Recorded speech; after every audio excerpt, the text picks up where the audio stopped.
أعوذ بالله من الشيطان الرجيم. ومن آياته خلق السماوات والأرض واختلاف ألسنتكم وألوانكم إن في ذلك لآيات للعالمين. ومن آياته منامكم بالليل والنهار وابتغاؤكم من فضله إن في ذلك لآيات لقوم يسمعون.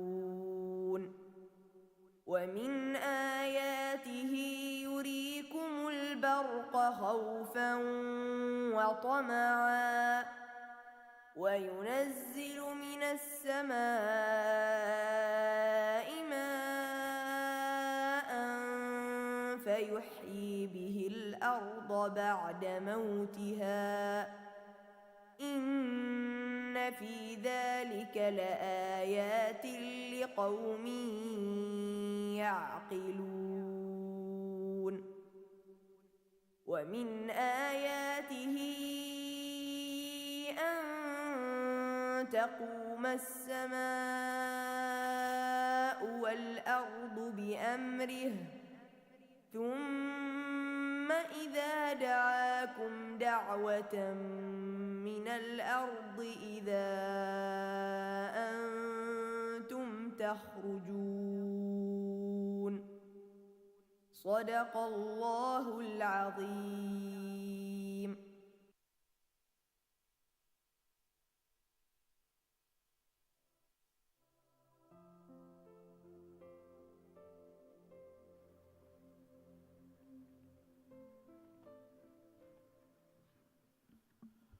بسم الله الرحمن الرحيم. الحمد لله رب العالمين، والصلاة والسلام على أشرف خلق الله أجمعين، محمد بن عبد الله وعلى آله وصحبه ومن والاه. معالي الدكتور خميس بن سيف الجابري الموقر، رئيس وحدة متابعة تنفيذ رؤية عمان 2040، أصحاب المعالي، أصحاب السعادة، ضيوفنا الكرام، السلام عليكم ورحمة الله تعالى وبركاته. اليوم لا نلتقي في فعالية تربوية علمية فقط، بل نلتقي على موعد مع المستقبل. في هذا الصباح المزدهر بالعلم نفتح معا صفحات جديدة من الإلهام والطموح في ندوة أفضل الممارسات المحلية والعالمية لتعزيز معارف الطلبة ومهاراتهم في مادتي العلوم والرياضيات. نحن هنا لأننا نؤمن أن العلوم والرياضيات ليست مجرد مواد دراسية، بل هي لغة المستقبل وجسر العبور نحو الابتكار، نحو النهضة، نحو بناء الإنسان العماني القادر على المنافسة والإبداع. إن هذه الندوة تمثل خطوة جديدة على طريق الشراكة بين وزارة التربية والتعليم والمجتمع المحلي والدولي لنواصل معا صناعة جيل يفكر، يبدع ويتجاوز التحديات. حفلنا الكريم نفتتح هذه الندوة بكلمة الوزارة، وعليه أستأذن الدكتورة مية بنت سعيد العزرية مستشارة الوزير للابتكار العلمي المنسقة الوطنية للدراسة الدولية تيمس لإلقاء كلمتها، فلتتفضل مشكورة.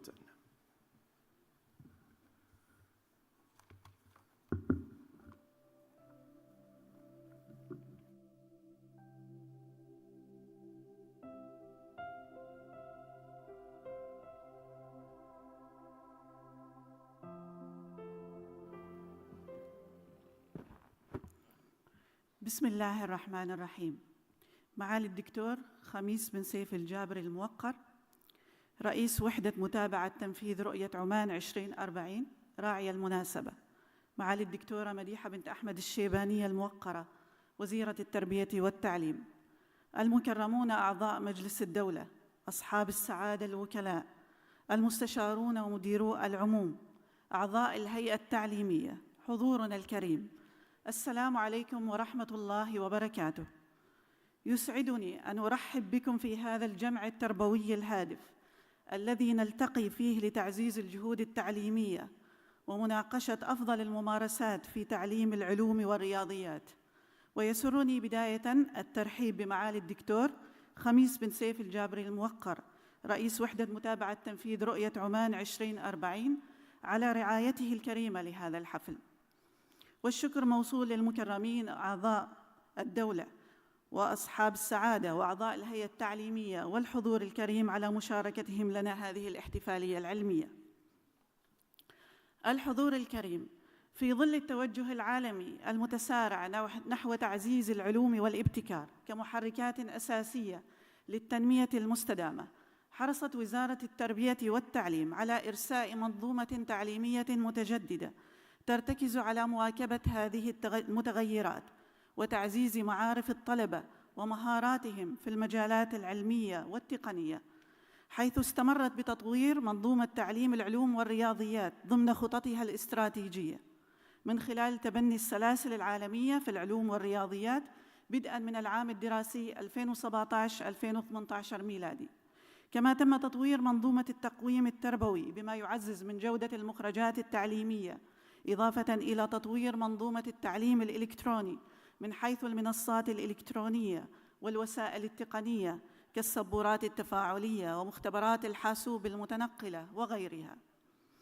وفي إطار دعم المعلم باعتباره ركيزة التعليم وأساس نهضته، حرصت الوزارة على تنفيذ برامج نوعية متخصصة عبر المعهد التخصصي للتدريب المهني للمعلمين، سعياً إلى بناء كفايات تعليمية قادرة على الإلهام والتجديد في أساليب التدريس، وسعياً من الوزارة لبناء القدرات الابتكارية لدى أبنائها الطلبة والطالبات، فقد نفذت العديد من البرامج النوعية الداعمة والمعززة لتعليم العلوم بالشراكة مع مختلف القطاعات المعنية الحكومية منها والخاصة.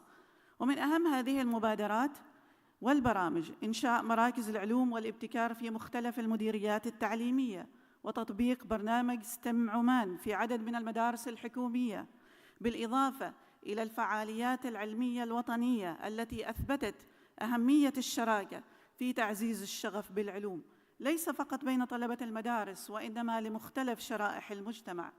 وقد كان مهرجان عمان للعلوم في نسخته الرابعة ملحمة وطنية علمية استقطبت ما يزيد على 300,000 زائر عاشوا شغف العلوم من خلال أنشطة قدمتها 140 مؤسسة من مختلف القطاعات الحكومية والخاصة. كما تنفذ الوزارة وبشكل سنوي الأسبوع الوطني للعلوم ستم في مختلف المحافظات، إلى جانب تنظيم الأولمبياد الوطني للابتكارات العلمية والروبوت والذكاء الاصطناعي، والأولمبيادات العلمية الوطنية في مختلف فروع العلوم، والعديد من الأنشطة العلمية الأخرى التي تهدف إلى بناء جيل مبدع ومتمكن قادر على المنافسة في الساحات الإقليمية والدولية.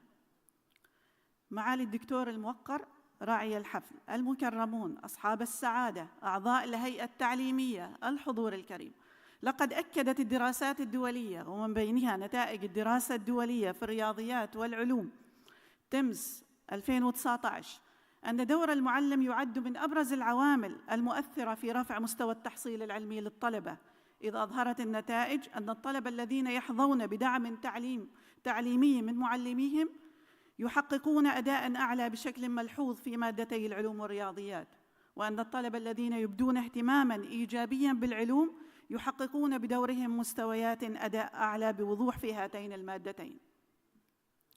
كما تؤكد المؤشرات العالمية أهمية صقل مهارات المعلمين وتطوير أساليب التدريس، سواء من خلال البرامج التي تقدمها مؤسسات إعداد المعلمين أو عبر البرامج التدريبية التي تنفذها الوزارة أثناء الخدمة، إلى جانب تعزيز التنمية الذاتية المستدامة.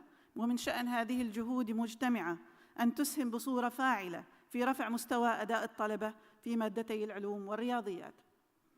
الحضور الكريم، إيماناً من الوزارة بأن التعلم عملية مستمرة تقوم على الحوار وتبادل الخبرات فإننا نرحب اليوم بمشاركة نخبة من الخبراء من خارج سلطنة عمان الذين ستثري خبراتهم وتجاربهم برامجنا الوطنية، وتفتح أمامنا آفاقاً جديدة لتعزيز تعلم العلوم والرياضيات بما يتواكب مع أفضل الممارسات العالمية. كما سنستمع في جلسات هذه الندوة إلى عدد من المبادرات والتجارب التي تبنتها مدارسنا ومعلمونا في مختلف المديريات التعليمية، والتي تجسد روح الابتكار وتسعى إلى تنمية مهارات الطلبة وتعزيز شغفهم بمادتي العلوم والرياضيات. الإخوة والأخوات أعضاء الهيئة التعليمية، إن لقاءنا اليوم يشكل منصة حوارية ثرية لتبادل أفضل الممارسات والخبرات المحلية والعالمية، وبحث سبل تعزيز تعلم العلوم والرياضيات بأساليب مبتكرة ترتقي بمعارف طلبتنا ومهاراتهم وتلبي تطلعات هذا البلد العزيز وطموحاته المستقبلية.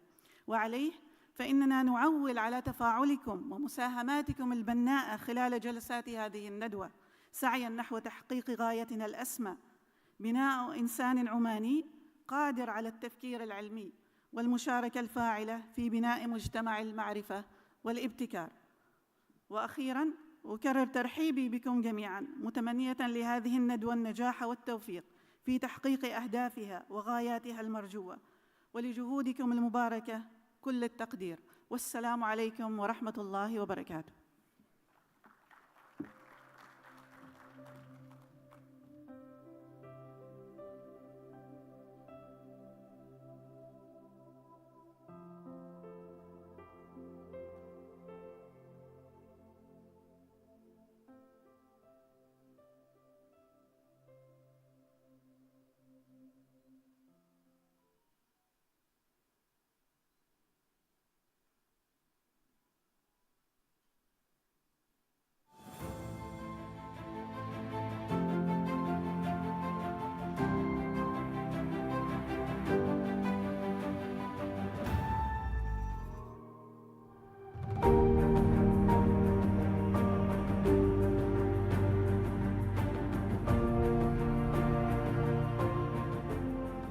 وزارة التربية والتعليم اهتماماً بالغاً بمواد العلوم والرياضيات والبرامج الداعمة لهما، نظراً لدورهما المحوري في تنمية المهارات العقلية والابتكارية للطلبة وتعزيز قدراتهم في التفكير النقدي وحل المشكلات. ويأتي هذا الاهتمام في إطار السعي لمواكبة التطورات العلمية والتكنولوجية وتهيئة جيل قادر على المنافسة في سوق العمل وتهيئته لمواجهة تحديات المستقبل، حيث سعت الوزارة إلى تطوير مناهج العلوم والرياضيات بما يتماشى مع المعايير العالمية من خلال تبني تطبيق السلاسل العالمية في هاتين المادتين بدءاً من العام الدراسي 2017-2018 بهدف إحداث نقلة نوعية في المناهج من حيث الإعداد العلمي وأسلوب العرض والاستفادة من التوجهات والنظريات الحديثة في هذا المجال ورفع مستوى الكفايات التعليمية للطلبة ليتسنى لهم منافسة أقرانهم على المستوى العالمي، مع إدخال الوسائط الرقمية والبرمجيات التعليمية التفاعلية لتسهيل استيعاب المفاهيم المجردة وتحفيز الطلبة على التعلم الذاتي.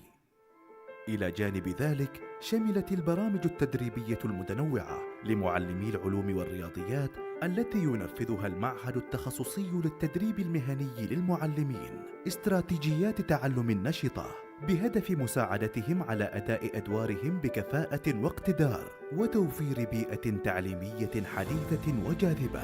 وفي إطار تعزيز البرامج العلمية الداعمة للعلوم والرياضيات تم تطوير وتنفيذ المناشط العلمية على المستوى الوطني كتنفيذ الأولمبياد الوطني للابتكارات العلمية والروبوت والذكاء الاصطناعي وتنظيم الأولمبيادات العلمية الوطنية في مختلف مواد العلوم وتنظيم مهرجان عمان للعلوم والأسبوع الوطني للعلوم والتكنولوجيا والهندسة والرياضيات، إضافة إلى إتاحة الفرصة لمشاركة الطلبة في المسابقات العلمية الإقليمية والدولية بهدف إعداد جيل مبتكر يمتلك المهارات والقدرات اللازمة للمساهمة في مسيرة التنمية والابتكار في هذا البلد العزيز بما يتوافق مع متطلبات المستقبل ويحقق أهداف رؤية عمان 2040 وأولوياتها الوطنية.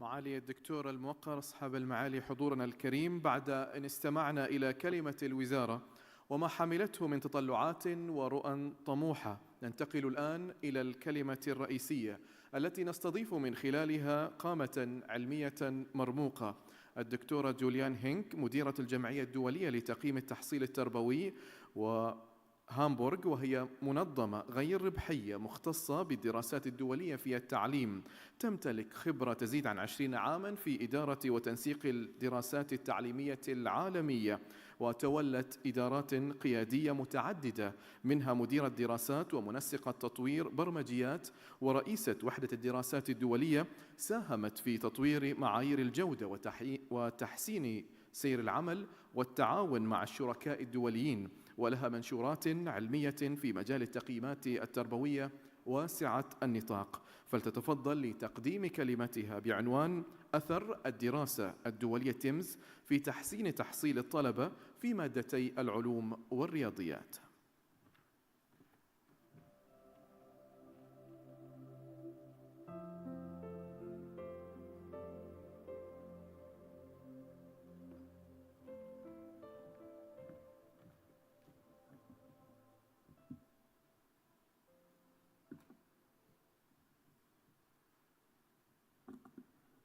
Sabah al-khair, Sayyidati wa Sadati. Ladies and gentlemen, esteemed educators and teachers, respected school leaders, and honored representatives of the ministry. It's a true privilege for me to be here and speak to you today at this important symposium, held under the esteemed patronage of Her Excellency Dr. Rama al-Marouki, Minister of Higher Education, Research and Innovation, and the honored presence of Her Excellency Dr. Madiha Al-Shaibaini, Minister of Education. I also would like to recognize the distinguished members of the State Council, the Shura Council, university presidents, and directors general from the ministry. It is my pleasure to stand here before you today, who carry the responsibility and the passion for shaping the education in Oman.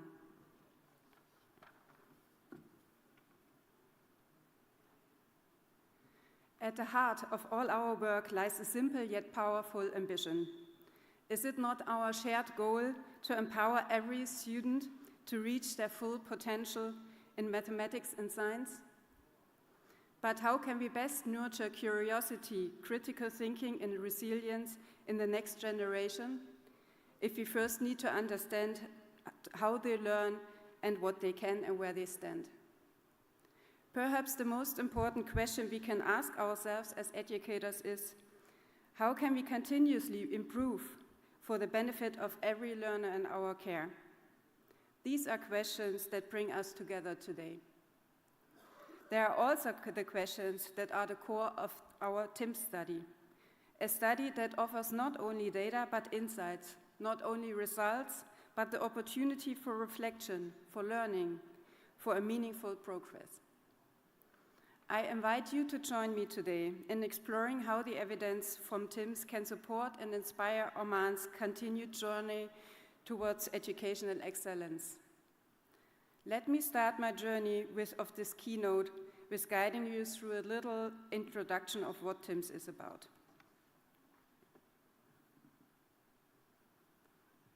So here you see an overview of TIMSS. TIMSS is the acronym for Trans and International Mathematics and Science Study. It's conducted every 4 years since 1995, so it's a long tradition.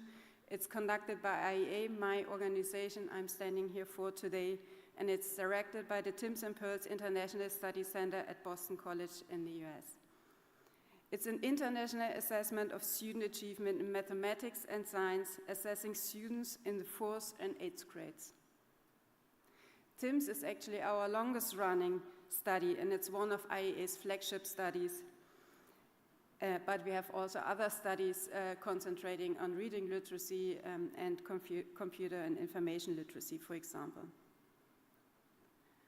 All IEA studies share a unique study design.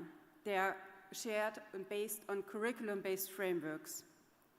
Besides the data on pure student achievement in mathematics and science, IEA studies, and among those TIMSS, collect contextual information to facilitate the analysis of achievement data so as to understand the reasons for different patterns of students' achievement.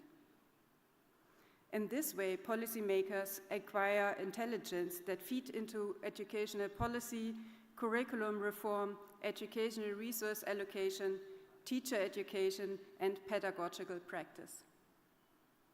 The 3 levels that you see here of our model specifies the intended curriculum, so what is dictated by policy, the implemented curriculum on the 2nd layer, what is taught actually in the schools, and the 3rd layer is actually the achieved curriculum. So what is it what students can do and know at that stage? IEA study questionnaires around that attempt to secure information related to policy context on the upper level, school resources and instructional practice on the implemented curriculum, and on student backgrounds on the student level. With our curriculum focus, IEA studies are designed not only to describe the differences in student achievement within and across countries, but also address questions as to why differences might exist, especially as they relate to curriculum and teaching practice. So this model allows us for educational systems to draw insights into the context behind learning, including topics such as home resources, hunger, bullying, or attitudes toward learning subjects. So what are TIMSS objectives? So why do we do it, and what can countries benefit from? First of all, as I said, it measures student achievement in mathematics and science. So it allows countries to evaluate what students know and can do in mathematics and science at these 2 stages in their educational career, at 4th and 8th grade.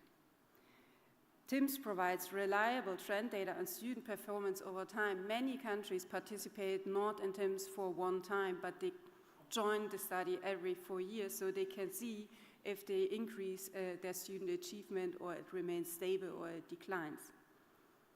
And of course, there's also the international benchmarking aspect of participating in a study as TIMSS. It allows countries to contextualize their student achievement levels globally. They can compare with other countries, with their neighbors, with different and similar cultures. It highlights best practices and successful educational systems, but it shows also weaknesses, of course. And many countries use TIMSS data also to monitor progress towards the UNESCO's Sustainable Development Goal 4.1. TIMSS is also about understanding the influencing factors, as I said. It can examine how curriculum, instruction, school resources, and student background affect learning. It links student outcomes to classroom practices, teacher qualifications, and school environments. And last but not least, one very important objective of TIMSS is to support policy and reform in countries. It supplies policymakers with data to make informed decisions about curriculum design, teacher training, and resource allocation. It encourages the use of assessment for data for continuous improvement. And it strengthens educational systems by identifying both strengths and areas needing for development.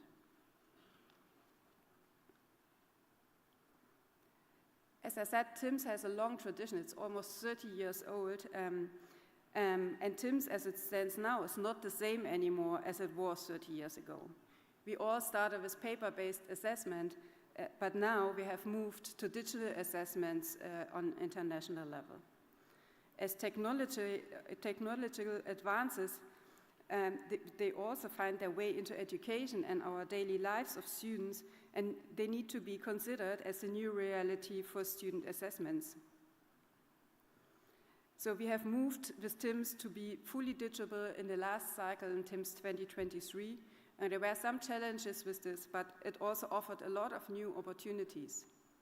For example, we could ask a whole set of new item types and questions around problem solving and inquiry tasks, which simply wouldn't have been possible to administer on paper assessments. So we can capture aspects of learning that otherwise are very difficult to collect with data.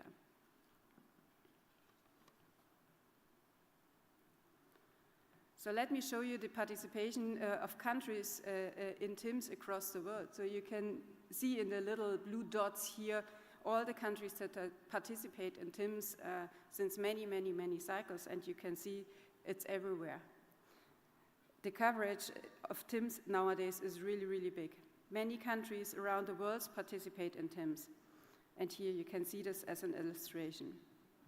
Oman, for example, has participated in TIMSS since 2007, with both target grades, grade 4 and grade 8. Moving on, here you can see another graphic on the number of countries participating in TIMSS in each cycle since 1995. It's separated by grade 4 and grade 8, and you can see especially the numbers of countries participating in grade 4 is increasing, and in grade 8 is more or less stabilizing. We have almost 60 or over 60 countries participating in grade 4 and almost 50 around in grade 8. Each of these cycles create millions of data sets and data points, as several hundred thousands of students are assessed in each cycle. And together with them, we ask school principals, teachers, their parents for their opinions and collect data from them. So we have tons of data to draw conclusions on. So the question is, how is this data actually used, and what impact does it have on educational systems of those countries that participate in TIMSS? So based on this rich data source, let's start with a bird's eye on what countries around the world report as uses and impacts of TIMSS results for their educational systems.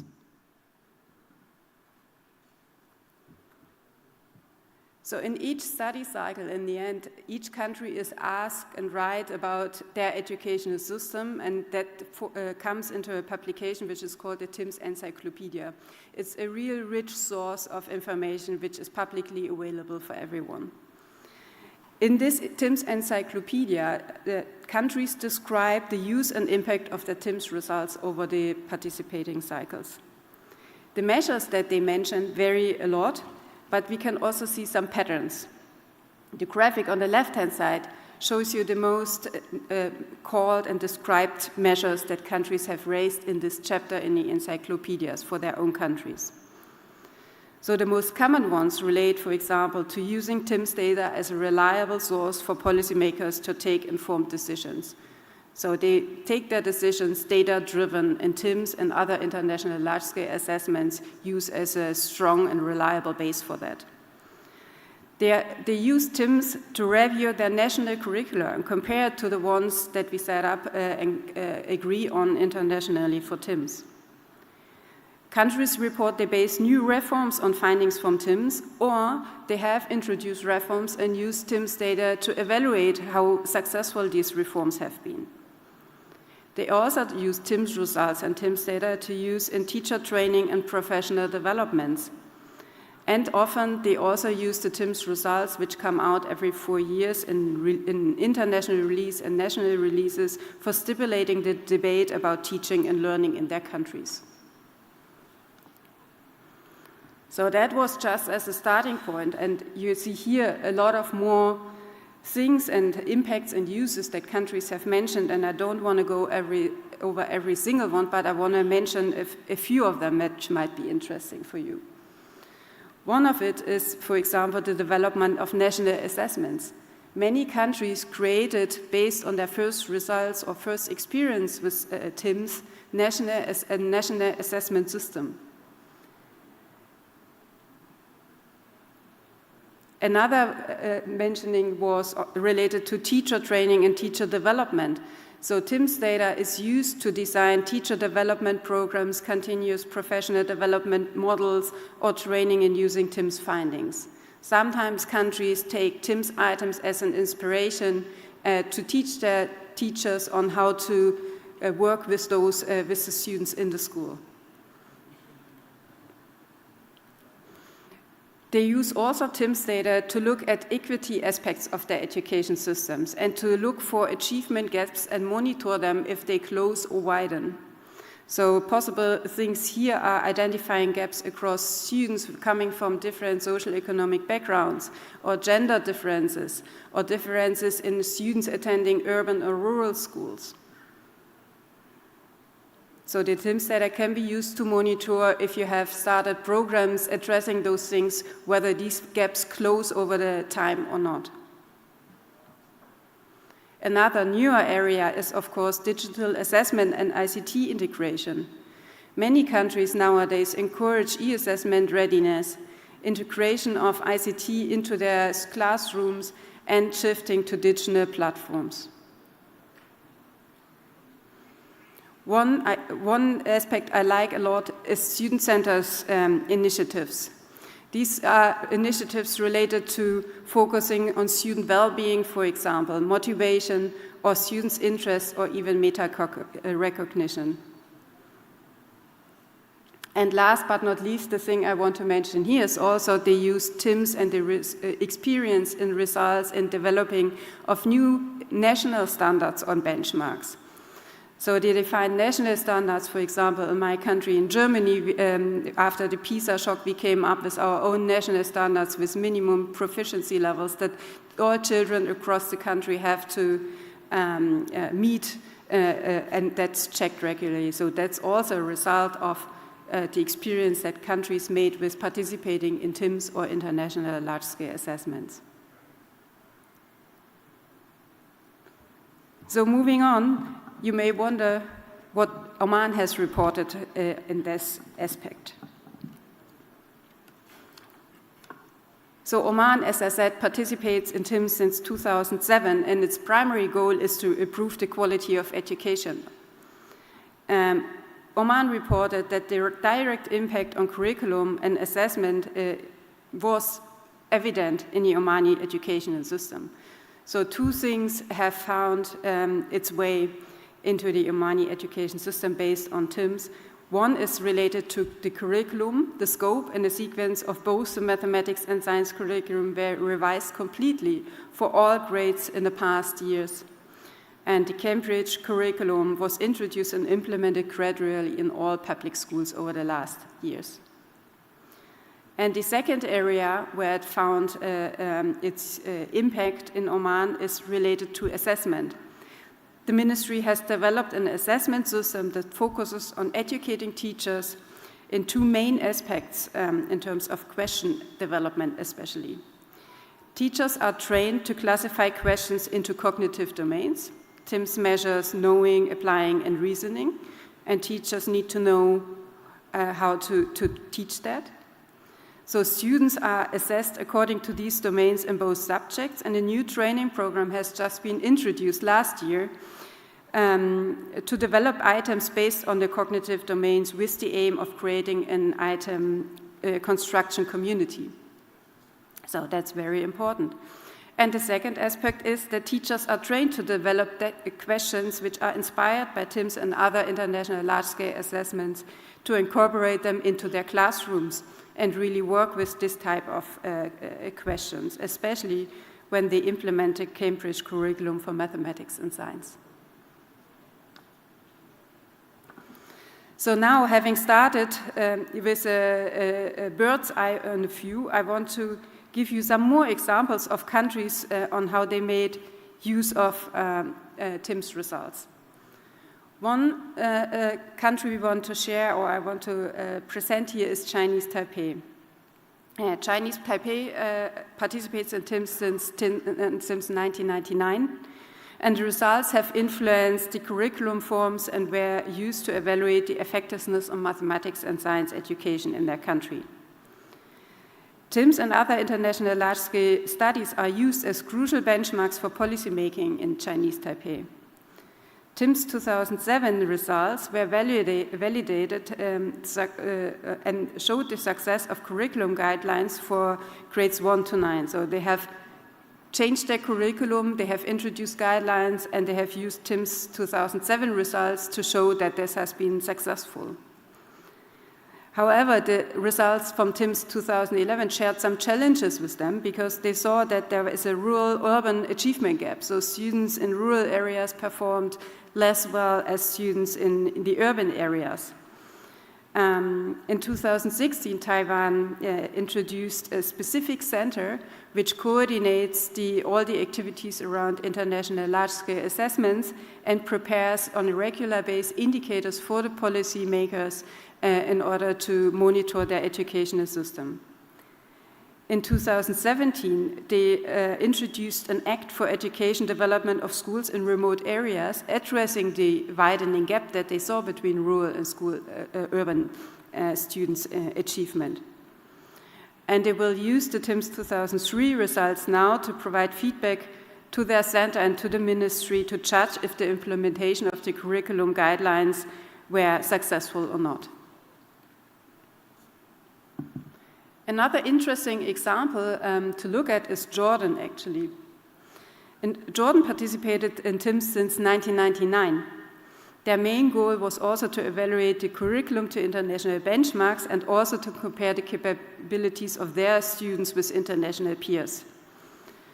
They formed a number of committees to revise mathematics and science curricula, and they released items from previous TIMSS assessment cycles and used them to develop new textbooks for their subjects. They also created teacher guides, and teacher trainings were initiated to raise awareness of the importance of TIMSS. The teacher guides were included in teacher education programs, and they seem to have a positive effect on their student achievement. Teacher guides included topics like the identification of student errors on assessments. They looked specifically on what did my students do wrong in these type of items and saw how to address these errors. So they suggested questions and tasks that may help students to become aware of their errors, and also brought up learning strategies to help students identify and resolve these errors. Moving on, another example of a country that has made use of TIMSS data very impressively is Malaysia. Malaysia participated first also on TIMSS 99 and then continued over the last cycles. TIMSS 2015 results especially were met with an overwhelming response of educators, academics, politicians, and general public and the media. And they then studied the assessment frameworks and items very closely and did secondary analysis. In this secondary analysis, they figured out that their students lack of the opportunity to develop higher order thinking skills. So they were rather weak on the reasoning items, so the ones that are cognitive more demanding. So they included especially this type of items in their teacher training programs, textbooks, and increased the number of these items in their national assessments in order to become better on those. They also introduced new curriculum and revised that in 2017 and the following. And lastly, I want to mention my own country, Germany, on what impacts TIMSS has made on their educational system. You may know or may not know PISA 2000 was a real shock for Germany because we achieved very badly. For that reason, in 2006, the federal states agreed on a resolution that from that on, when Germany participates in all international large-scale assessments, especially in PIRLS, TIMSS, and PISA. It aims to increase the transparency in measurement of education quality and to provide reliable scientific knowledge for different actors in the education system, especially for schools, education administration, and education policy. So nowadays, the international assessments are an integral part of the German national assessment strategy. We have our own national assessments, but we use also international assessments to monitor if our reforms and educational systems are on track or if a certain gaps, especially in Germany, the gap between social economic disadvantaged children play a big role, whether they widen or close. So we have launched a lot of programs related to that, and I want to mention two of them. One is actually not related to TIMSS, but to ICLS, our IEA's Computer Information Literacy Program, where Germany participated for the first time in 2013. And we saw that students lack computers in schools, and we also didn't have any teachers who are trained on how to use these computers. So based on that, Germany developed a digital agenda and put out a budget of 1 billion euros to equip schools with computers. We didn't have computers in school to a large extent before 2013 at all, and we didn't have teachers who could make use of that. So nowadays, all schools in Germany can ask and apply this money and get equipment of every student in the school and work with these computers. And just a very recent development, it came out end of last year, and it's actually launched this year, is the largest and most long-term education program in the history of Germany. It's called Startchancen, and it was launched to support schools with a high proportion of underserved students. The federal government and the Länder are investing approximately 20 billion euro over a period of 10 years to support about 4,000 schools who have a high proportion of socially disadvantaged students, and they will receive a lot of targeted support through the program. So these were just some examples of countries, and you can read a lot of this more in the TIMSS encyclopedias to share some inspiration of what's possible and how these data can be used for policy making and monitoring system over time. Now let me move on and give you some first insights into highlights from TIMSS 2023 for Oman. There will be more in detail tomorrow, so I just want to mention 4 main points today. We can see that Oman had a very impressive increase in student achievement across mathematics and science between TIMSS 2011 and 2015. And afterwards, the results have remained very stable in the last cycles. Especially the 2023 results are very remarkable in our point of view, because many countries showed decreases in achievement. We should not forget the assessment was in 2023. There was a pandemic in 21 and 22. So that was really a crisis for many educational systems, and having stable results over these years is really an achievement, and it shows Oman's education system has a good level of resilience against that. The increase in achievement between 2011 and 15 can also be seen in the percentage of students reaching the low, intermediate, and high benchmarks, with a rather stable distribution since 2015. Also, that is a good achievement considering what we have gone through over the past years. And moving on, internationally, on average, we saw that many countries show actually a widening gap in favor of boys, especially in mathematics. We could see that over the past cycles that in many countries, boys outperform girls in mathematics at 4th and 8th grade.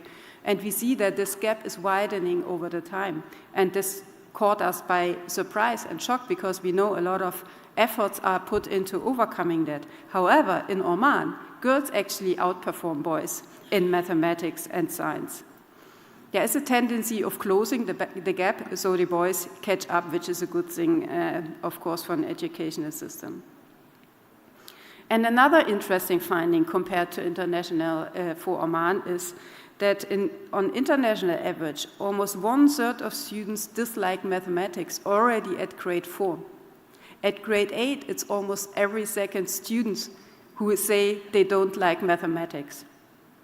In science, the situation is a bit better, and the percentages is not so high. However, but in Oman, the students, there's a much higher percentage of students liking mathematics compared internationally. So you do something really good to your schools, in your classrooms, that students report they like mathematics and science much better than internationally compared.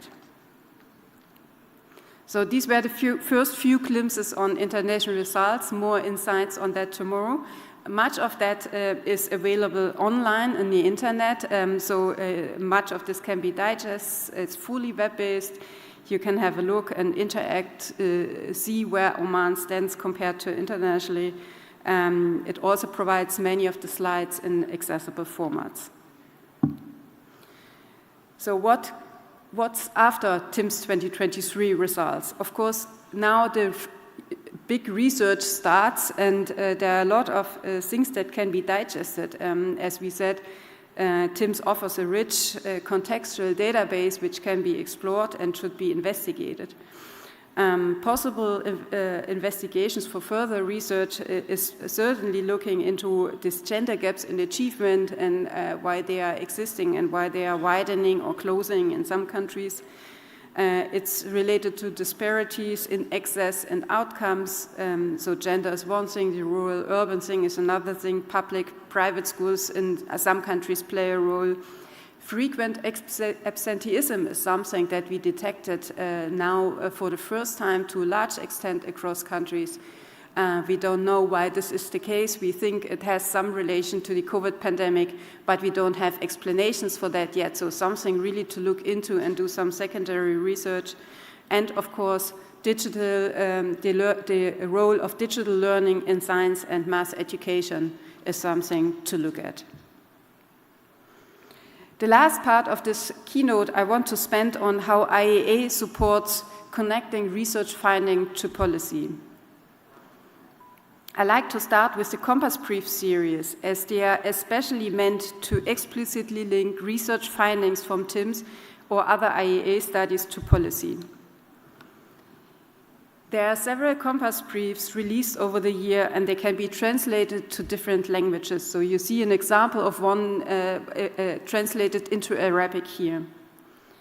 The briefs generally look at one specific topic or relationship between a context factor and achievement on an international level, comparing several countries and drawing some conclusions for those for policymakers.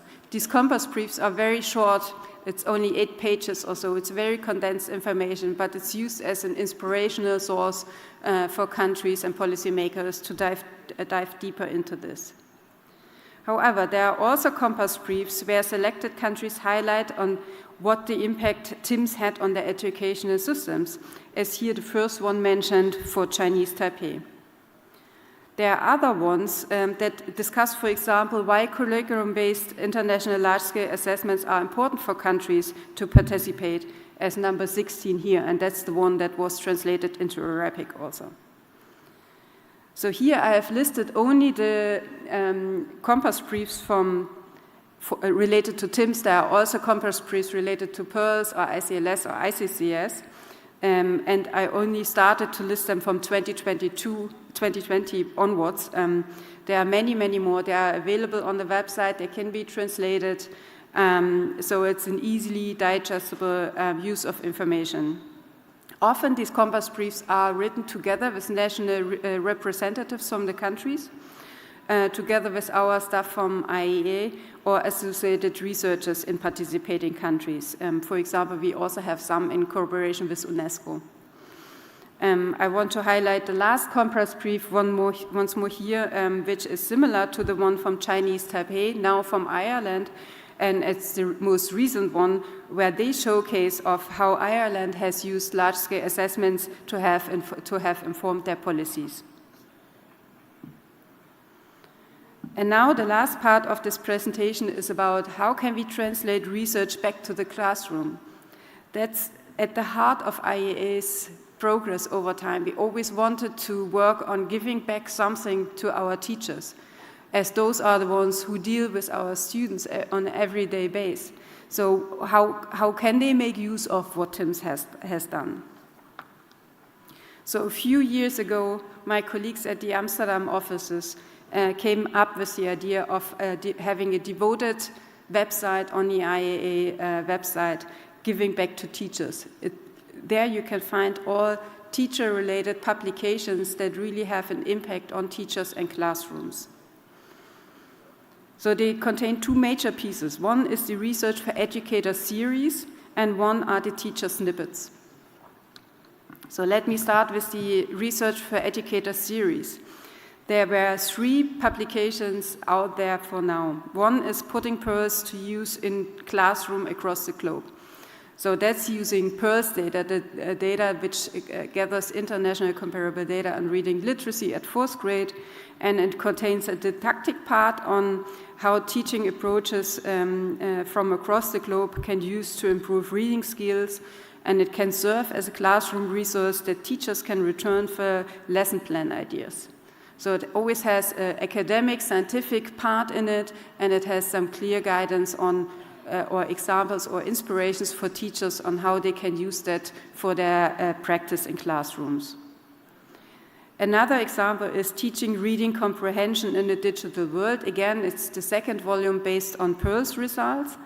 Again, it offers educators practical, evidence-based strategies for teaching reading comprehension with digital texts, drawing on insights from PEARLS, as well as teachers in Ireland, Italy, and Singapore. And it provides actionable lesson ideas on while promoting digital inclusion in the classroom. The next one that's currently under production is on TIMSS, and it will use TIMSS 2023 data. The working title for now is Putting TIMSS to Work in Mathematics Classrooms Across the Globe. It's an evidence-based contributions to teachers teaching and learning mathematics with meaning. It's currently in the writing, as I heard, and it's, of course, it takes some time to publish, so it's due next year. And just a little hint here, with the help of the national research coordinators from Oman, we were also able to translate especially the 1st volume, Putting Pearls into Use, to classrooms into Arabic. It's available under that link here, so you can access it and use it right away. So thank you very much for doing these translations together with us. So lastly, I want to mention the teacher snippets, and I have brought copies of one example for you in Arabic with me. They will be somewhere here, so you can approach Dr. Maya to get some.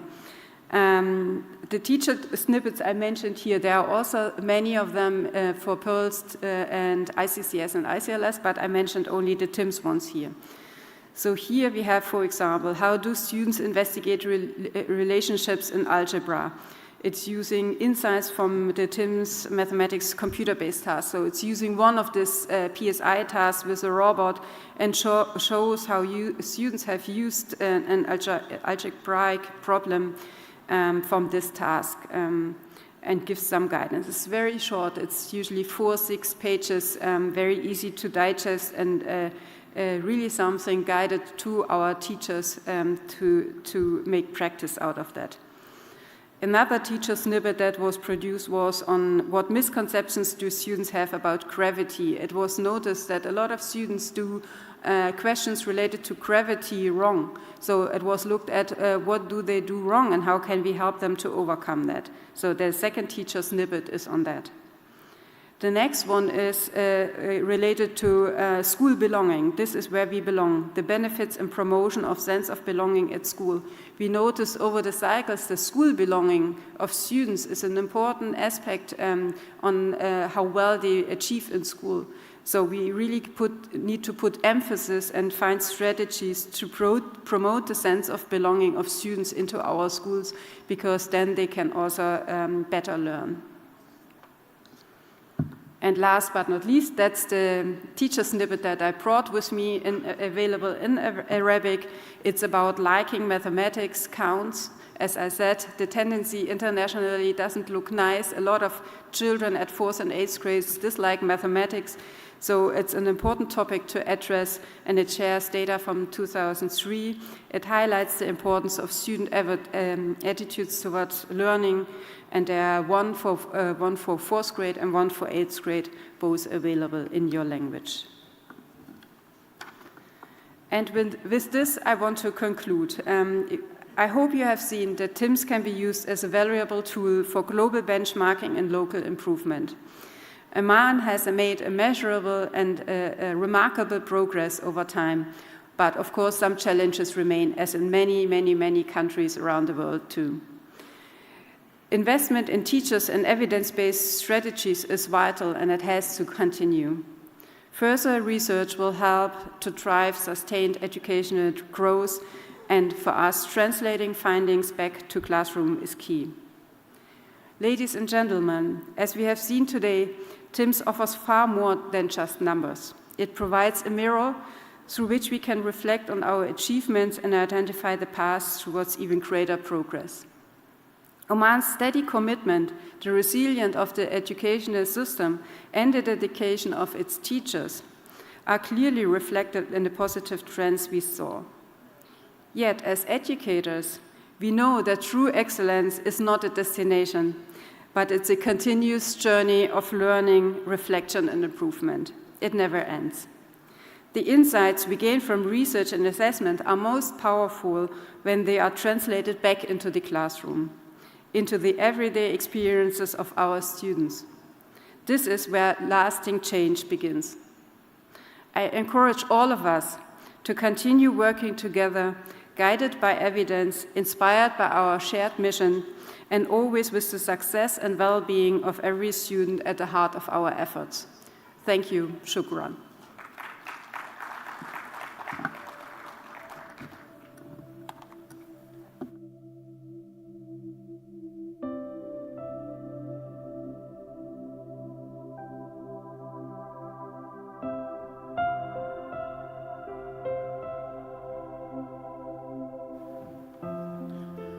حضورنا الكريم، سنشاهد الآن سوياً فيلم للعلوم قصة في عمان، الذي يوثق لمحات من النسخة الماضية من مهرجان عمان للعلوم، إحدى المبادرات الوطنية الرائدة التي انطلقت من إيمان وزارة التربية والتعليم بأن العلم هو حجر الأساس لكل نهضة وتنمية.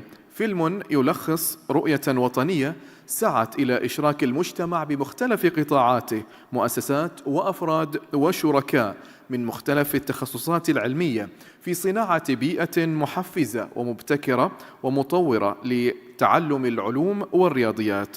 قصة تحكي عن جهود مضنية، عن أحلام تحققت، وعن شغف استثمر في عقول أبنائنا ليجعلهم أكثر حباً للمعرفة وأكثر إيماناً بقدراتهم على الإبداع والاستكشاف. لنتابع.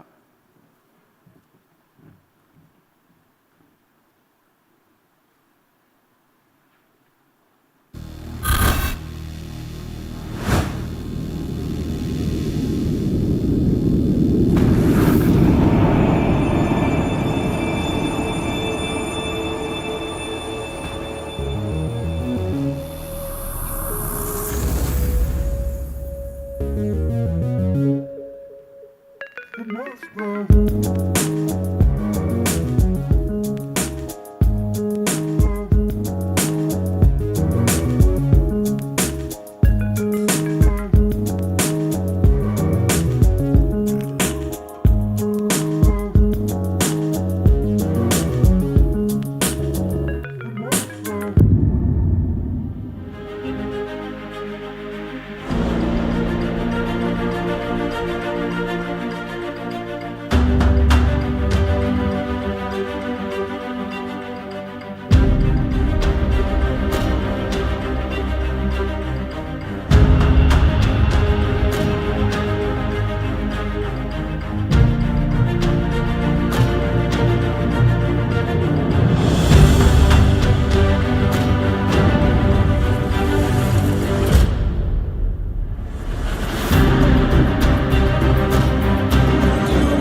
live inside completely.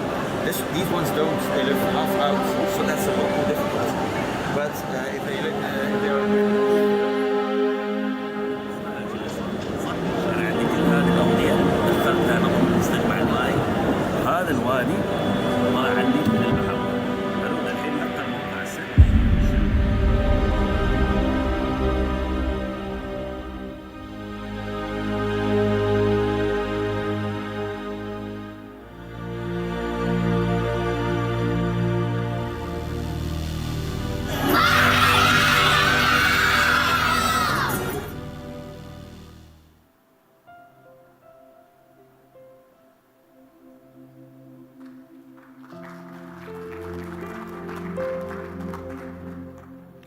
حضورنا الكريم، وهكذا نكون قد وصلنا إلى ختام افتتاح الندوة التي جمعتنا حول هدف نبيل ورسالة سامية: تمكين أجيالنا من مفاتيح العلم والمعرفة وصناعة مستقبل أكثر إشراقاً لهم ولأوطانهم. ومع خالص الشكر والتقدير أستأذن معالي الدكتورة مديحة بنت أحمد الشيبانية الموقرة وزيرة التربية والتعليم لتقديم هدية تذكارية لمعالي الدكتور خميس بن سيف الجابري الموقر راعي المناسبة، كشكر وتقدير لمعاليه لحضور ورعاية لهذا الحدث الوطني المهم.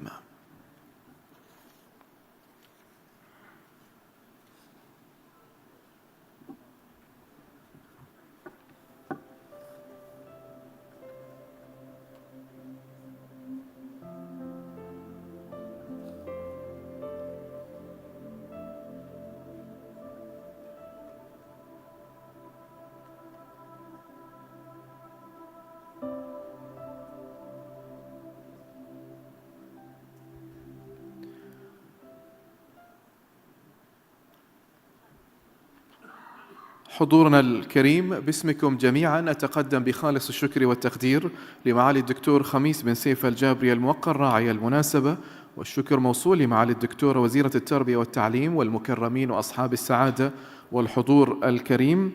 أستأذنكم مع كل تمنياتنا بالتوفيق لمقدمي أوراق العمل، وهي الدعوة نجددها للجميع للاستفادة من مجريات هذه الندوة على مدار يومي تنظيمها. شكرا معالي الدكتور، نستأذنكم الاستراحة ثم نعود لنكمل مجريات هذه الندوة. شكرا لكم جميعا.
شعارا مستداما ونخوض الصعب كي نبني عمانا فوق غصن الغاف نشدو باسم دارنا نهدة الإنسان إجلالا وشانا ليجر الماء فوق الصخر غوثا ويرص الجصة ترسل لحمانا فمضى في رحلة الألف انكسار جبره أن ينفع الناس امتنانا ويعد موردا نضاح فيها ليدوم الخير يدوم الخير يدوم الخير في الأرض زمانا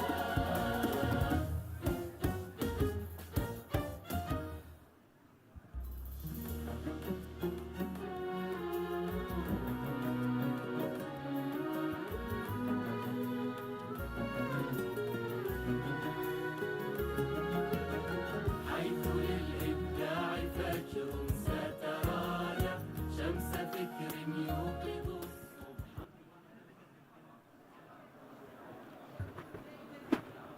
بسم الله الرحمن الرحيم.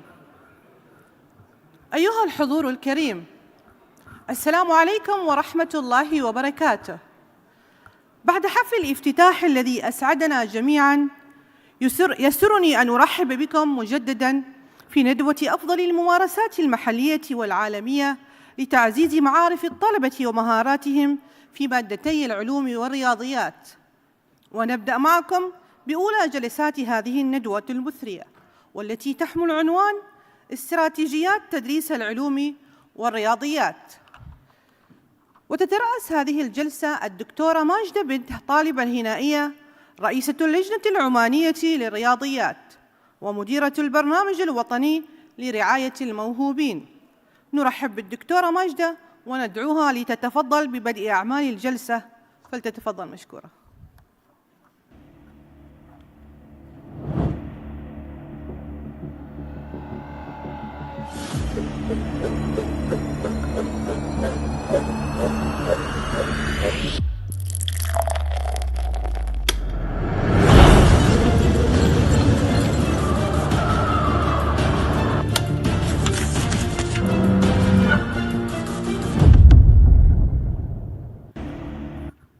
بسم الله الرحمن الرحيم، والصلاة والسلام على خاتم النبيين وإمام المرسلين. أرحب بكم جميعا في هذه الندوة. كما يسرني في البداية أن أبدأ بشكر القائمين على هذه الندوة، وأخص بالشكر الدكتورة مية العزري. جلستنا الأولى تتضمن العديد من أوراق العمل المثرية. راح نبدأ في الورقة الأولى: استراتيجية حل المشكلات في تعليم العلوم والرياضيات، تطوير مهارات التفكير التحليلي لدى الطلبة.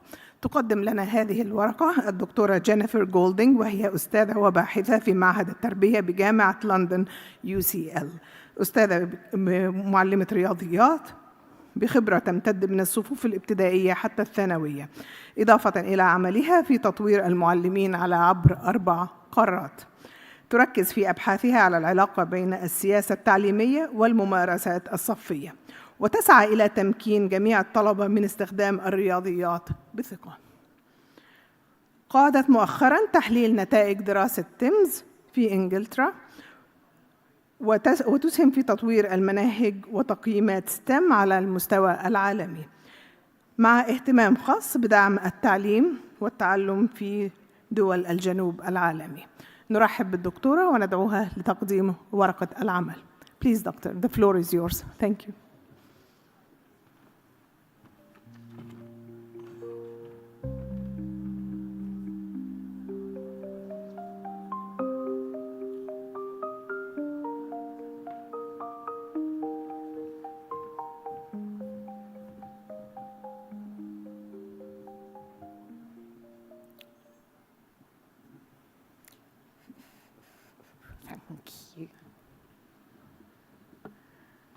Okay. Well, a very good morning, and thank you so much for inviting me here. I feel very privileged.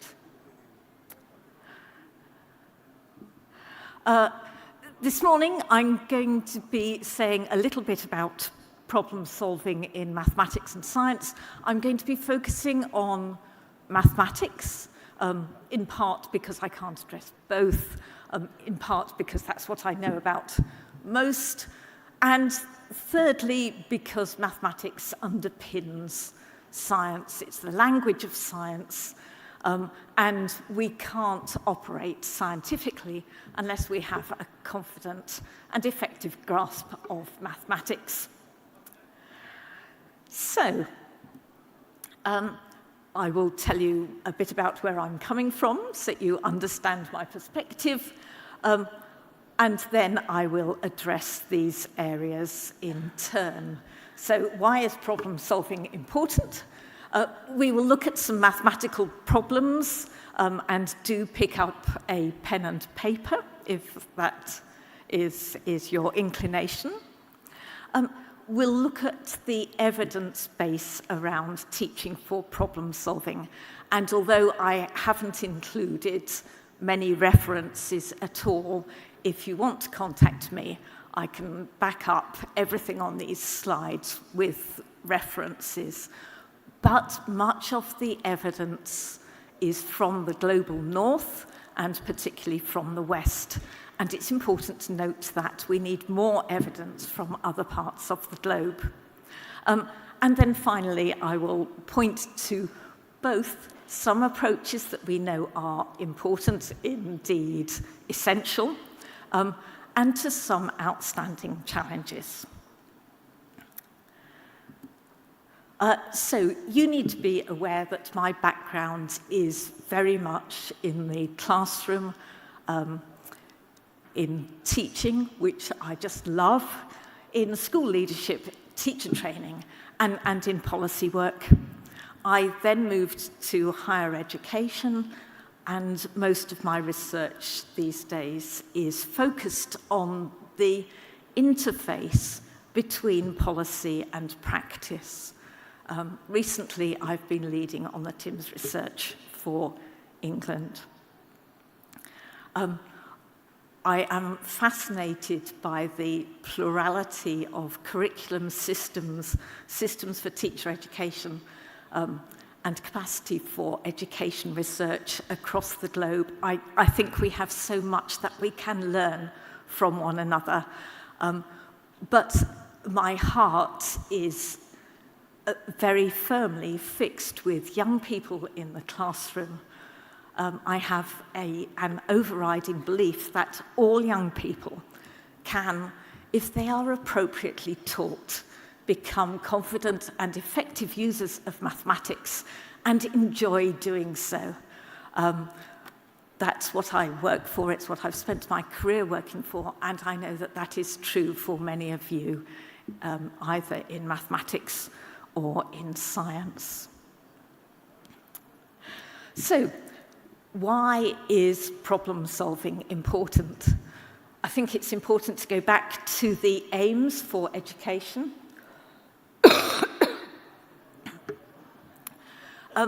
And how those are interpreted depends on the culture and the national priorities. I think it's important to remember that one size isn't going to fit us all across the globe. We want young people to thrive as they grow up. We want our societies to thrive, but quite what that means will be different. Mathematics works through solving problems. Mathematics is interested in problems that arise in terms of quantity, structure, space, and change. And mathematics is an intriguing and a dynamic part of our cultural heritage. As a discipline, it develops logical and critical thinking, and it offers us uniquely powerful ways to describe and analyze and change the world. But it is dynamic, and in the 21st century, mathematics makes more demands than previously. It's very much dependent on a deep conceptual grasp The procedures can be carried out by computer, but we need to understand deep down what we're inputting to computers, what we're taking out from computers. So we ourselves need fluent skills and knowledge. We need creativity. And very often we need to work across disciplines. That's fairly demanding. So, what do I mean by a mathematical problem? And if you look at the literature, you will find different definitions. Excuse me. What I am taking to be a mathematical problem is a question or a situation for which we do not have an immediate route to solution. In terms of school mathematics, that will usually mean it's unfamiliar, it's unstructured, or it's complex. Now,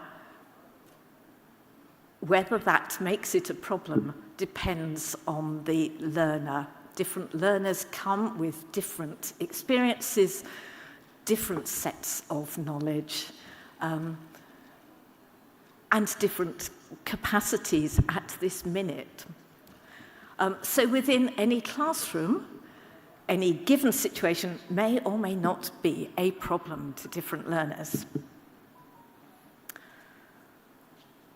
As educators, we have a responsibility to bring into our classroom a grasp of our mathematical culture, which builds on Indian, Greek, Arabic roots, but to build up a deep, conceptual, fluent grasp of mathematical knowledge, mathematical skills, mathematical processes. And core to those for problem solving are reasoning, application and interpretation, communication, and we are becoming increasingly aware of metacognition. So the ways in which we monitor and control our thinking as we are working through problems. There's quite a lot of evidence about how differently expert problem solvers work compared with beginners. So this is a problem I've used with many learners and adults in England. In England, we have a comparatively cold and wet climate. Chocolate cake with chocolate icing is very motivational, particularly for teenagers. So this problem says, if I have a chocolate cake that's iced, it has icing on the top, it has icing along the 4 outside sides, and I am going to share it equally among a group of students. Teenage boys in particular respond to this. How can I do so that they each get the same amount of icing? And for many young people, it's the icing rather than the cake that matters. If there are 4 people to share it between, that's straightforward. And we can talk about how students know they all 4 are getting a fair share. If there are 3 students, though, to share the cake, that's a much harder problem. What I want to do mathematically is to move my learners on to think about what's happening in general. So what about if there were 17 people wanting to share this cake? And to answer that, they have to begin to generalize and to reason. So this is a problem in that it's unstructured, it is unfamiliar, and I'm asking them to explain, to communicate. Those are all really important mathematical processes. Here's another one you might like to play with. So each of those 4 letters stands for a digit. every S stands for the same digit, every A stands for the same digit. So can you find values for those digits that make the calculation correct? Is there a solution? If there is a solution, is there more than one? How do you know? And again, it's important as an educator to understand what it is that's likely to make that a problem. I think it's unstructured, so it's not obvious how to go about it. It's likely to be unfamiliar. There may be no solutions. There may be multiple solutions. And it's really important that our young people have experience of those sorts of situations. And really importantly, I'm asking them to communicate their solution. Too often we focus on what's the answer, but the process is really important. And as we're working with mathematics as we go through life, it's going to become increasingly important that we are able to communicate our thinking. So, I know that Oman has taken steps within its mathematics curriculum to incorporate some of the released TIMSS items. A lot of these are really, really nice little items. And they do require aspects of problem solving. So here's one from grade 4 in 2019. It's a semi-real problem. So a teacher wants to put 30 students in a group. She wants them to be equal sizes, and each group has an odd number of students. And straight away in grade 4, as a teacher, you are thinking, my learners have to understand what an odd number of students is. They need the concept of equal sharing, equal division of 30 students into groups. And nice aspect to this question, it wants 2 different solutions. There might be more than 2 exist, but it's asking for 2 different solutions. That makes it relatively difficult. And you can access on the TIMSS website the facility achieved on average internationally, but also by each participant country in TIMSS 2019. This was found to be a relatively difficult question. Here's another one, this time for grade 8.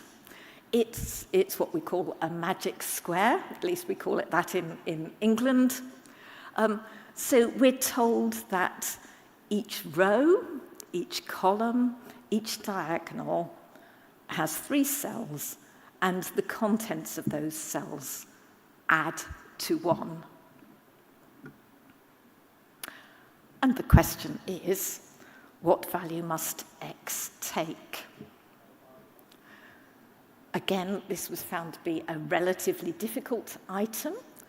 I suspect because the numbers in the cells are fractions, but this may well be unfamiliar to learners.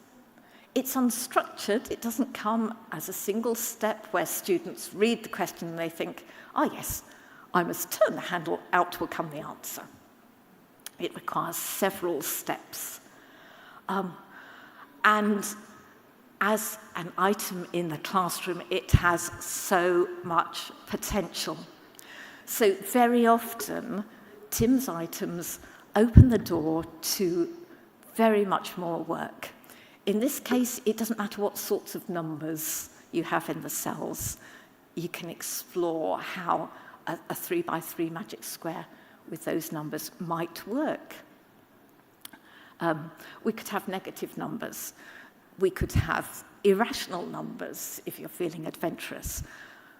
Learners can make up their own. Who can find the most interesting 3x3 magic square? Why stop at 3x3? Why not move to 4x4, 5x5? How many different 3 by 3 magic squares are there, essentially?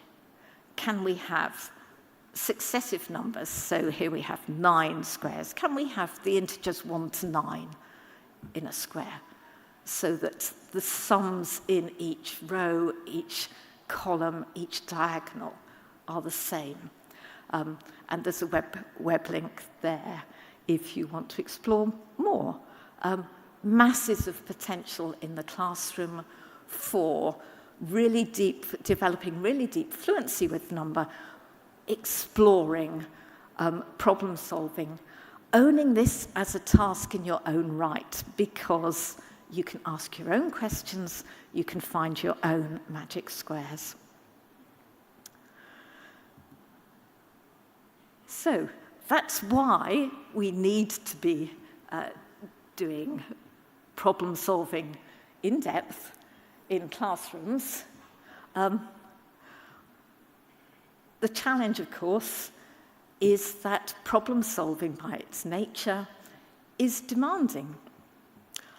Teaching for problem solving is very demanding, and we have to be really committed to it.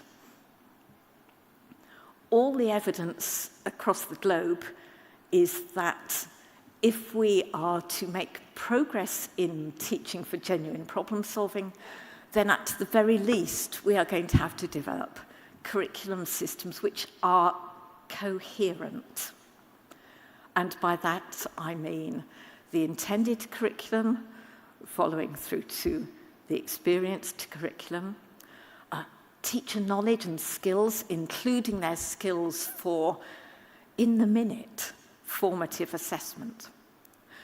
The resources that we have for delivering the curriculum and our summative assessments are all well aligned. That is difficult to achieve. It's particularly difficult to achieve in countries which are pluralistic and large. So at present, I think internationally, this is best achieved where we have very centralized systems with tight control, but those have other implications. And the result is that if you look across the globe, there are very few education systems that achieve strong mathematical problem solving at scale. Furthermore, they have usually taken years and years and years to develop that. You'll be very aware that teacher education, for example, is a long-term project. If you want to change teacher behaviours in classrooms, it is going to take years. So we know that moving towards achieving stronger problem solving in maths classrooms is going to be a long-term goal.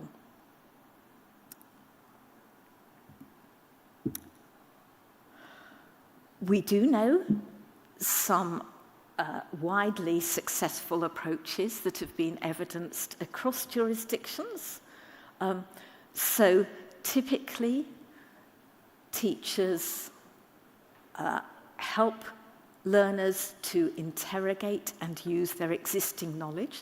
They will often model their own approaches using think aloud strategies. They will make good use of class-worked or student-worked examples, drawing in the class as they do so, and they will analyse and compare different strategies.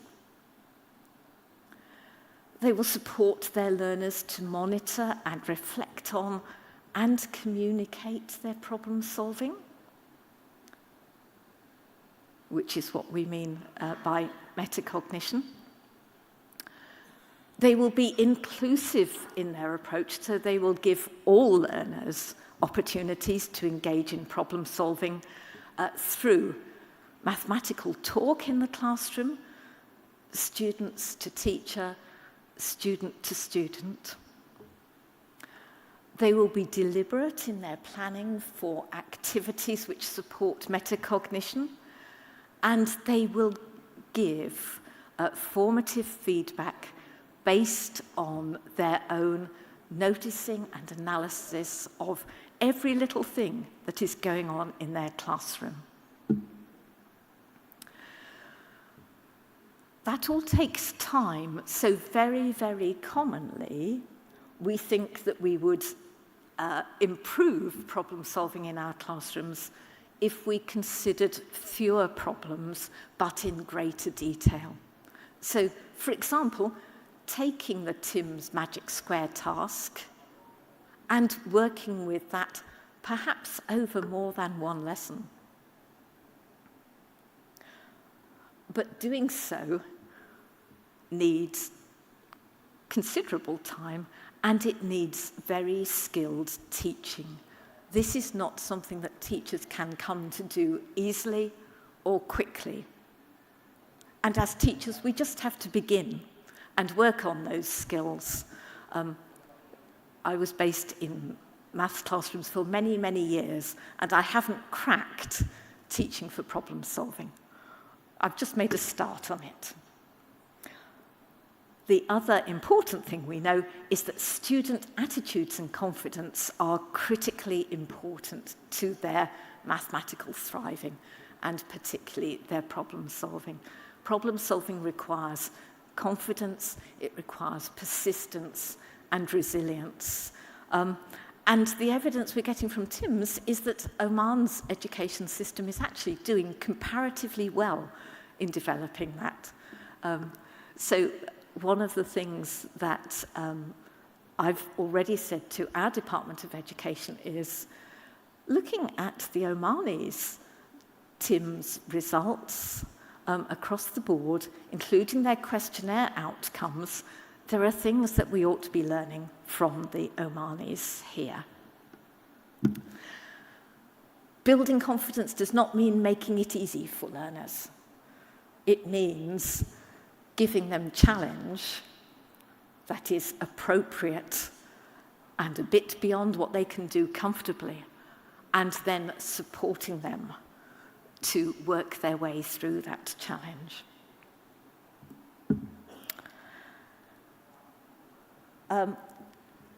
In England, this last TIMSS 2023, brought us amazingly good results. We were very, very pleased. The Department for Education was very, very pleased, especially post-pandemic, because we have invested quite a lot recently in our maths education. We've invested quite a lot in developing our evidence base and making that available to teachers in an accessible form. And various other national institutions, such as the Royal Society, have also been doing some work around our current maths education systems and where they think we should be moving to in the future. And those websites tell you more about that.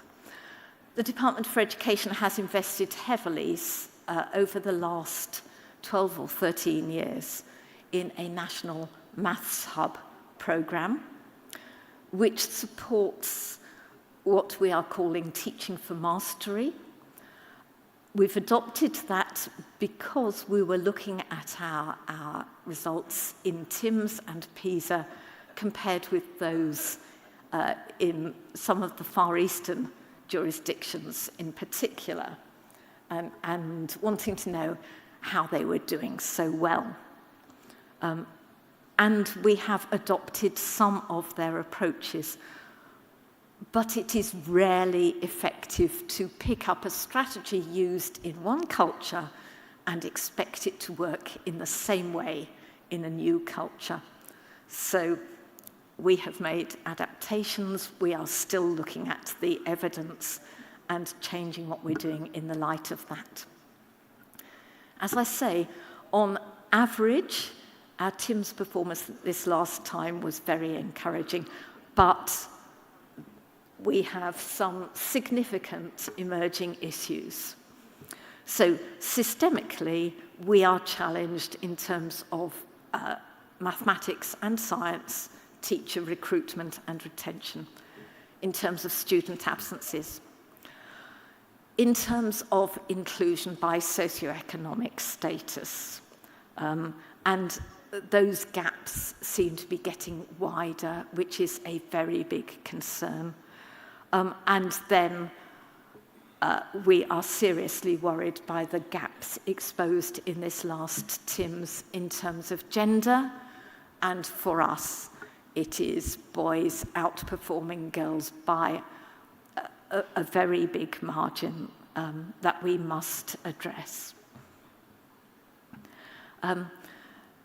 That's the situation in England. You've already heard, in terms of data, it's a very different situation in Oman, and therefore the right ways to move forward will be different. We try to learn from international evidence in England, including from North America, for example. But the ways in which that evidence is interpreted and put into practice don't always align with the evidence in England. So it's a complex picture.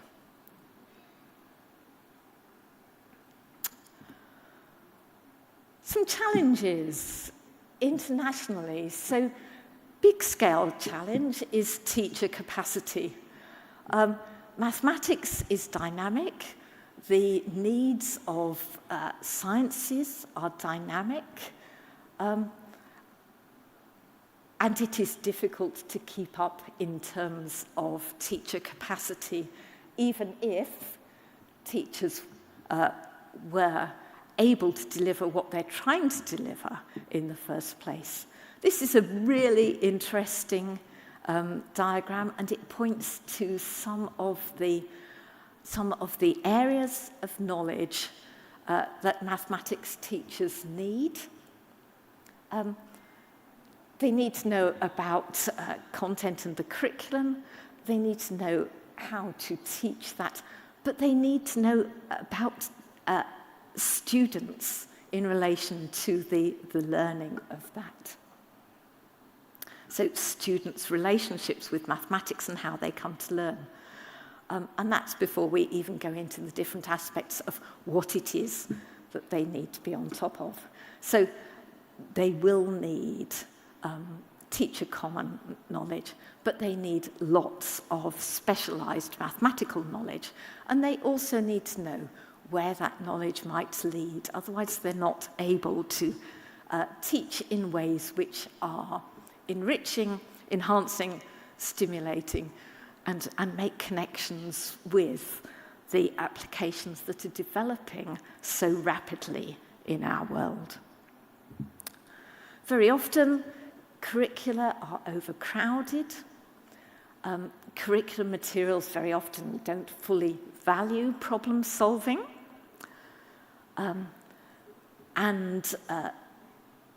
Formative assessment, the ongoing assessment in the classroom, is limited. Again, that's very complex and sophisticated as a teacherly skill.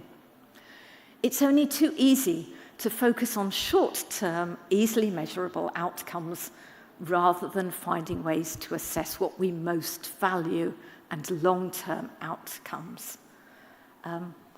And in particular, it is challenging within high-stakes assessments that we wish to be reliable to fully value problem solving. So we need to find ways of assessing which respect assessment as a servant of the target learning, not as its master. And I think another challenge where subject areas are developing rapidly and therefore our education systems need to be developing is bringing stakeholders with us, whether that's parents, whether it's employers, end users.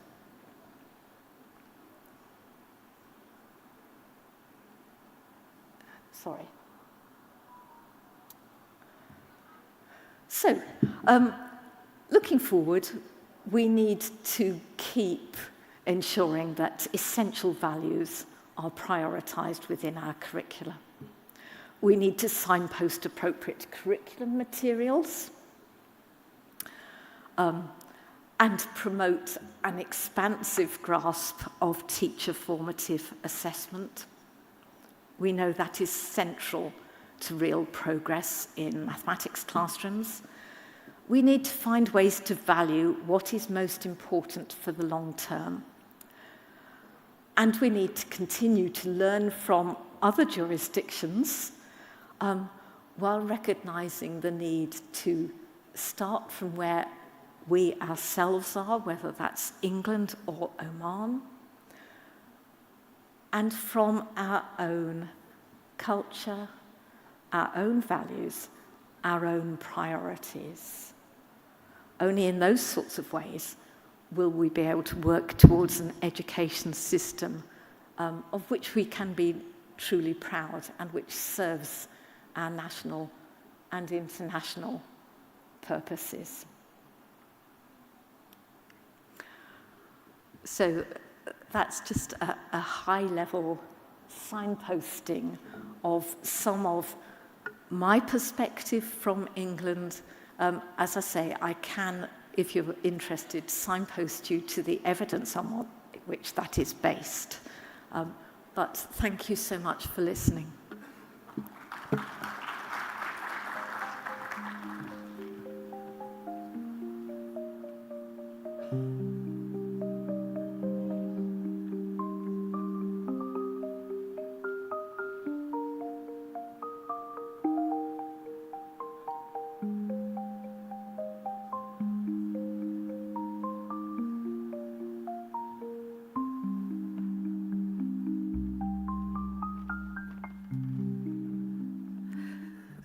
أود أن أشكر بالنيابة عنكم المتحدثة دكتور جينيفر جولدينغ على هذه المحاضرة القيمة والمثرية، وسرني ما قدمت من معلومات وأيضا توصيات، وخاصة في ما اختتمت به المحاضرة بأخذ السياق الثقافي والعماني في الاعتبار، مما أضفى على الطرح المزيد من العمق والواقعية. الآن ننتقل للورقة الثانية في هذه الجلسة، وأود أن ألفت عنايتكم الكريمة إلى أن النقاش سيكون في نهاية جميع الأوراق. الآن أدعو الفاضل الأستاذ محمد بن سليمان الرشدي لتقديم ورقة العمل.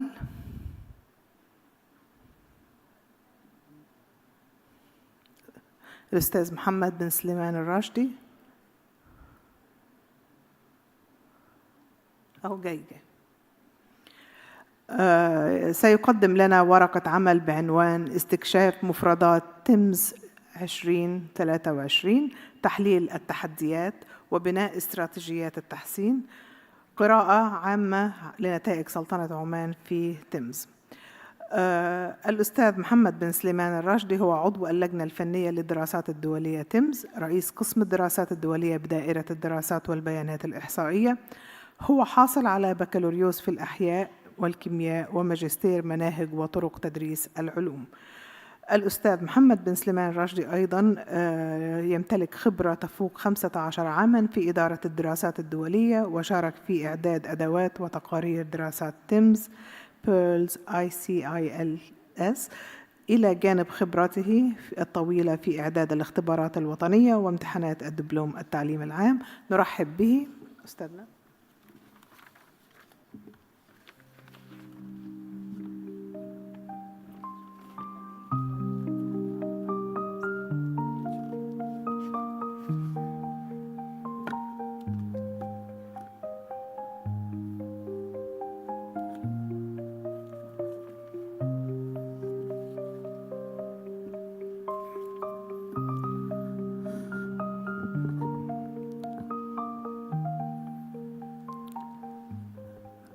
السلام عليكم ورحمة الله وبركاته.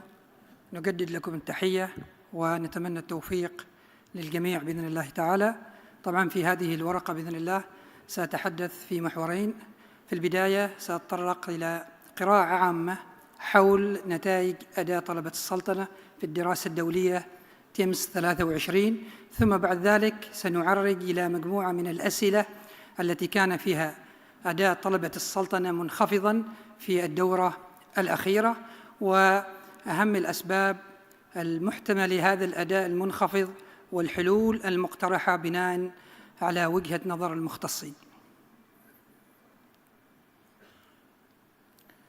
قراءة عامة بالنسبة لنتائج طلبة السلطنة. طبعاً تيمس 23 هي في مجملها الدورة الثامنة في مجمل دورات تيمس والخامسة في مشاركات السلطنة.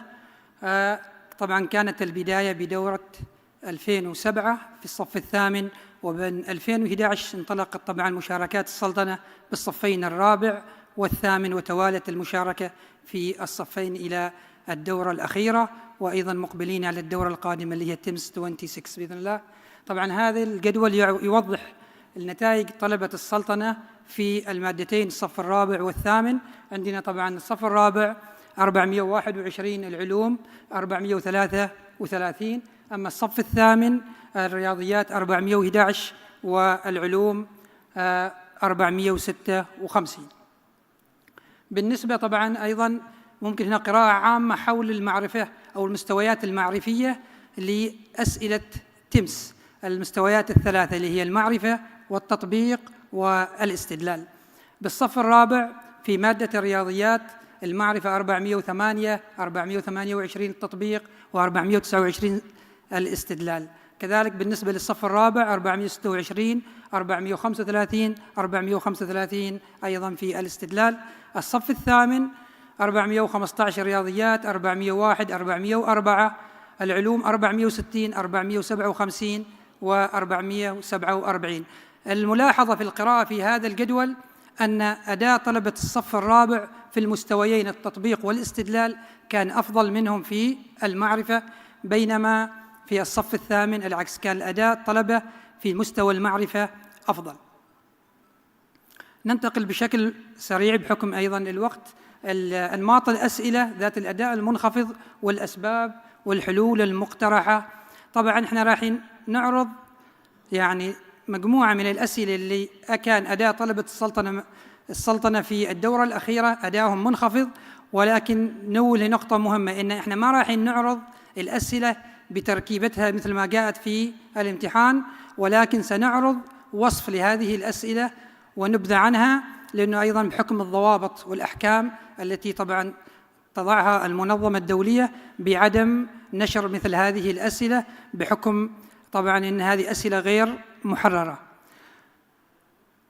الأسئلة هذه بعد من عمليات التحليل والتوصل إلى أن هذه النوعيات من الأسئلة كان أداء طلبة السلطنة فيها منخفض، تم عرض هذه الأسئلة على المختصين في دائرة تقويم تعلم العلوم التطبيقية، ودائرة إشراف العلوم التطبيقية، ودائرة تطوير مناهج العلوم التطبيقية، لدراسة هذه الأسئلة ووضع الأسباب المحتملة لهذا الأداء، وأيضاً اقتراح مجموعة من الحلول اللي ممكن طبعاً أن نعمل فيها وتحسن الأداء الطلبة في المادتين العلوم والرياضيات في الدورات القادمة.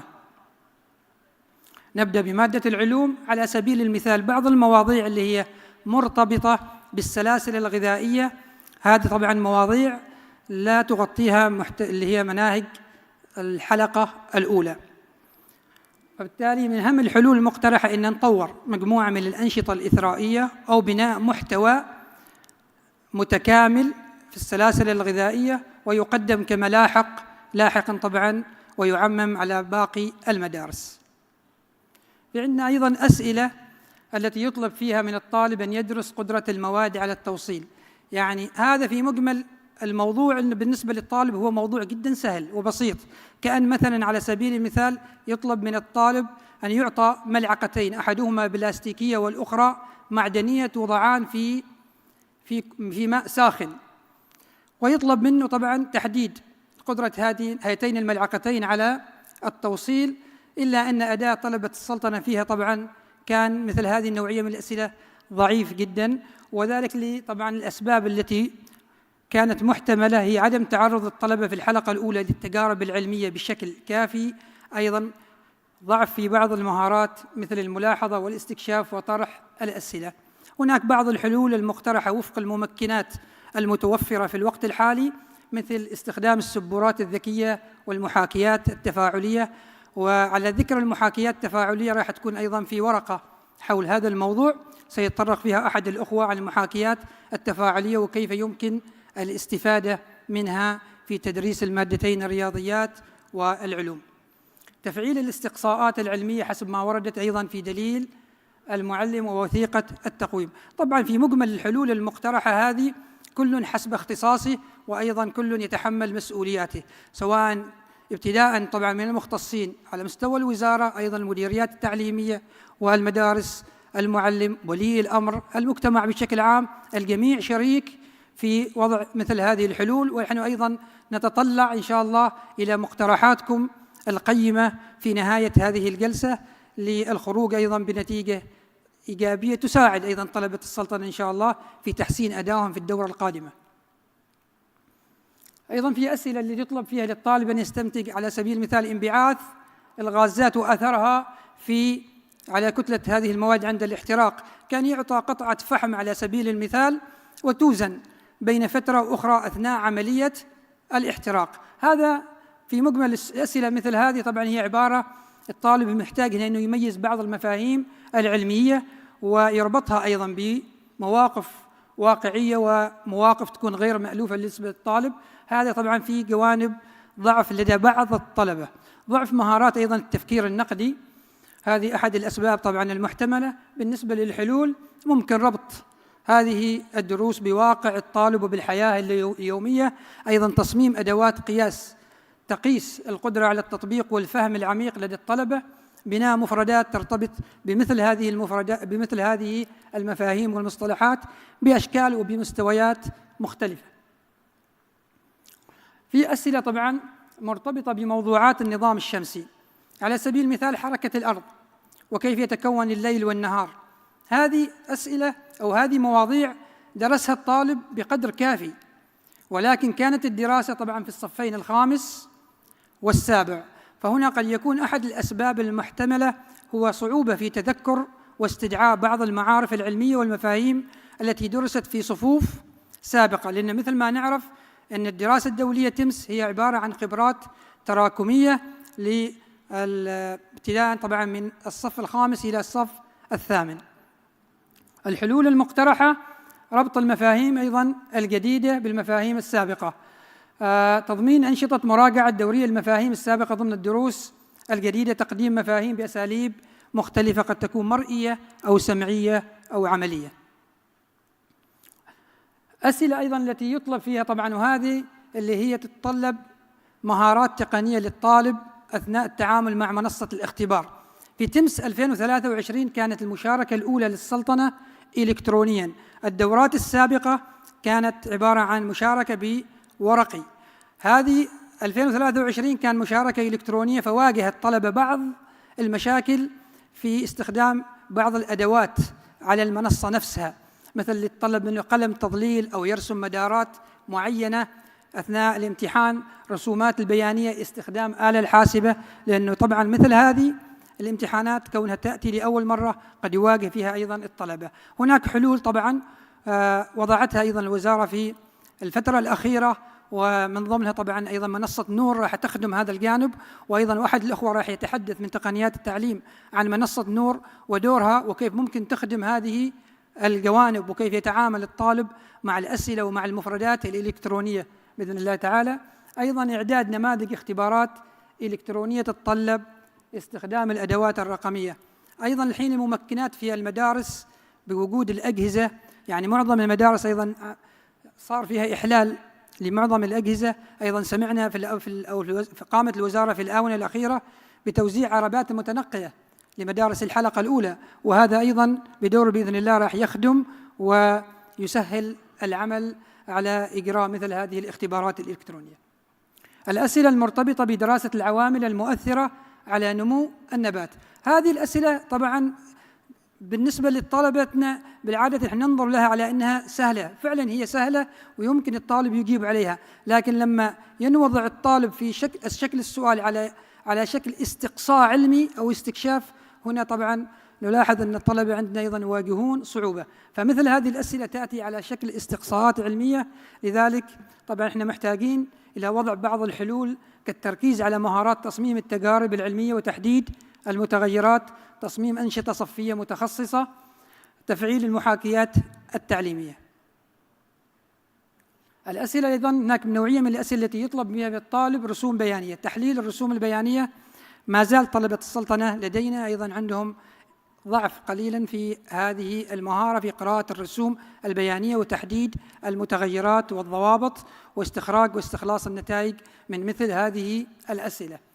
حتى لما كنا نطبق أيضاً ورقياً كانت هذه المشكلة أيضاً موجودة، وبالتالي إحنا محتاجين إلى تعزيز أكثر في استخدام أنواع مختلفة من الرسوم البيانية وتدريب الطلبة على تفكيك عناصر الرسم البياني وإدراج أسئلة تحليل رسوم بيانية. موجودة طبعاً هي حالياً، ولكن محتاجين إلى تعزيز هذا الجانب بشكل أكبر.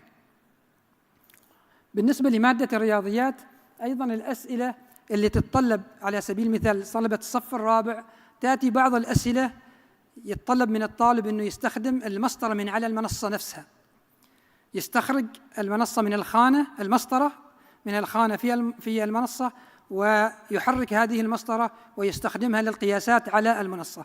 هنا طبعاً بحكم بعض المهارات لطلبة الصف الرابع واجهوا صعوبة في مثل هذه النوعية من الأسئلة، لذلك أيضاً طبعاً إحنا محتاجين إلى تدريب أكثر على مثل هذه النوعية من الأسئلة، وهذا أيضاً ما طبعاً تخطط له الوزارة وتصبو وتعمل عليه إن شاء الله جاهداً خلال الدورة القادمة. نأمل أنه يكون تأثير مثل هذه النوعية من الأسئلة راح يكون أقل بإذن الله تعالى. الأسئلة تتضمن خط الأعداد إلى أجزاء مقسم إلى أجزاء متساوية، ويطلب منه طبعاً إيجاد قيمة الأعداد الموجودة. هنا طبعاً أيضاً بعض الأسباب ضعف الطلبة في استنتاج مقدار المسافة بين كل عددين، وأيضاً مهارة العد القفزي. محتاجين أيضاً كحل مقترح لهذه الأسئلة إلى تدريب الطلبة على خط الأعداد الرقمي كعمل نماذج تفاعلية على سبيل المثال وتمارين المحاكاة، ربط خط الأعداد بالواقع كالربط بالمسطرة أو مسافة الطريق أو ميزان الحرارة. في أسئلة أيضاً ذات التفكير الرياضي المفتوح وتطبيق المفهوم النظري في حل المشكلة جديدة بناء على مثال معطى له للطالب. كان يعطى الطالب مفهوم العدد التام ويطلب منه تطبيق المفهوم على عدد آخر بناء على المثال المعطى. هنا طبعاً أهم الأسباب المحتملة ضعف في فهم المفهوم الأساسي وفي مهارة التفكير المنطقي وكتابة التفكير الرياضي بخطوات واضحة لتوضيح السبب، صعوبة الانتقال من المثال إلى التعميم، وضعف التعبير أيضاً كتابياً. الحلول المقترحة تدريب الطلبة على مثل هذه الأنماط من الأسئلة واستخدام استراتيجيات التفكير الرياضي مثل عكس المسألة أو التفكير الاستقرائي، الخرائط الذهنية. الأسئلة أيضاً التي كانت على شكل معادلات وبها كسور بالنسبة لطلبة الصف الثامن، ويكون بها متغير مجهول ويطلب إلى الطالب إيجاد قيمة المتغير. هنا طبعاً أهم الأسباب عدم تمكن بعض الطلبة من المفاهيم الرياضية وتوظيف مثل هذه المفاهيم في حل المشكلات، ضعف المهارات الأساسية في التعامل مع الكسور، ضعف بعض الطلبة في استراتيجيات حل المعادلات. الحلول المقترحة تمكين هؤلاء الطلبة من أهم هذه المفاهيم الأساسية للكسور، استخدام طرق بصرية للحل مثل نماذج الكسور أو جداول خطوات الحل، التدريب على هذه الأنماط من الأسئلة من خلال حل العديد من المعادلات ذات الكسور والمتحولات المجهولة. الأسئلة أيضاً التي تتطلب الربط بين المفاهيم الرياضية والمفاهيم الحياتية والفيزيائية، والتي تتطلب مهارة ترجمة القصة. هنا المشكلة الأساسية اللي هي هذه المسائل اللفظية. الطلبة عندنا أيضاً لهم ضعف في بعض مهارات التحليل اللغوي، كان يستخرج المعطيات ومن من المسألة اللفظية، وأيضاً الخلط بين بعض المفاهيم كالسرعة الثابتة والتسارع، أو بين المسافة الكلية والإزاحة. أيضاً كحل مقترح التدريب على التفكير التحليلي، تعويد الطلبة على قراءة رياضية للقصة وتحليل هذا النص إلى لاستخراج المعطيات والعلاقات والمطلوب والخطوات. دمج أيضاً المفاهيم بين مادتي الرياضيات والفيزياء كالربط بين درس المعادلات الخطية ومفهوم السرعة والمسافة. الأسئلة التي تتطلب مهارة التخيل ومهارة الفهم البصري، هنا طبعا أيضا هذه المسائل اللي يتطلب من الطالب أنه يكون عنده خيال كبير ويستطيع أنه تخيل فراغي، مثل يعني هنا أيضا في إشكالية في أداء الطلبة من مثل هذه النوعية من الأسئلة، لأنه هنا طبعا يحتاج أن الطالب يكون يمتلك مهارة التخيل الفراغي كرؤية الأجسام ثلاثية الأبعاد في أذهانهم. عدم قدرة بعض الطلبة على تخيل ترتيب الأشكال داخل الصندوق والربط بين الأبعاد. أهم الحلول المقترحة استخدام أدوات تعليمية محسوسة أو رقمية ثلاثية الأبعاد مثل المكعبات، النماذج البلاستيكية والتطبيقات الرقمية. تنمية مهارات التخيل البصري تدريجياً وربط الدروس بسيناريوهات محدودة. أخيراً ملاحظات عامة تم رصدها أثناء تطبيق هذه الدراسة. كون التطبيق كان إلكتروني اللي هو صعوبة التعامل مع بعض الأسئلة التي تتطلب مهارات تقنية، وهي اللي حددناها تحديداً كاستخدام بعض الأيقونات مثل الأدوات الرقمية كالمسطرة، الحاسبة، مشاهدة فيديو، استخدام رسم معين كمدارات. هذه أيضاً فيها مشاكل كانت لدى الطلبة. ترك بعض الأسئلة فارغة والتي تتطلب كتابة إجابات طويلة كالشرح والتفسير. تجد الأسئلة المركبة اللي يطلب من الطالب أنه يجيب على كي يختار إجابة صحيحة، لكن عند التفسير أو الشرح يتركها فارغة. الضعف القرائي ومهارات فهم المقروء لدى بعض الطلبة. وأخيراً أيضاً ملاحظة لدى بعض الطلبة عدم الجدية في التعامل والتعاطي مع مثل هذه الاختبارات. أعتذر طبعاً، أنا أعرف أني مريت بشكل سريع، ولكن أيضاً بحكم الوقت شكراً لكم، والسلام عليكم ورحمة الله تعالى وبركاته.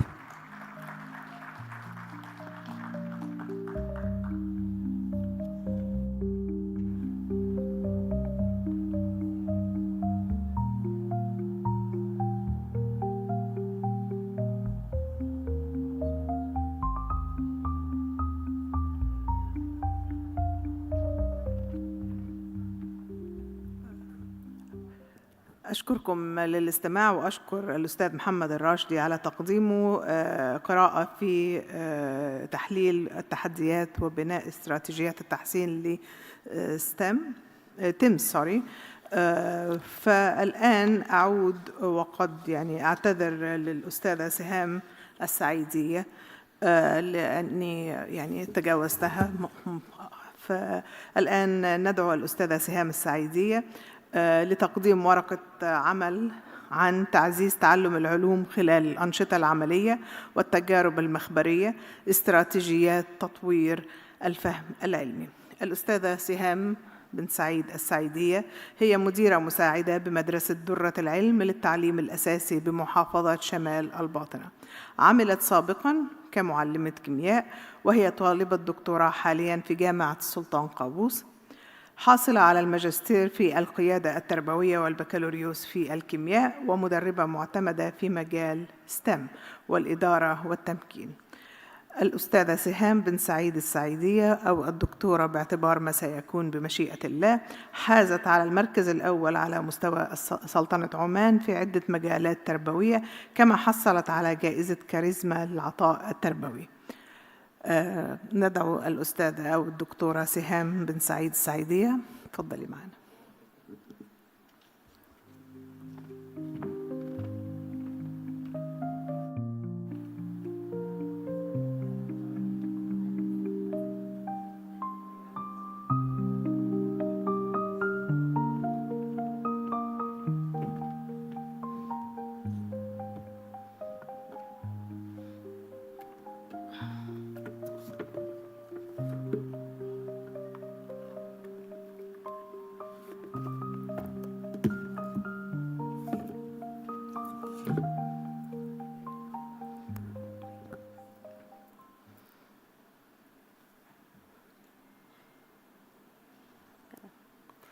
السلام عليكم ورحمة الله وبركاته. أسعد الله صباحكم، صباح رائع، صباح العلوم والرياضيات بأساليب وطرق وخبرات محلية وعالمية، وبإذن الله تعالى نصحبكم في أوراق عمل خفيفة ورائعة وبإذن الله مفيدة. إن شاء الله معكم أقف الآن في وقفة بسيطة وليست بالجديدة، لأن معلمي ومعلمات عمان الحبيبة مبدعين في هذا المجال.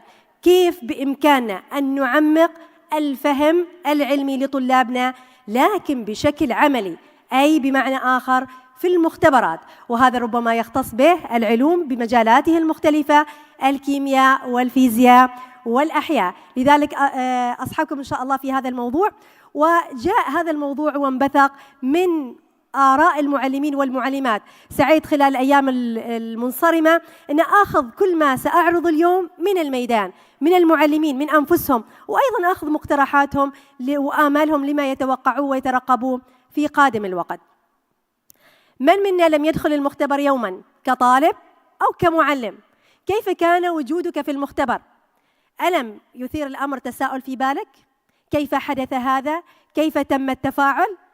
بلا شك أن هذا الأمر قادك إلى أفكار كثيرة وفتح عقلك لآفاق بعيدة، وهذا بالضبط ما يحدث لطلابنا في مدارسنا وفي المختبرات. على سبيل المثال، في يوم من الأيام في إحدى الحصص، حصص العلوم، دخلت على طالباتي وأحضرت هذا الصندوق، وقلت لهن أن لدي هذا المصباح لم يتم تركيبه ولا توصيله، لكن بمجرد أن أقوم بتقريبه من هذا الصندوق يضيء. هو الآن مضيء، بس ربما الإضاءة الساطعة على المسرح لا يظهر هذا الأمر. كيف يضيء الآن هذا المصباح بلا كهرباء ولا بلا توصيل بلا أسلاك بمجرد تقريبه من هذا الصندوق؟ ماذا يوجد في هذا الصندوق؟ هذا ما طرحته تماما على طالباتي، والآن أطرحه عليكم، وقد نتلقى الإجابة من خلال المبدعين الموجودين معنا اليوم. طالباتي في تلك الليلة حرفيا تواصل معي أولياء الأمور الأمهات يخبرنا أن الطالبات لم يذاكرن ولم يقمن بالتحضير ولا أداء المهام، شغلهن الشاغل البحث عن الإجابة. ما هو السحر الموجود في هذا الصندوق الذي يجعل المصابيح تعمل بلا توصيل؟ وهذا ما يحدث حاليا في مختبراتنا. نبدأ بسؤال أو فكرة أو موضوع أو عمل، وفي الأخير نخرج بمعرفة كبيرة وفهم علمي عميق. إن شاء الله من خلال ورقة العمل التالية أصحابكم وأحدثكم عن أهمية الأنشطة والتجارب العملية للطالب، استراتيجيات عملية لتطوير الفهم منبثقة من مبدعي سلطنة عمان، أثر التجارب المخبرية على الفهم العلمي، وكذلك التوصيات والمقترحات التي جاءت من العاملين في الميدان.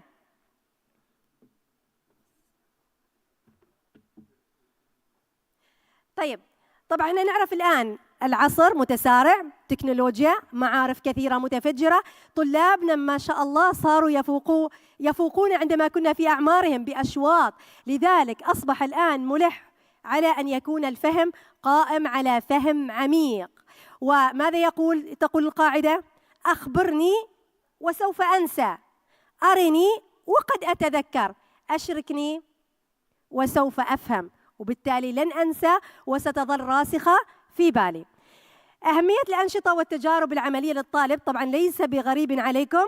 تنمية الفهم العميق للمفاهيم العلمية، ربط التعلم النظري بالتطبيق العملي، تعزيز الفضول العلمي وحب الاستكشاف، وهذا ما نريده وربما ما سنخرج به من هذه الندوة الرائعة.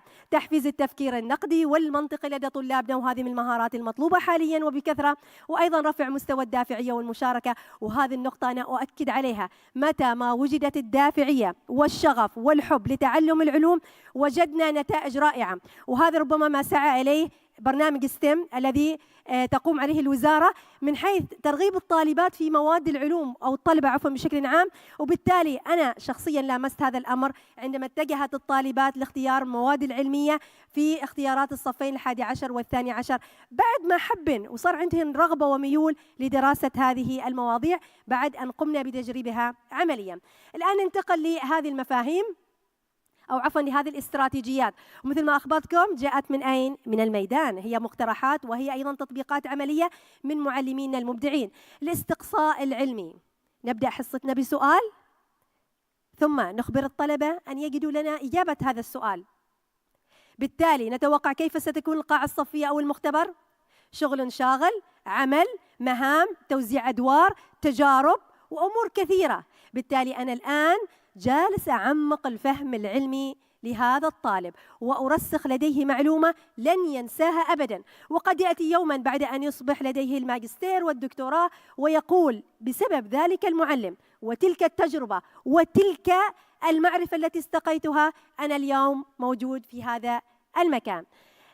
أيضاً التجارب التفاعلية، وربما هي مختصة أكثر بالكيمياء، خلط المواد أمر ممتع ومشوق لدى الطلاب، خاصة إذا ما كانت النتيجة فورية، عندي راسب، عندي تغير في اللون، ارتفاع في الحرارة. هذه الأمور كثير تشوق طلابنا وتخليهم يحبوا يرجعوا مرة ومرتين وثلاث وعشر للمختبر لاستقاء المعرفة بشكل عملي. العروض العملية ما كثير يحبوها الطلاب، ليش؟ لأنها تعرض أمامهم، لكن نحن متى نلجأ لها في مدارسنا؟ عندما تكون هناك مخاطر عالية من هذه التجربة، بالتالي نحافظ على سلامة أبنائنا الطلبة. كذلك إذا كان لا يمكن تنفيذها بسبب مثلا عدم توفر الأدوات، أو لأن التجربة تركيبها كجهاز كبير موجود لا يمكن يعني وضعه على كل مجموعة أو لكل طالب، لذلك يتم عرضه عملياً. أيضاً التعلم القائم على حل المشكلات. يأتي الطالب يدخل قاعة المختبر أو القاعة الصفية، يجد في مجموعته أو على طاولته مشكلة محددة معروفة، ما الحل لها؟ أنا أقدم له المشكلة، اجد لي الخطوات، الأساليب، الأدوات، جد لي النتيجة. هل ستقوم بتفاعل؟ هل ستقوم بتجربة فيزيائية؟ هل ستستخدم أدوات، أجهزة؟ هل ستكتب تحل معادلات، حسابات رياضية؟ في الأخير أنا سأعمق الفهم لدى هذا الطالب من خلال هذه الاستراتيجية. وعلى فكرة ترى نحن ما جالسين نقول حاجة جديدة، مدارسنا، صفوفنا، مختبراتنا فيها كل هذه العطاءات والإبداعات، وإن لم تسمى يعني بمفهومها العلمي. أيضا التعلم القائم على الواقع.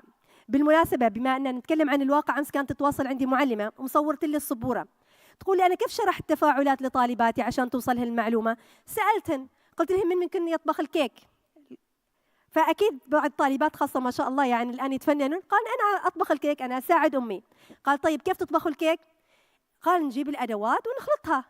اللي فاهمة وعندها شوية معرفة قالت لا، أنا بفصل المواد الجافة عن المواد السائلة وأخلط هذه على حدة وهذه على حدة ثم كليهما.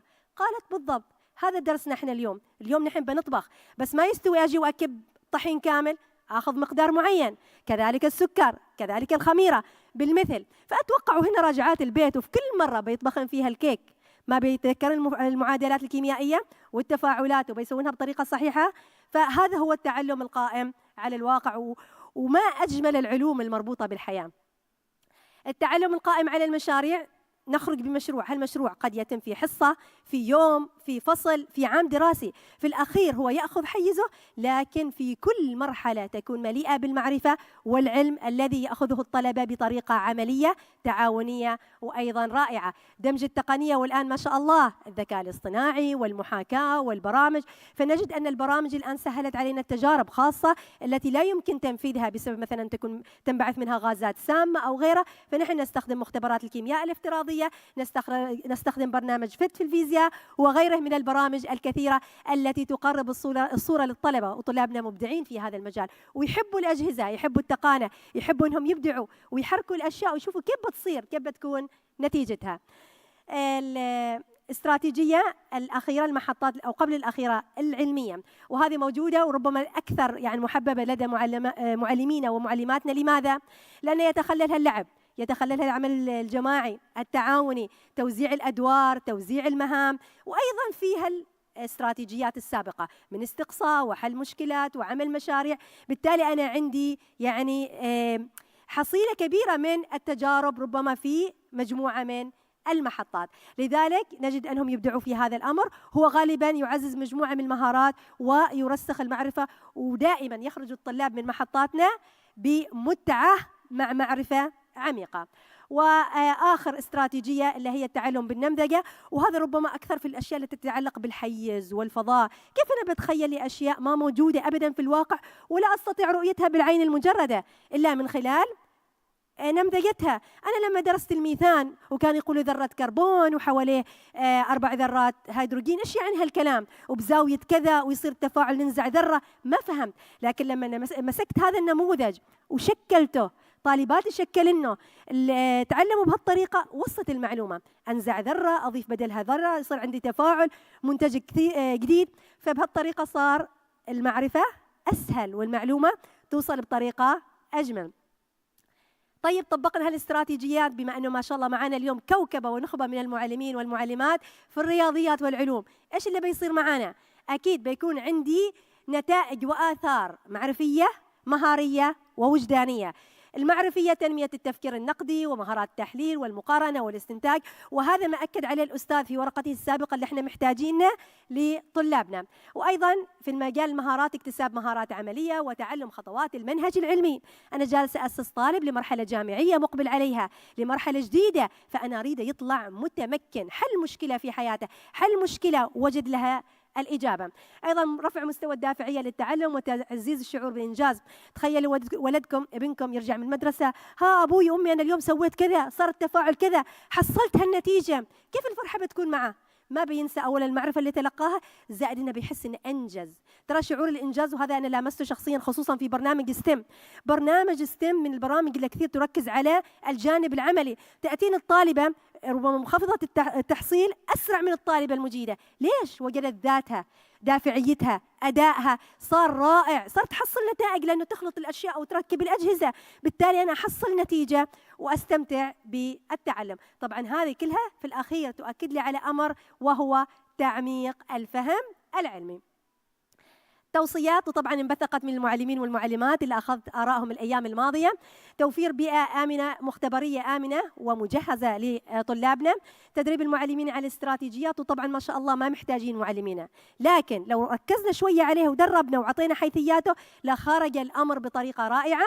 تفعيل الأنشطة العملية في جميع المراحل، وهنا أركز على الحلقة الأولى. الحلقة الأولى أحس محتاجين فيها مختبرات، محتاجين أن الطالب يلامس أدوات، مواد، تفاعلات، وهذا اللي أكد عليه الأستاذ للطالب يعني سؤال عن التفاعلات، لكن ما عرف في حياته، ما دخل مختبر. فلو وجد في الحلقة الأولى أتوقع بيكون التعلم جدا رائع وشيق، وبنخرج بعلماء صغار. تفعيل الدروس العملية والتجارب المختبرية في المناهج طريقة أكثر، بحيث أنه يكون على الأقل توازن ما بين الإطار النظري والإطار العملي. وطبعا دعم المعلمين المبدعين. ماذا لو مثلا صدرت مسابقة للمعلمين المتميزين في الأداء العملي؟ كيف تتوقع بيكون؟ تنافس عالي، إبداعات، عطاءات. ماذا لو كرمنا أفضل الطلاب في تنفيذ المشاريع على مستوى المدارس وبمختلف المراحل؟ بنطلع بإبداعات رائعة. ما أجمل التعزيز، أنا أؤمن أن التعزيز وقود الإبداع. وأيضا طبعا عقد شراكات، وهذا ما مقصرة الوزارة جزاهم الله خير، شراكات كثيرة تجهيز المختبرات مثل مختبرات ستيم وغيرها. وبهذا نختم أن العقل الذي يتمدد بتجربة جديدة لا يمكنه العودة أبدا إلى حجمه السابق. طالب لما يدخل المختبر ياخذ معرفة جديدة، مستحيل أنه يطلع بنفس الاتساع من العقل، وإنما يكبر، يفتح يعني تفتح له آفاق جديدة. وهذا كل شيء. دمتم بخير، وإن شاء الله نتمنى لكم استفادة رائعة في قادم الوقت في الأوراق القادمة.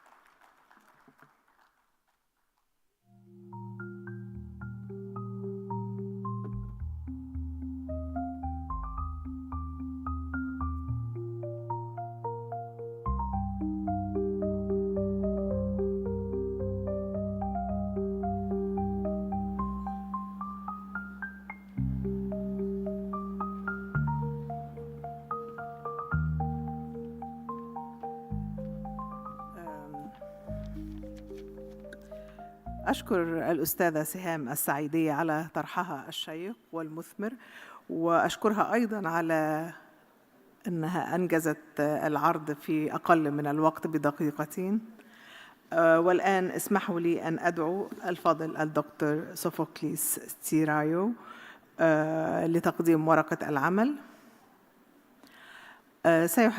سيحدثنا دكتور سوفوكليس عن دور برامج ستيم في تعزيز تعلم العلوم والرياضيات. دكتور سوفوكليس ستيرايو I'm sorry to pronounce the name wrong. Satirayo. Yeah. هو مدير قسم البحث والتطوير في مؤسسة إلينوي جرمانيكي أجوجي، أكبر مؤسسة تعليمية في اليونان. هو لديه خبرة طويلة في تصميم وتطبيق وتقييم البيانات الرقمية والتعليمية التي تربط بين التعلم الرسمي وغير الرسمي في العلوم. دكتور سوفوكليس أشرف على أكثر من 200 مشروع بحثي وتعليمي ممول من الاتحاد الأوروبي، وركزت أعماله على بناء مجتمعات تعليمية وتطوير مناهج وأساليب تدريس مبتكرة وتنفيذ أنشطة تعليمية على نطاق واسع في بيئة في بيئات المدرسة الحقيقية. هو يدير مركزاً معتمداً لتطوير المهني المستمر للمعلمين، ويقدم دورات دولية في التعليم المعزز بالتقنية وتصميم الأنشطة التعليمية وتعليم العلوم الحديثة مثل استكشاف الفضاء والفيزياء عالية الطاقة. هو يعد من رواد التعليم المفتوح والمدمج في أوروبا، وله إسهامات في تطوير أدوات التقييم الذاتي مثل أداة سيلفي المعتمدة في الاتحاد الأوروبي. ندعو الدكتور سوفوكليس لتقديم ورقة العمل.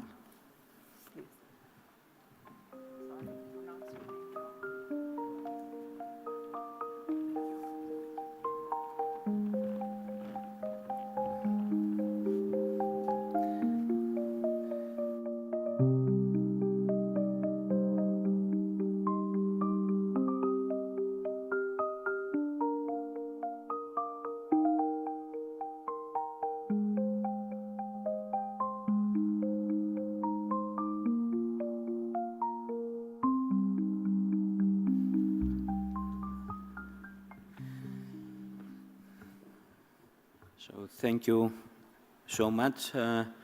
Thank you first of all for the great honor to be here. It's really a privilege for me to present to this wide audience the work that we are doing.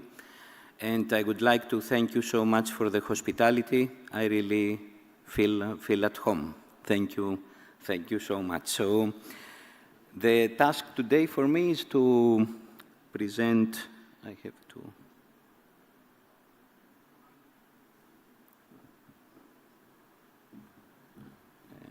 Maybe I can use this. Okay. So I will present the role of STEM programs in enhancing science and mathematics learning.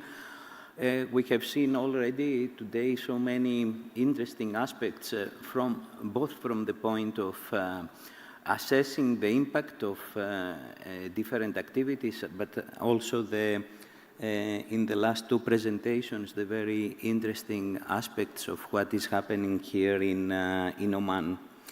So my presentation is going to focus on the current trends of science education. I will present our vision for the deeper learning classroom, for a classroom that is really enhancing science and mathematics learning and is providing learning that lasts for all students. I will present a number of examples. I think this is the most important part of this presentation. Activities that can be implemented in the classroom, enriched with technological tools, but also large-scale projects that are really integrating the scientific subjects, and they are offering opportunities really for the development of these key competencies that we are looking for. And I will also at the end discuss a recent project that we are running where we are transforming the whole school building to a lab, to a living lab where students, through the interaction with the building and its operation, they are performing numerous experiments. I will present the outcomes of our work through all these years. I will present what we are currently developing with more advanced tools, and I will come up with some conclusions at the end. So starting from the main problem is, I think we have really to redefine the term science education, because what is really we see is a major mismatch. We are looking for the development of competencies. We are discussing for competence-based curricula, while at the same time, nothing is really changing in the school classroom itself. So this is a major mismatch that we have to correct if we want really to proceed successfully in the future. And from one point is all the research work, but it's good really to make the connections from what people outside education, they see. This is the book of Umberto Eco. It's called Turning Back the Clock. It includes a number of lectures of the Italian philosopher. One of them is focusing on the magical view of science, on how we are presenting science in, to the youth. And he's really saying that we have to modify what is happening, because we are presenting science something like magical that is happening by chance, and we are ignoring the whole process, the whole progressive approach that has been developed over years in order to develop the scientific ideas. And it's a task, a duty of man of learning. The man of learning for Umberto Eco is the scientist who has to devote significant time also on outreach, also on communicating the outcome of his or her work to the youth. And this is a very important, a very crucial aspect, the introduction of the scientific methodology to the school classroom. This is a catalyst for the process. I will focus on the trends. In Europe, the issue of the introduction of inquiry is it's a long story, really. This is a publication, a policy document that was published back in 2006, revisiting the inquiry process and promoting it as the pedagogy that will change the European education, the European science education field. Significant investments have been made, and numerous efforts have been made in numerous member states, but the core part of the process is remaining unchanged. And here is where we have to focus on. It is clear that inquiry has numerous benefits. It is supporting both the high performers and the low performers. It can reduce the gap between the girls and boys in science and mathematics education. It's increasing the interest, the motivation of the students. So it's creating the condition for deeper learning as we expect. Still, it's not only an issue of the curriculum. We have to change completely the context of implementation in order to see the benefits from inquiry. The second issue is the role of external stakeholders. We are thinking of an open school environment, an environment where we can have a continuous interaction with external stakeholders, researchers, people from industry, local stakeholders who have great interest and share responsibility about the school. So we have to find ways to integrate their contribution to the formal schooling. And this has to be done on a continuous scheme. We have to create a science learning continuum where the students are continuously engaged with these issues. We call this learning ecologies, that is moving from different learning contexts, but the key concepts, the key aims are remaining the same. Scientific disciplines have to be enlarged. We have to design project-based work that includes different aspects. We were discussing before about the low performance or the low interest in mathematics. If we manage to integrate the mathematical problem to the specific case that is under investigation, then things could change. example with the cake was really a very, very interesting one. So this is a very, very important aspect also for us. And the last but also equally important parameter is the role of the teachers. It's impossible to continuously training new teachers on new pedagogies, on new approaches, on new tools. We have to create effective communities of practice where teachers are learning from each other.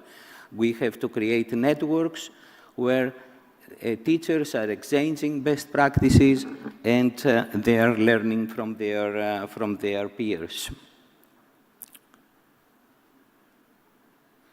The only way to improve the outcomes is really to improve instruction. This is a message that came from two major surveys that took place about 10 years ago from McKinsey and collaborators, assessing the top performing educational systems in the world, but also the systems that have present the biggest progress the last years. So this is a very important aspect. So our vision is to create a hybrid classroom that builds on both the strengths of formal and informal education and facilitates the deeper learning for all students. And the different components of this hybrid classroom have to be really interrelated and effectively connected.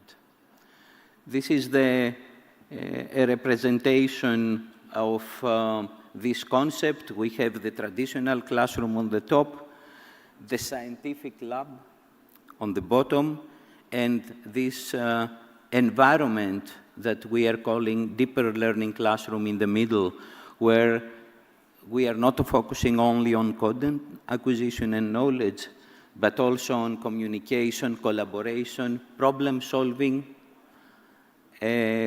development of academic mindset, and of course, setting up the whole framework for creating lifelong learners. The structure of the assessment model is based on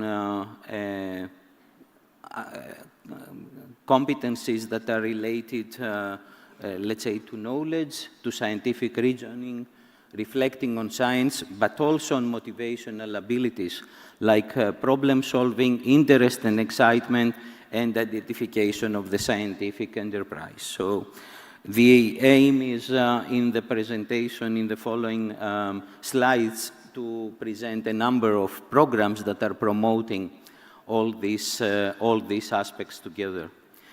The previous speaker said that we have now the technology to make amazing things in the classroom. Here are some examples. For example, here is the use of wearable computers integrated on the students' clothes or everyday objects. So by integrating, for example, accelerometers to a football, we can get data that can be used for experimental work on Newton's laws. So we can see this classroom environment where the students are playing by throwing the ball here and there, while the system is monitoring the trajectory of the ball, and the students are investigating both mathematical and physics-related problems. There was a reference to augmented reality. We can transfer these experiences now in the school classroom. For example, presenting different and quite complex to present phenomena like Doppler effect. So thanks to the augmentation, by reading the QR codes and delivering the necessary content, we can see the movement of the waves, we can see the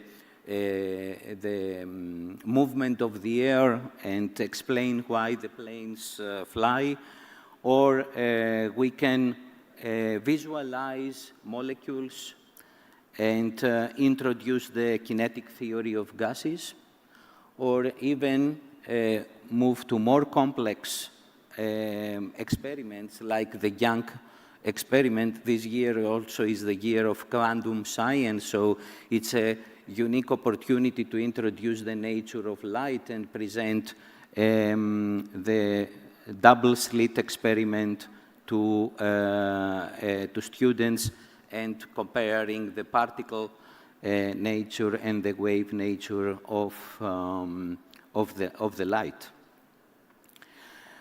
In another more integrated approach, and this is also related with the Greek educational system, up the 6th grade of the primary school, at the age of 11 years old students, we are asking them to set up a colony on Mars. And they have to create a digital e-book adding their own content. So it's not only the whole process of preparing the trip to Mars, making all the necessary calculation, how is it possible to make the trip, when they have to leave, and so on, how long it's going to take, but also to make all the necessary calculations to set up a sustainable colony on the red planet. So students, apart from adding different, let's say, visualizations, they have the opportunity to design rovers, they have the opportunity to design rockets, and through this platform to give life to them. So they can see them launching a rocket, or having the rovers moving on the planet, or operating a whole colony on Mars. Coming back to the message that was sent from Umberto Eco, speaking for reliable educational sites that are promoting this kind of materials, we are coming to discover the Cosmos platform that is offering access to a number of robotic telescopes around the world.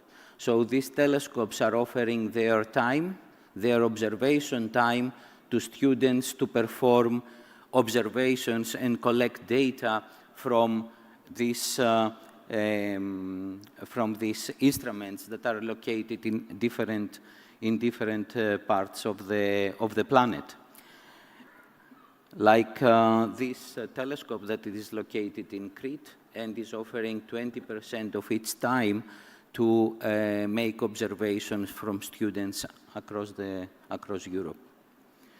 Another very interesting case is the Museum of the History of Science in Florence, the Museo Galileo.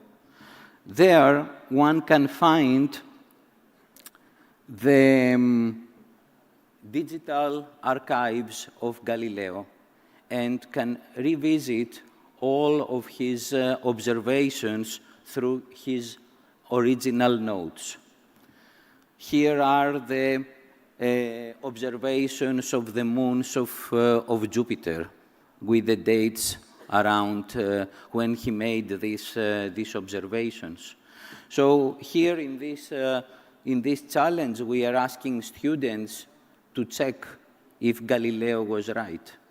So we are constructing with them a simple telescope, like the telescope that Galileo had. And the upper one is a photo taken from this telescope, while the image below is the observation from the digital archive of Galileo. But it is not always necessary to make, let's say, the construction. We can use other digital tools. One of the most important observations of Galileo, it was really a shock for him, it was the phases of Venus. And these are his drawings from the digital, from his digital archive. And here we can see the specific period when he made all the observations, starting from 1609 to 1611, and the specific months. So by using Stellarium, this is a digital planetarium, everybody can download it and use it. We can set the location to Florence. We can set the date to 10th of August, 1610, and zoom in to Venus. And we can take the image of Venus and compare with the digital archive of Galileo and find out if he was really, really correct. Another, I think it was Dr. Colding when she said that we have to connect these activities with our culture, with the specific needs. What we are saying is we have to design projects that are related really with the needs of the schools. This is the idea of a school-generated curriculum that is adapted, of course, to the main principles, to the key points of the curriculum, but it can be adapted to the local needs. I'm coming from a country where the earthquakes are a very common phenomenon. So one of the biggest, let's say, projects that we are implementing is the construction of a seismometer. So this is a homemade seismometer. The students are constructing this seismometer. They are programming it, they are calibrating it, and we have managed to set up a network. These are the schools in the eastern part of Mediterranean where it is quite active. We have also some stations in other countries, but we are simulating the process of the scientific exploration. So the students are able to collect data. By the way, in order to find the epicenter of an earthquake, one seismometer is not enough. You need at least 3 to make a triangulation to find the exact point of the epicenter. So the mathematics are integrated. Programming is integrating. The electronic part is integrated. So it's really a full STEM program. This is how it is recorded, the earthquake. And you can say, okay, maybe earthquakes are not so common here, but these instruments are very accurate and very sensitive. So we can even measure earthquakes from the other side of the planet. For example, this is here in the middle, in between the noise of the day when the students are moving around in the school, we are able to identify the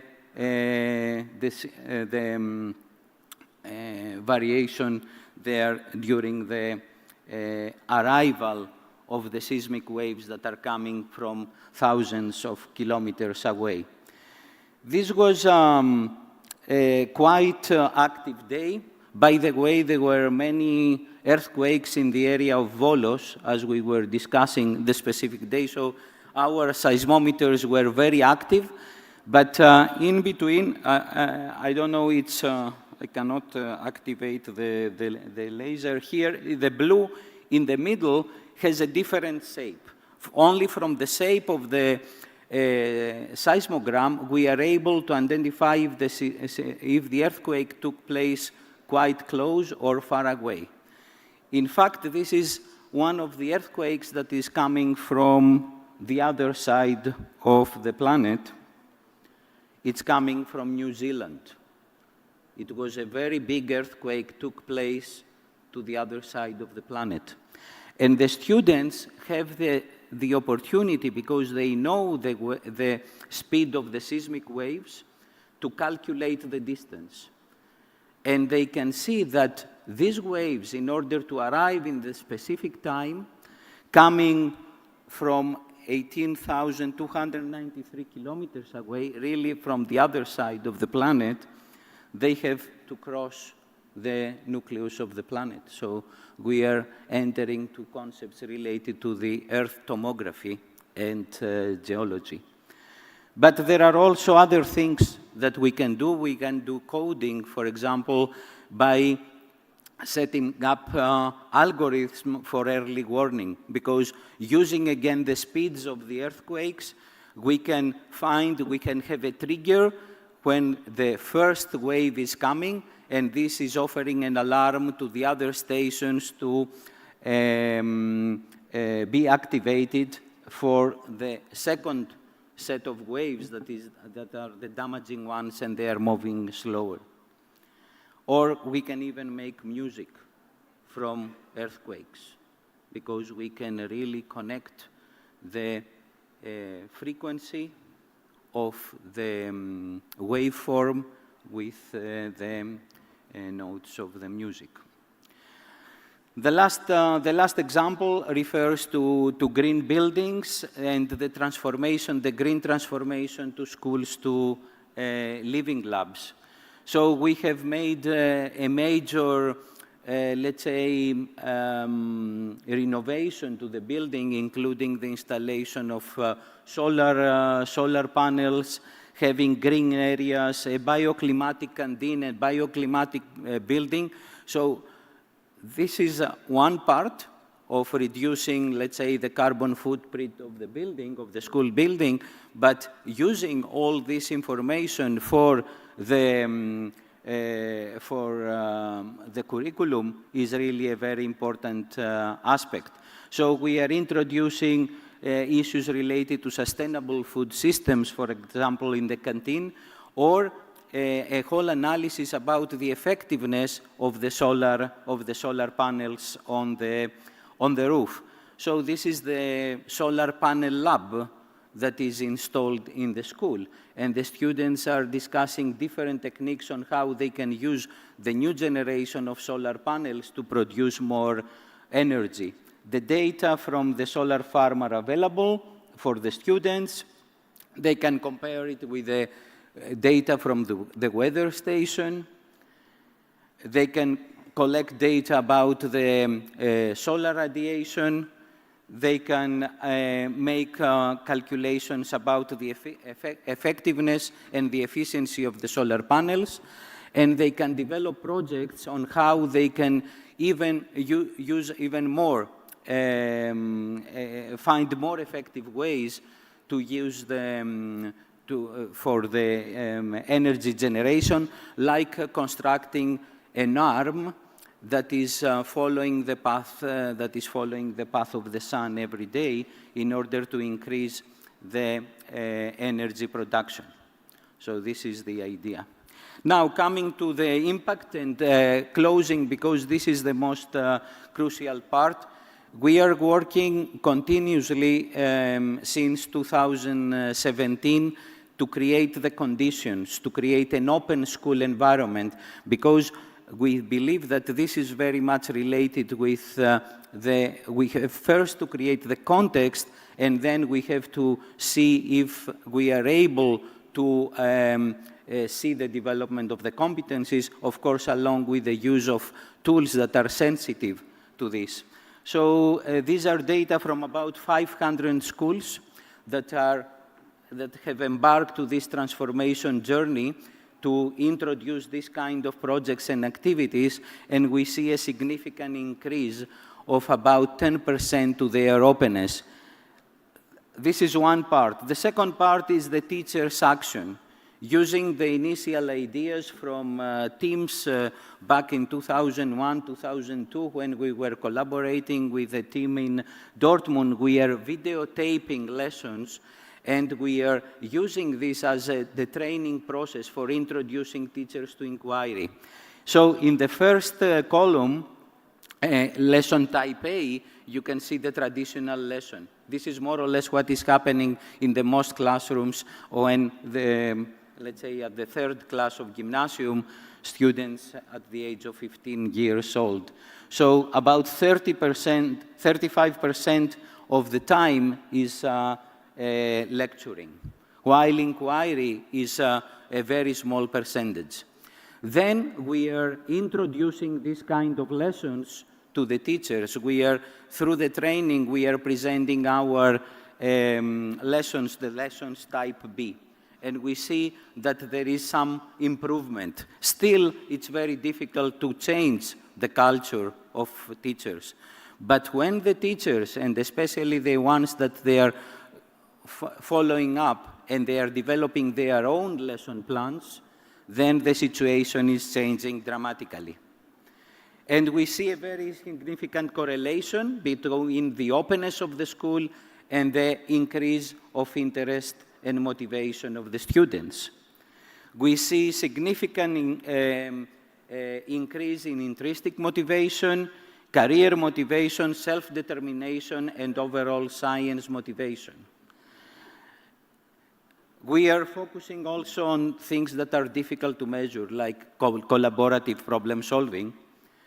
We are following the collaborative problem solving methodology of PISA from 2015 that is organizing the lessons in specific ways, and we are assessing step by step all the partial abilities. Here are the results from 2015.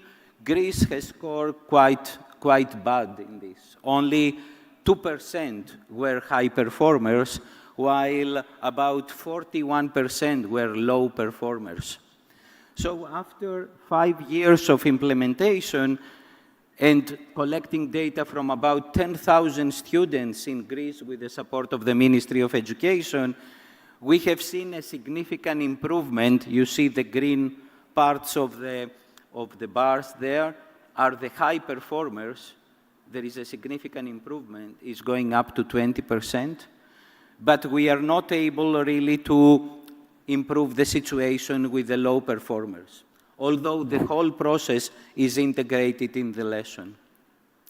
So we are moving ahead. These are our next steps. We are implementing AI-enabled conversational agents while the students are working on the tasks, especially when they are working with virtual labs and we have the opportunity to have one-by-one interaction. And we are creating these personalized inquiry paths. So the different students are receiving different level of information. Challenges for high performers, support materials for moderate performers, and guidance and systematic provision of information to the low performers.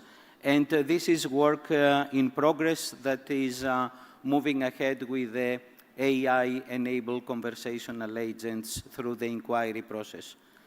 Closing, I believe that the way forward, the pathway to improve outcomes, includes the adoption of a whole school approach towards inquiry. We have to create the conditions and the environment for the implementation of inquiry, also focusing on teachers' preparation, give them the freedom to develop the skills and develop lesson plans and activities that are really focusing on inquiry, and through a network help them to improve their professional development. Always try to assess what is important and not what is easy to measure. And finally, focus on formative assessment of key competencies. So thank you so much for listening.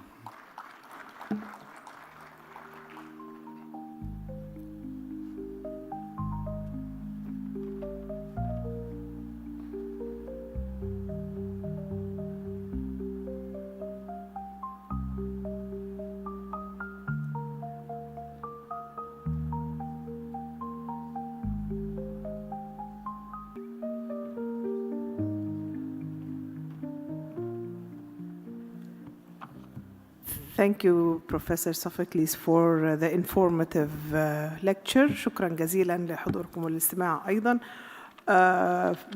الوقت قد زاد دقيقتين، لكن أخذناهم عوضا من محاضرة الدكتورة السعيدية. وكما يقولون الايرورز بالبلس والماينس يلاشوا بعض. minus 2 minutes plus 2 minutes, that's also fine. So الآن ننتقل للورقة الأخيرة وتقدمها الفاضلة فاطمة بن سليمان المعمرية. الأستاذة فاطمة بن سليمان المعمرية ستحدثنا عن استراتيجيات تدريس العلوم والرياضيات في ضوء ممارسات فعالة، رؤى وتطبيقات. الأستاذة فاطمة بن سليمان المعمرية هي معلم أول مجال ثاني بمدرسة السليف للتعليم الأساسي بمحافظة الظاهرة، حاصلة على شهادة بكالوريوس تربية ومدربة في منظومة التعليم الإلكتروني. ندعوها لتقدم ورقة العمل.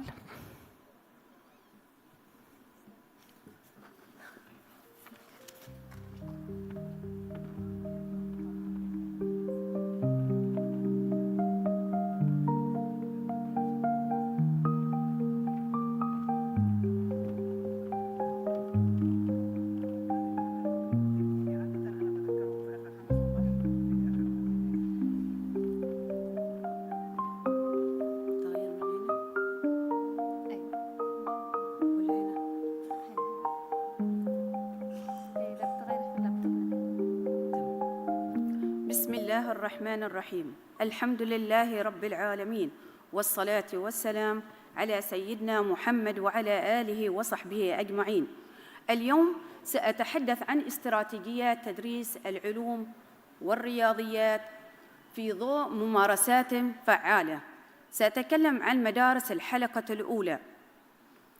في البداية من تعليمية محافظة الظاهرة سأتحدث عن النتائج التي حصلت عليها مدرسة السليف للتعليم الأساسي، حيث حصلنا على 518 نقطة في مادة الرياضيات، وأيضاً حصلنا على 538 نقطة في مادة العلوم، وهذا جاء نتيجة جهود متواصلة لرفع المستوى التحصيلي.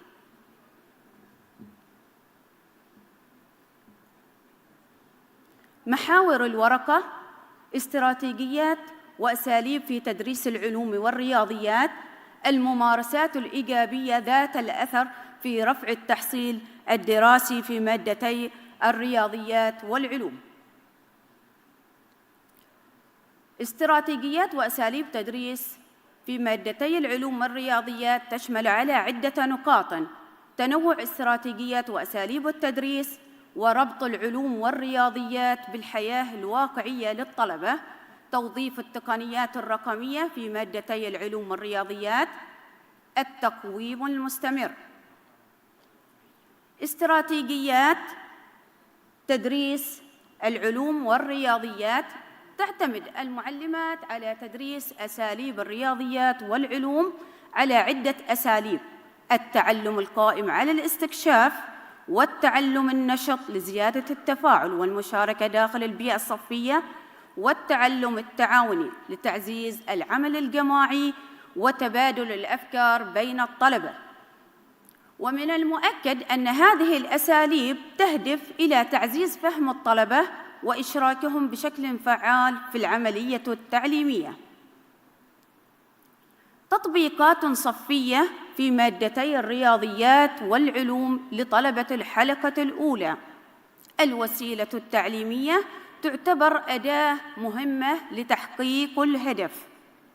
دورة الحساب الذهني: نقيم مجموعة من المسابقات في دورة الحساب الذهني بين مدارس المحافظة. التعليم باللعب، ويعتبر من أهم التطبيقات في تدريس العلوم والرياضيات لأنه يعطي الطالب بيئة ممتعة وجاذبة. المسابقات الإلكترونية لها أهمية كبيرة على تعويد وتدريب الطلبة على كيفية التعامل مع الأسئلة الإلكترونية. جانب مهم: ربط تدريس الرياضيات بالحياة الواقعية. كيف نجعل الرياضيات له معنى وفاعلية؟ من خلال مجموعة من التطبيقات الصفية مثل العملات النقدية. يتعامل الطلبة مع العملات النقدية في عمليات البيع والشراء سواء كانت داخل البيئة الصفية أو خارجها. الهندسة هي عبارة عن مجموعة من الألعاب التعليمية للبناء والتركيب، يتعلم الطلبة كيفية استخدام مفاهيم الهندسة في أشياء يراها كل يوم مثل المباني والألعاب والطرق. القياس يطبق الطلبة مجموعة من أدوات القياس مثل استخدام الشريط المطري والمسطرة لتكون مجموعة من التطبيقات في حياته اليومية.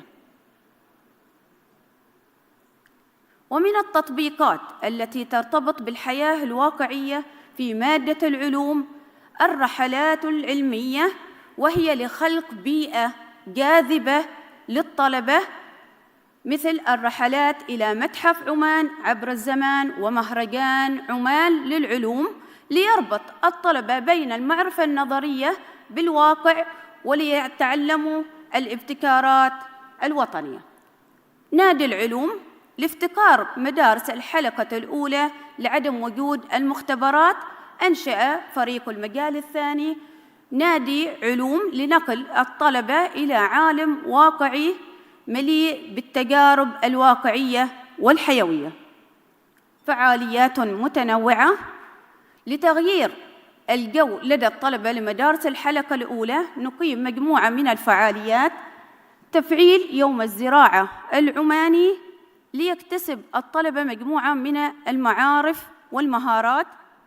نأخذ الطلبة في رحلة إلى الفضاء من خلال الإبحار في فعالية القبة الفلكية التي نطبقها داخل المدرسة. الآن سأنقلكم قليلاً إلى عالم العلوم المليء بالتجربة والإثارة.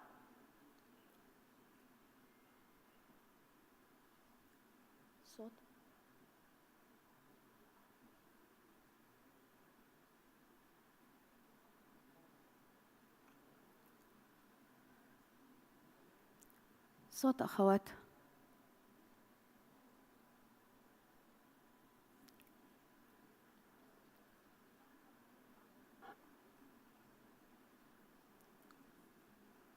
نعتذر لعدم وجود الصوت.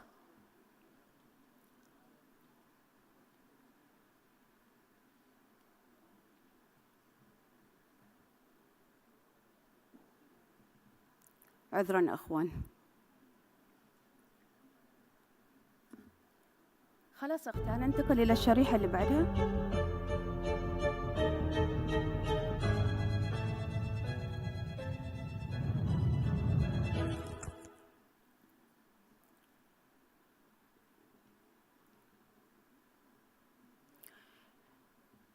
ولمواكبة التحول الرقمي هناك مزيد من التطبيقات الصفية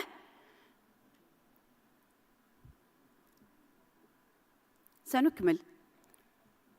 ولمزيد من التطبيقات الصفية التي تمارس في تدريس مادتي العلوم والرياضيات، توفر المديرية بالاشتراك مع القطاع الخاص السبورات الذكية ونظارات الواقع الافتراضي. وأيضاً حصلنا هذا العام على 70 جهاز لتدريب الطلبة على الاختبارات الإلكترونية، حتى تكون لديهم القدرة التعامل مع الاختبارات الإلكترونية.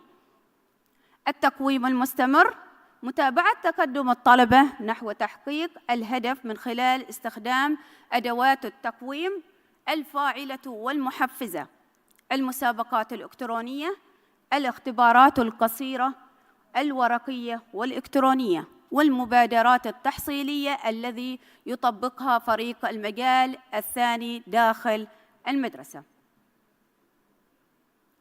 المحور الثاني، الممارسات الإيجابية ذات الأثر في رفع المستوى التحصيلي للطلبة. تعزيز الكفاءة اللغوية لدى الطلبة، يأتي التكامل بين معلمات اللغة العربية ومعلمات المجال الثاني كأحد الأساليب الفاعلة في تطوير مهارات القراءة والكتابة، وبهذا لتمكين الطلبة على كيفية التحليل والتعامل مع هذه الأسئلة.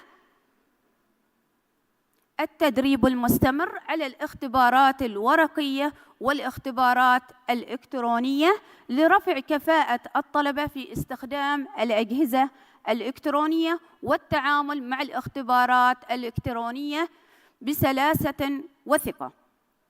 الشراكة المجتمعية، وهي أهم عامل ومن أهم الممارسات الإيجابية ذات الأثر.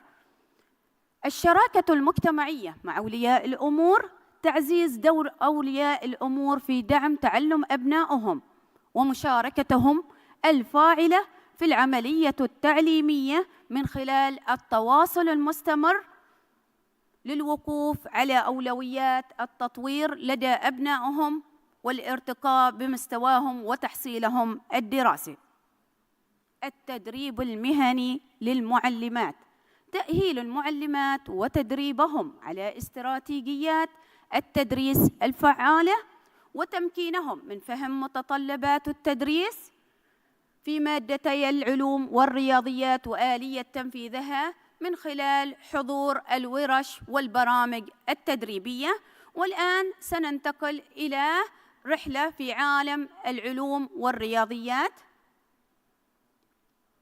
السلام عليكم، أنا الطالبة هداية الكلبانية بالصف رابع بمدرسة السليف للتعليم الأساسي بمحافظة الظاهرة. اليوم سنتجول بين عالم الرياضيات والعلوم معا. هل تخيلتم يوما أن الرياضيات ترافقكم في كل لحظة من يومكم؟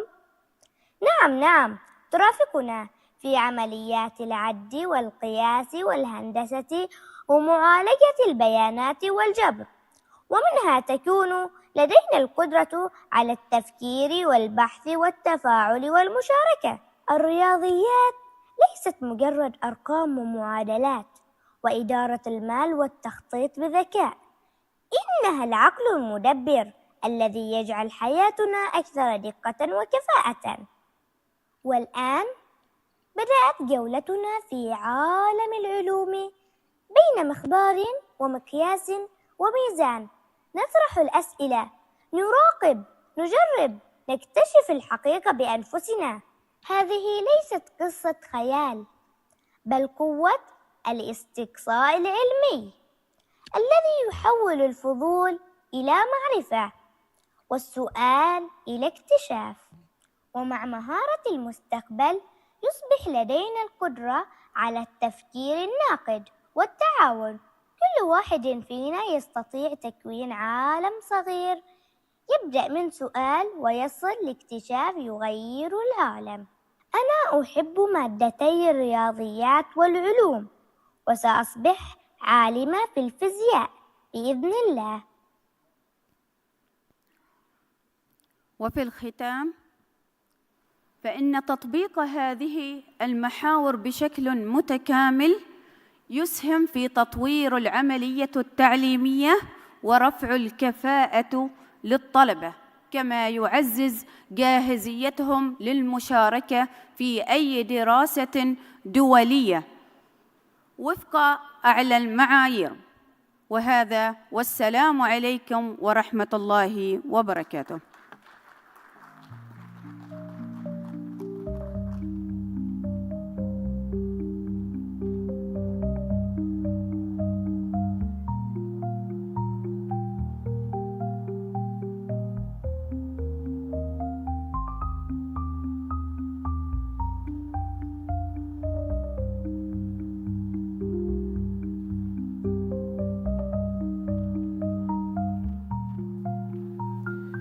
أشكر الأستاذة فاطمة بن سليمان المعمرية على أدائها وهذا العرض القيم، وخاصة لفت انتباهي جدا ما قالته فيما يعني التكامل بين معلمات اللغة العربية والمجال الثاني. اسمحوا لي الآن أن نبدأ في طرح الأسئلة والنقاش. أدعو المتحدثين ليتفضلوا معنا على المنصة لنتناول الأسئلة من الحضور. طبعا لدينا وقت محدود، فبنراعي بقدر من الإمكان تنوع الأسئلة لكافة الضيوف.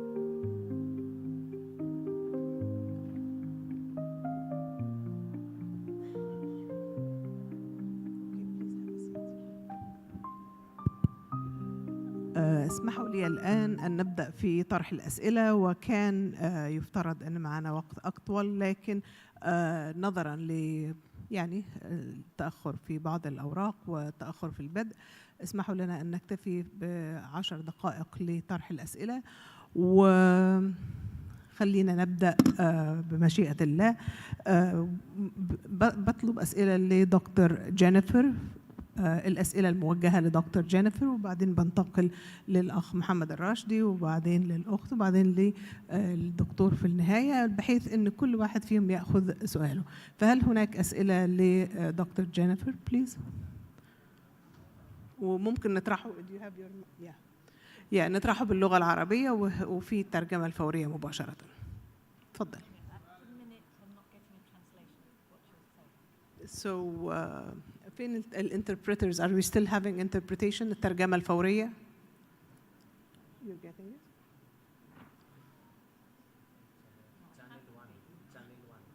Channel 1.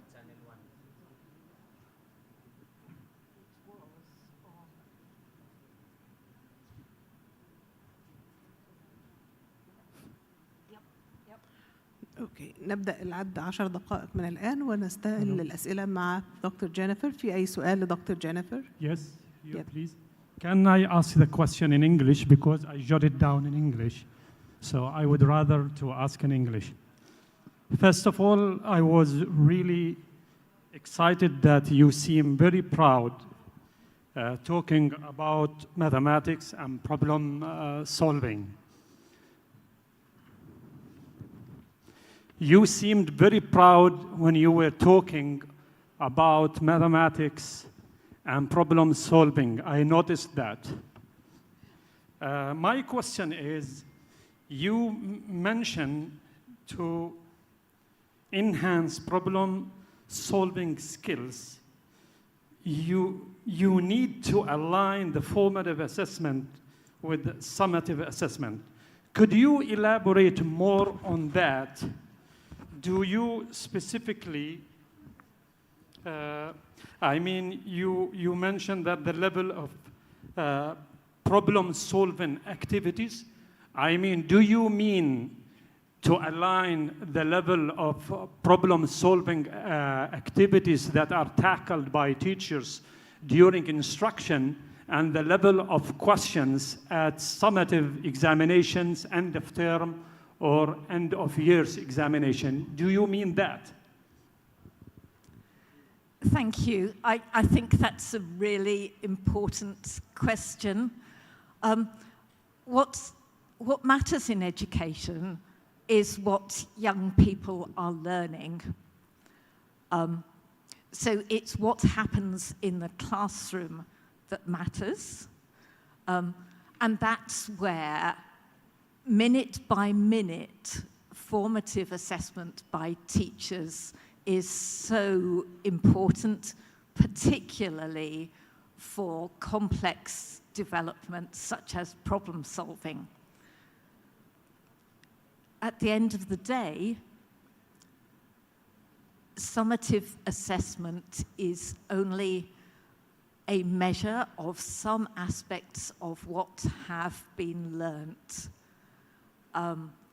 What is important is what young people actually learn and take away for the long term. So formative assessment is central to learning. Summative assessment is the servant of learning, and the information it gives us is only as good as the assessment is. Does that answer the question at all?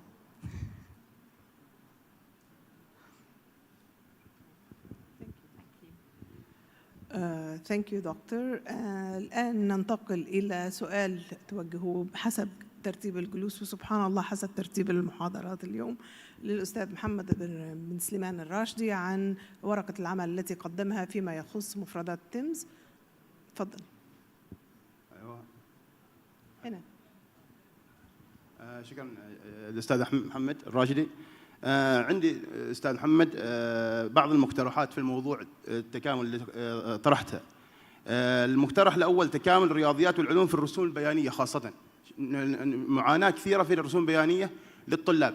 لماذا ما تكون تضمين يعني المواضيع في العلوم في الرياضيات؟ يعني مثلا على سبيل المثال عن نمو النبات تتحول إلى أرقام في الرياضيات بحيث أن تتضمن فيها، بحيث أن المعلم الرياضيات أقدر في توصيل معلومة له في هذا الجانب، وأيضا سيشرح درسه على المسائل البيانية. أيضا الموضوع الثاني المشاكل موجودة في تيمس مفترض يخبر بها الموجودين سواء الكادر التدريسي في المحافظات أو كذا، بحيث أنه ما له ينتبهوا لها، بحيث أنه تعالج المشكلة أولا بأول. النقطة الأخيرة وهو المشاكل اللغوية، قد تكون واحدة من ضمن المشاكل التي تعاني منها التمس. يعني قد تكون درجات في التمس ممتازة، لكن الإشكالية هي لغة الطالب. هذه النقطة. عندي سؤال مهم حل الدكتور سوفلكو. ممكن أسأل سوفلكو دكتور؟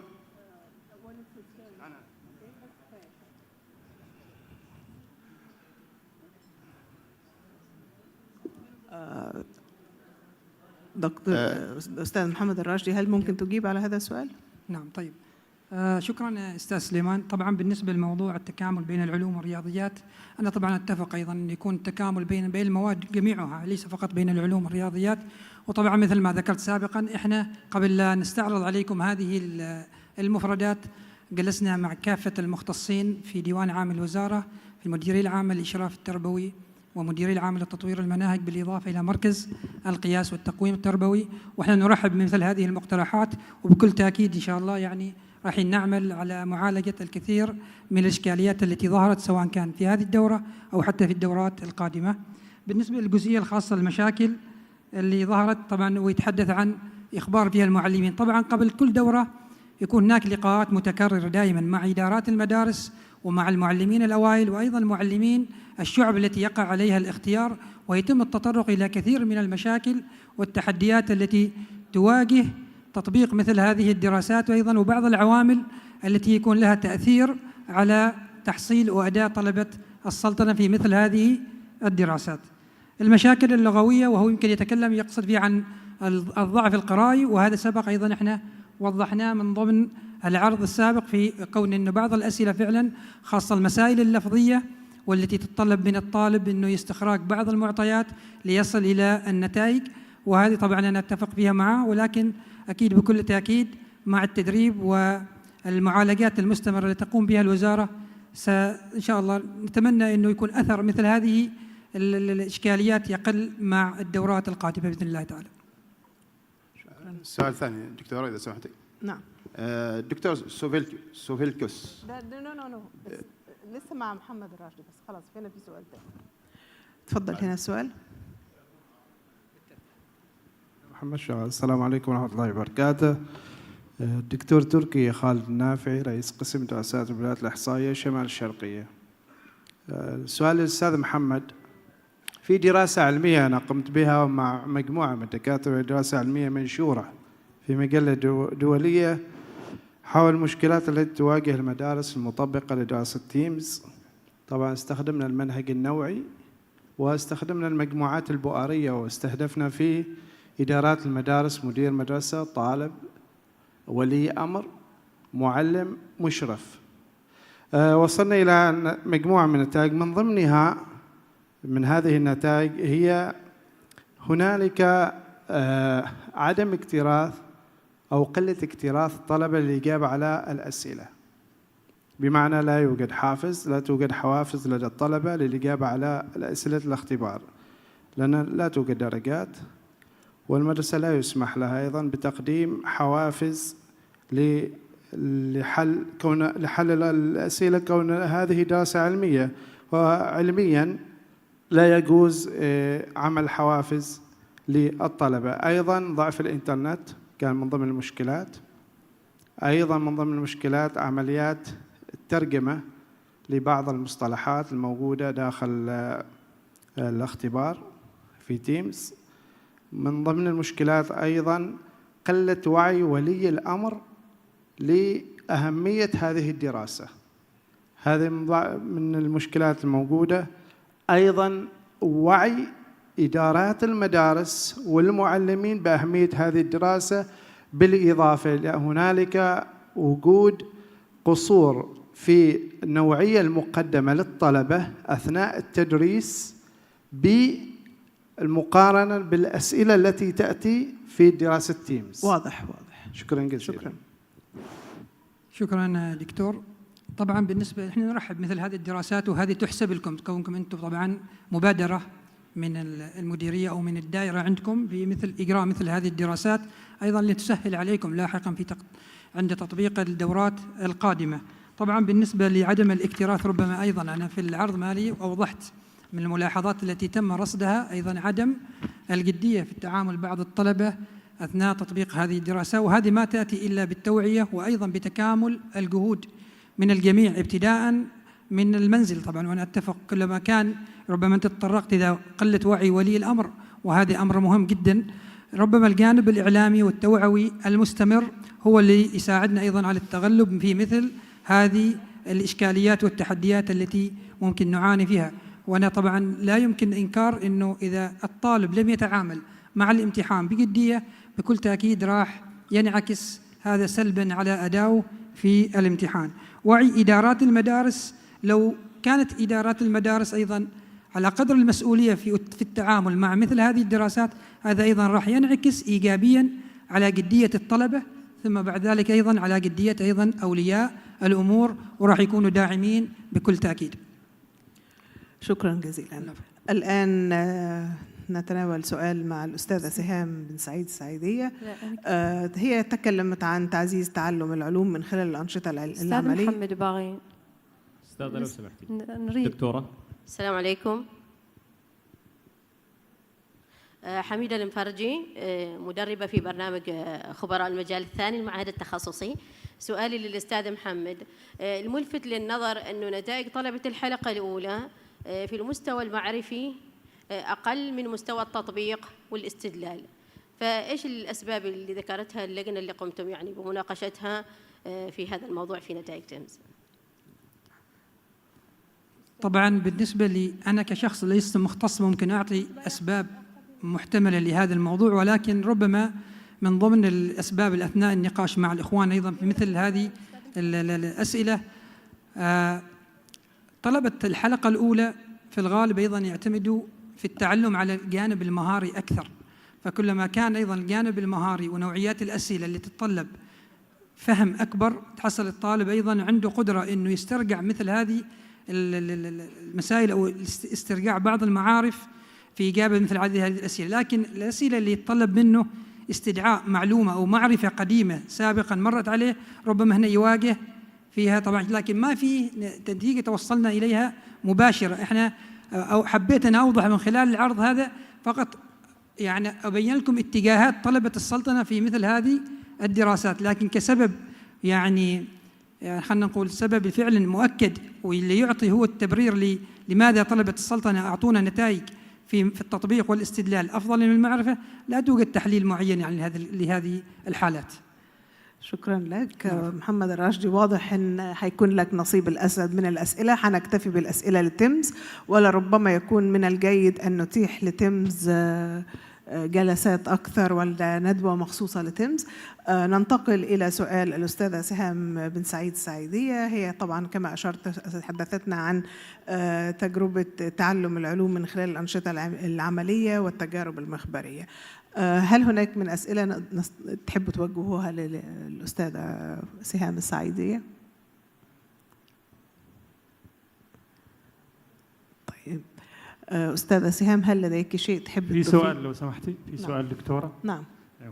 أولا أستاذة سهام السعيدية ما شاء الله عرض ممتاز وأفكار رائعة تم عرضها كتجربة لمدرستكم، ولكن للأسف الكثير مما ذكرتيه تفتقر إليه مدارس كثيرة وخصوصا مدارس الذكور، ولذا نظرا لأن المشاغل المقامة قليلة جدا للإنماء المهني للمعلمين في هذا الجانب، يعني يوجد الآن ما يعرف بمجتمعات التعلم. مجتمعات التعلم على المستوى المدارس المنطقة أو المحافظة، وحتى على مستوى السلطنة تستخدم منصات التعلم للإنماء المهني وإجراء مناقشات بين المعلمين وعرض الأفكار. مجتمعات التعلم هذه يعني تغني عن إقامة المشاغل العادية المعروفة اللي تتطلب حضور، لأنه مجتمعات التعلم فيها ممكن إقامة منصات تعليمية أونلاين، بحيث أنه تجمع المعلمين والتربويين لعرض أفكارهم والتواصل والمناقشات وخلافه. لأنه فعلا خلال زياراتنا وجدنا أنه في ضعف كبير في تطبيق هذه الأفكار وهذه الأنشطة، خصوصا للأسف في مدارس الذكور. فما أعرف كيف بالنسبة لكم أنتم يعني كمدرسة، هل تشاركون أفكاركم مدارس أخرى وكيف؟ شكرا. واضح، شكرا. بالنسبة للعرض اللي أنا قدمته ليس خاص بمدرستي فقط، وإنما خلاصة تجارب من مختلف محافظات السلطنة. وإذا جيت كمجتمعات تعلم يعني، وأتوقع جميع المعلمات الحاضرات معنا يؤكدن على ذلك، ما شاء الله مجتهدات في هذا الجانب كمجتمعات، سواء في وسائل التواصل الاجتماعي، الواتساب كمجموعات، والمشاركات فيها جدا مثرية وتبادل الخبرات. حتى لو استعصى عليهم تجربة ممكن حتى تأخذ الدعم من المدرسة المجاور أو من زميلاتها. فهذا الأمر أنا أعتقد أنه حله بيد المعلم نفسه، ليس الوزارة وليس المدرسة. أنا كمعلم إذا عندي شغف أن أنا أتعلم، أشوف كيف ممكن أطبق التجربة، أبحث عن بدائل وحلول إذا ما عندي الأدوات أنا بنفسي. فلازم الشغف يبدأ من المعلم ذاته، ثم بعد ذلك إذا هو نجح في هذا الأمر صدقني العدوى النجاح ستحل في المدرسة، ثم المدرسة المجاورة وما يليها. فلا بد أن يكون الشغف موجود. لذلك ربما في تفاوت ما بين مدارس الذكور ومدارس الإناث، ما شاء الله المعلمات شغوفات بذلك، أيضا يحب أن يشاركن المعرفة سواء من خلال مجموعات الواتساب أو المنتديات أو حتى المنصات التعليمية. وأتوقع ما شاء الله معنا النخبة، وهذا ما أثبتوه في حفل تكريم المعلم المجيد جائزة الإجادة التربوية. ما شاء الله في معلمين خذوها وفازوا. ليش؟ لأنهم متميزين في مدارسهم. بس عاد يبقى نحن كيف نشارك هذه المعرفة. وهذه دعوة من هذا المنبر لكل المعلمين الحاضرين معنا إنهم يشاركوا عطاءاتهم وإبداعاتهم، من باب إنهم ينشروا العلم، يأخذوا الأجر، وأيضا يعم هذا الإبداع وهذا العطاء في ربوع عمان. شكرا لك. الآن ننتقل إلى سؤال دكتور سوفوكليس، وكان في سؤال من البداية، حد بيحاول يسأل؟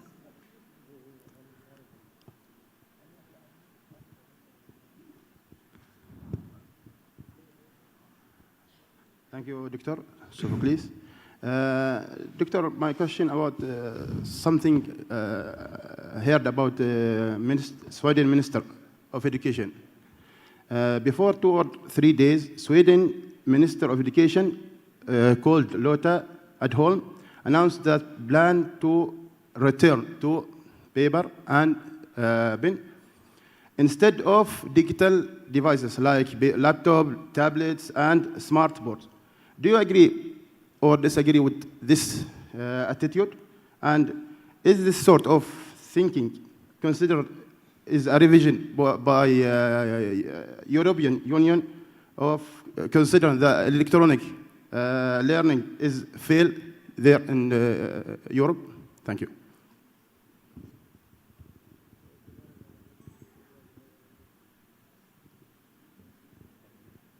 Can you hear me? Okay. First of all, I think Sweden is really very specific case. They have reacted completely different to the rest of the world also about the COVID pandemic. So during the process, we found out that maybe they were correct, maybe they are not, but it was really open to a long discussion. For education, I think there are no magic sticks. I don't think that we can say now we are implementing, for example, mobile devices, or we are implementing augmented reality and this will change completely the field. What we have to do is to have a variety of options for the teachers. And maybe I'm working in an environment in a rural school where the digital tool is very important component because it's a window to a resource that I'm not able to have in my school. If I'm working in a school that have numerous technologies, I can again arrange my teaching accordingly. So usually when we are applying such strict measures, I don't think that in reality is working. As we said, if we offer to the teachers a variety of tools, even also they can use the traditional method. In some cases, even lecturing is important to explain a specific aspect. So as long as they have all these toolbox, I would say, then it's up to them because we have, I believe what we have to do is to trust the teacher's professionalism. And it's up to them to make the decision which tool is the most appropriate for the specific class in the specific task. أوكي، شكرا جزيلا على جميع الأسئلة التي طرحت. والآن نختتم جلستنا بأن نعطي المجال لكل من المتحدثين لدينا يعني عمل مداخلة سريعة. Just a quick and a conclusive thing you want to say. Thank you very much. May I be very cheeky and make a comment about the last question? Because we have seen some examples of really exciting practice in schools from two speakers. And we do live in a world where digital affordances are expanding rapidly, and we need to educate students for that world. But the evidence in terms of early learning is that learning through digital models offers something slightly different from physical manipulatives. Ideally, we will have both, but our teachers are very creative. They can work with what they have. And if they focus on their learners in a subject-informed way, our learners will learn and will enjoy learning. We just have so much to thank our teachers for. Thank you very much. Welcome. الآن سأنتقل على غير محمد راشد. لا ننتقل إلى سهام وبخليك للآخر. أوكي. فسهام لو أردنا خلينا نشوف سهام، أنا محضرة لك سؤال. ما الخطوة التي تريها مناسبة والأكثر أولوية لتحقيق نقلة نوعية في تفعيل التعلم أو التعليم العملي في المدارس؟ في سطرين. الخطوة الأولى هي التدريب، تخصيص برنامج بالتعاون مع المعهد التخصصي لتدريب المعلمين على هذه الاستراتيجيات مع ابتكار استراتيجيات حديثة قد تكون قائمة على الذكاء الاصطناعي أو غيره. فهذه هي الخطوة الأهم، وبعدها سيبدع المعلمون لأن لديهم الشغف والإلهام. إذن الإنماء المهني وزملائي في المعهد التخصصي موجودين وشفت كم منهم. طيب الآن أنتقل دكتور Sophocles. I'll give you a conclusive question at the very end. Looking ahead, what is the one and critical shift schools must prioritize today to ensure sustained improvement in learning outcomes through inquiry and formative assessments? In a very short, brief answer. I will take advantage, apart from the things that I have presented in my conclusions, to come to the question. I think it was the first question about the formative and the summative assessment. I think we have to focus on formative assessment because the formative assessment, while it is embedded in the lesson, is not, let's say, just to measure the competence of the student, but is also the tool to improve it. And this has to be the main aim of every educational system. So I believe that step by step we are approaching stage where we have the tools really to make the necessary interactions at the point where they are really necessary, and not after the intervention, because after the intervention it will also leave a group of students not affected, I would say. Thank you, sir. أستاذ محمد، أريد أولوية واحدة عاجلة سريعة وناجزة لتحسين نتائج طلبتنا في TIMSS. الإيمان بأهمية مثل هذه الدراسات في الارتقاء بالعملية التعليمية، كلما آمنا بها أعطيناها حقها في التطبيق والتنفيذ، وبالتالي الجدية أثناء تطبيق مثل هذه الدراسات، وهذا يعطينا مؤشرات صحيحة وحقيقية، بالتالي احنا نستطيع من خلالها الارتقاء بمستوى طلبة السلطنة في مادتي الرياضيات والعلوم. شكرا جزيلا، واسمحوا لي أن أترك تعقيب أخير. أرى مما طرح يعني أشياء كثيرة وملهمة، ولربما في أثناء العرض ألهموني بشيء inquiry based learning, project based learning، لكني أريد أن أنتقل إلى شيء أرى فيه دمج العلوم في حياتنا اليومية، دمج الرياضيات في حياتنا اليومية بصورة تدفع فينا الحس العالي للمواطنة. وراح تستغربوا، لأن فعلا إهمال الطالب أداؤه واستهتاره في هذه الاختبارات الدولية لابد أن يعززه شعوره بالانتماء. أنت هنا لست في اختبار، ولست في مسابقة، ولست قادما لتحصل على جائزة أنت فيها من الزاهدين، لكنك هنا أنت سفير لوطنك، يجب أن تؤدي وجودك هنا أمانة. فأرى أن نبدأ في التفكير في STEM، في design thinking، التفكير التصميمي، تطبيقه في خدمة المجتمع which comes out to be community service based learning، وتنشأ المشاريع من واقع احتياجنا في خدمة المجتمع. ومن هنا ننتقل بالطالب لتطبيقه بدلا من مسألة حياتية كيف تقسم البيتزا على 4 أو لا، يحل مشكلة حياتية، يقوم بعمل دراسة إحصائية لموضوع ما أو أمر ما يهم المجتمع، يشعر بأن ما يقوم بدراسته له أثر وله قيمة في المجتمع. وهنا خدمة المجتمع أثرها كبير في رفع الحس العالي بالمواطنة والهوية. ومن هنا لما يدخل في أي محافل دولية هو عارف هو جاي باسم عمان. وشكرا جزيلا.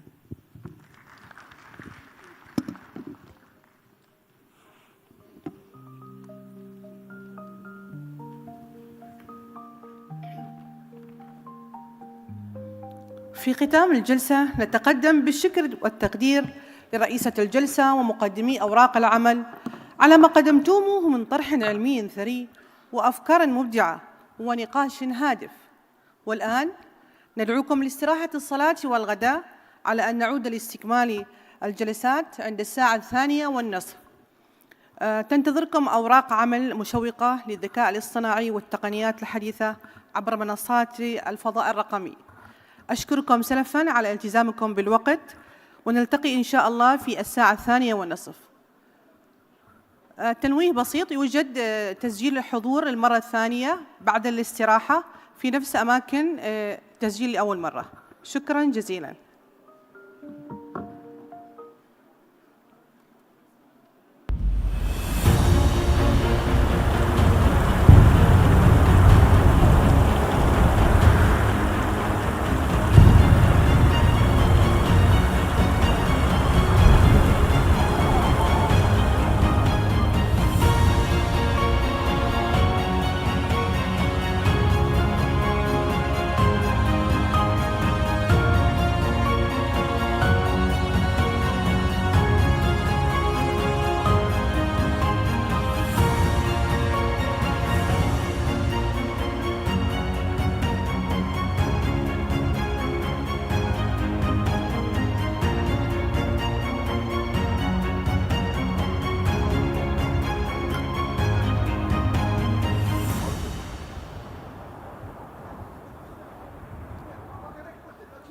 ما بطل.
So,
Check, check, one, test.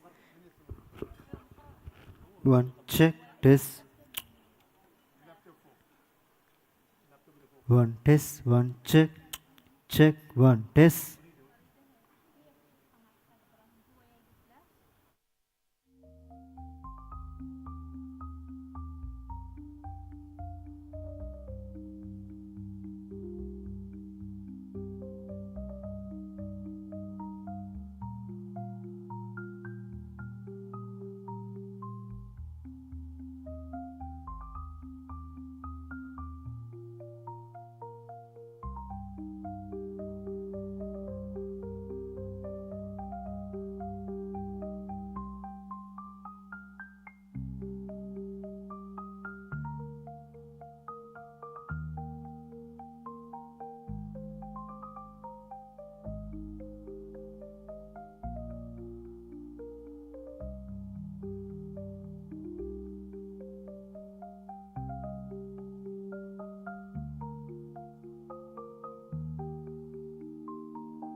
الحضور الكريم، إن توظيف التكنولوجيا في تدريس العلوم يعتبر من الأساليب الحديثة التي تعزز الفهم وتنمي التفكير النقدي والابتكاري والإبداع لدى الطلبة.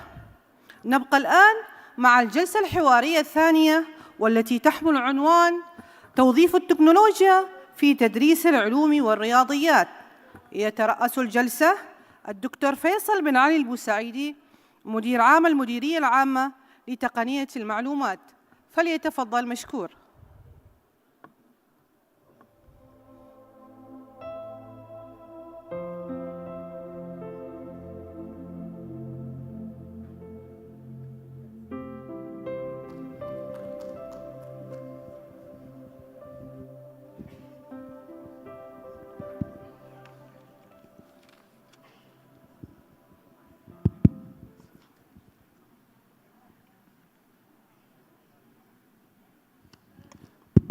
بسم الله الرحمن الرحيم. الحمد لله رب العالمين، والصلاة والسلام على سيد المرسلين سيدنا محمد وعلى آله وصحبه أجمعين. نرحب بكم في اليوم الأول من الندوة في الجلسة الثانية الخاصة بتوظيف التكنولوجيا في مجال العلوم والرياضيات، ونرحب بكل المشاركين معنا من المحافظات التعليمية وزوارنا كذلك من خارج السلطنة. لا شك طبعا يدرك الجميع التحول العالمي اللي يحصل حاليا في مجال التكنولوجيا المعلومات والاتصالات، طبعا في قطبها الأكبر وهو الذكاء الاصطناعي، والكل منكم شاهد أيضا التغير الحاصل عالميا في هذا الجانب، خاصة مع جوائز نوبل الأخيرة اللي بدأت في 22 و23 و24 مع وجود ما يسمى طبعا نظرية التشابك الكمومي في الفيزياء، ثم الدوت كوانتوم اللي حصل أيضا بلورات الكوانتوم، ثم الشبكات العصبية الأخيرة جوائز نوبل. هي هذه كانت البيز الأساسي اللي حول العالم حاليا إلى الجيل الجديد للذكاء الاصطناعي واستخدام التكنولوجيا بشكل موسع. لا شك أن الكل تأثر اجتماعيا وثقافيا ومعرفيا، ومن ضمنها التعليم، وبالتالي بدأت التكنولوجيا تأخذ في الفترة الأخيرة والسنوات الأخيرة منظور عالمي جديد في استخدامها بشكل هائل في مختلف العلوم الإنسانية وفي العلوم التطبيقية. اليوم حديثنا مع مجالين رئيسيين، هو طبعا العلوم والرياضيات، والمتتبع للذكاء الاصطناعي يدرك تماما أنه القفزة العالمية اللي وصلت إليها قمة العلم حاليا قائمة على الكوانتوم اللي هي العلوم، وقائمة على الرياضيات اللي هو الباينري سيستم ال1-0، لأن الكمبيوتر قائم على ال1-0. حاليا القائم على الكيوبت، الكوانتوم تكنولوجي قائم على الرياضيات أيضا. فالهندسة والعلوم والتكنولوجيا والرياضيات هي من وضعت العالم الآن في قمة العلم وفي قمة الذكاء الاصطناعي. الجميل أن احنا اليوم نتحاور حول هذه المبادئ، التكنولوجيا والعلوم والرياضيات. فاحنا نتحدث عن ما يحرك العالم اليوم، هي هذه العلوم، والتطور العالمي اللي حصل هو بفضل التطور اللي حصل في هذه العلوم. فاحنا نسبر أغوار هذه العلوم. يعني يسرني أن نرحب في البداية بضيوفنا من خارج السلطنة في الجزء الأول من الجلسة، ثم ننتقل إلى النصف الثاني من الجلسة أخواننا من السلطنة من الوزارة والمحافظات التعليمية.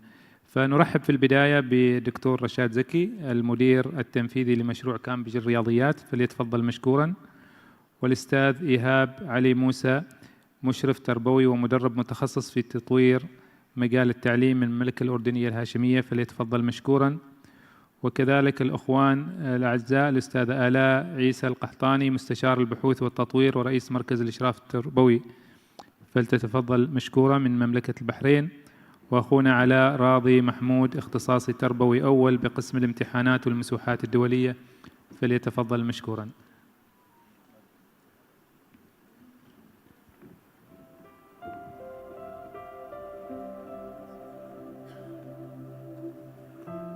أهلا وسهلا فيكم، شرفتونا، وشكرا لزيارة حضوركم ومشاركتكم وزيارتكم للسلطنة. راح نبدأ الورقة الأولى لمدة 30 دقيقة طبعا مع الدكتور رشاد زكي، وطبعا هو مدير مؤسسة كامبريدج للرياضيات، بدأ مسيرته الأكاديمية في جامعة بير، ثم ساهم في تأسيس قسم الرياضيات بجامعة خليفة في الإمارات، وعمل مستشاراً لوزير الدولة للتعليم، وله إسهامات كبيرة في تطوير مناهج الرياضيات وتقييمها على المستوى الجامعي والعام، ونشرت له العديد من الأبحاث والدراسات في مجالات الرياضيات والتعليم وستيم العلوم المتكاملة. يتمتع بعضوية في عدد من الجمعيات العلمية والدولية، ويقود حالياً تطوير محتوى كامبريدج للرياضيات على المستوى العالمي. تفضل دكتور لتقديم ورقة العمل الأولى في 30 دقيقة.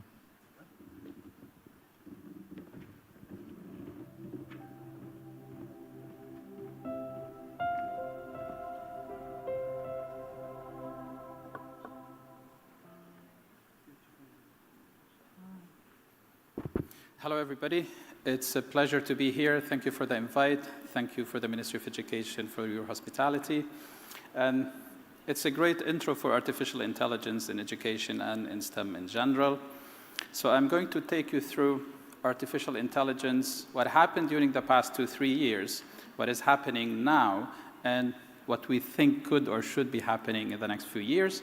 I'll focus on mathematics, but a lot of this is going to be in a general context. So it's artificial intelligence in education, but I thought I'll add a subtitle. So is it a transformative force or a disruptive farce? So is it something that is here to change positively the education scene, or it's simply a trend that's going to pass in a few months, few years? But let me first start with the fact that we have a very strong partnership as Cambridge with the Ministry of Education in Oman. So, and we're very proud of that partnership. We're proud of what the ministry has achieved during the past few years in mathematics and sciences in particular. So as you heard before, and as probably most of you know, we've partnered on developing the new books in mathematics and sciences for several grade levels. It has been adapted to suit the needs of the Omani students and teachers, and we can already see that there's an improvement in performance, and we're looking forward to see how things are going to improve even more in the near future. But our collaboration, our partnership with the ministry doesn't stop there. We're working on environmental sciences as well. And for us, this is very exciting because we notice that the ministry really understand what needs to be done right now in education. It's not just about science and mathematics. Environmental sciences are very important nowadays. And I'm going to talk a bit later on how it's linked somehow to artificial intelligence. So let me start by saying who we are as Cambridge Mathematics. So we are a team of mathematicians, scholars, and researchers who are trying to redefine what mathematics education is about. What we do is a lot of research around mathematics and mathematics education, and we try to connect the mathematical ideas from the age of 3 to 19. So we're not trying to build one framework that everybody could use. We're simply telling you what research is about, how topics are connected, how they could be sequenced, and again, evidence is what dictates all of this. So you see at the center we have something we call the framework, the Cambridge Mathematics Framework, and our work is around curriculum design, assessment design, professional development, and resource design. So the framework that I'm talking about is basically what you see here on the screen. You have all these dots that are connected together. Every dot is basically a mathematical concept. And you know, mathematical concepts, they don't live in vacuum. They connect it to so many different other concepts. And hence, it's not a linear path that to learn mathematics, you go from A to Z following a certain path. No, you can follow different paths based on your constraints, based on your requirements, etc. So this is, for example, how it looks like when we talk about encountering fractions. We do a lot of research about fractions. We see what research tells us, and then we connect all the concepts. Now, when we do more research about more components, this is what it would look like. So in our framework right now, we have around 1,300 nodes, so 1,300 mathematical concepts connected together based on 680 plus research references. So it's not a subjective overview of certain experts. No, it's what research says. So what we do with this is basically, I like to call this, it's raining nodes. So what you have on top is a certain education system. Each node on top is a learning objective in an education system. What you have at the bottom is our framework. So part of our work is what we call mapping. We take your education system learning objectives, we map them to our framework, and we can then tell you, you have a gap in here, you have an issue in sequences there, and then we try to work together in order to fix this. Now, why am I talking about this right now? Because this is done manually right now. So an expert will go through the LOs and will try to match it to waypoints within the framework. Right now, we're testing LLMs, so how artificial intelligence can support us in mapping a certain learning objective to the framework. This is being tested right now, and it's showing really great results. So quickly, some products and resources. These are things that we have developed internally, including espressos, which is the big research that we do. We produce a couple of pages for each. We call it an espresso. It's a very quick snippet of, to use the term, snippet of research, and some other things like Journey Maths, which is a platform for professional development, coffee pods, and games. I'll talk about these really quickly. I'm very excited to announce our first espresso in Arabic. So we're trying to translate these documents into multiple languages, and following what Dr. Hanke was talking about, adapting these documents and translating them, it helps a lot to get to the teachers in their own language. So I invite you, you can see the QR code, you can scan it, and you can log in and check it. It's available for free, and we're planning on translating many more. Coffee pods, these are the same espressos, the same research documents, but they are accessible documents. So if you can't read them, if there are some issues with reading, with accessing the printed material, you can listen to it. And finally, these I think a lot of people would be excited about. We teamed up with Microsoft to develop two Minecraft games. The first one is around geometry. It doesn't have any text in it, so anybody can easily access it. The second one was just released. It's been less than a month. It's around ratios and fractions. So also, you can access it on Minecraft Education. I invite you to do so. So that being said, is artificial intelligence here to stay, or is it a passing trend? I'll try to convince you that it is here to stay. And these are my arguments. I'll start with this. So I'll do another quiz, but I'm not going to do like Dr. Siham and not tell you what's in the box. I'm going to give you the answer. But let's try to guess what this technology is about. So technologies come and go even, a lot of times. When this technology I'm talking about, it's not artificial intelligence. When it first started, Bill Gates, the former CEO of Microsoft, now philanthropist, he thought it's not going to fly. It's not going to really work. Steve Jobs, the former CEO of Apple, said, I don't think people are going to use it. Many, many other people. Do you know what this technology is? Clearly, they thought, and we all know Steve Jobs and Bill Gates, they developed so many interesting things in technology. So basically, this was the internet. So when internet in the 1990s started, everybody thought, no, internet's not going to work. People are not going to use it. And I doubt anybody can live without internet right now. We're all looking for the Wi-Fi. We're all looking now how to access it.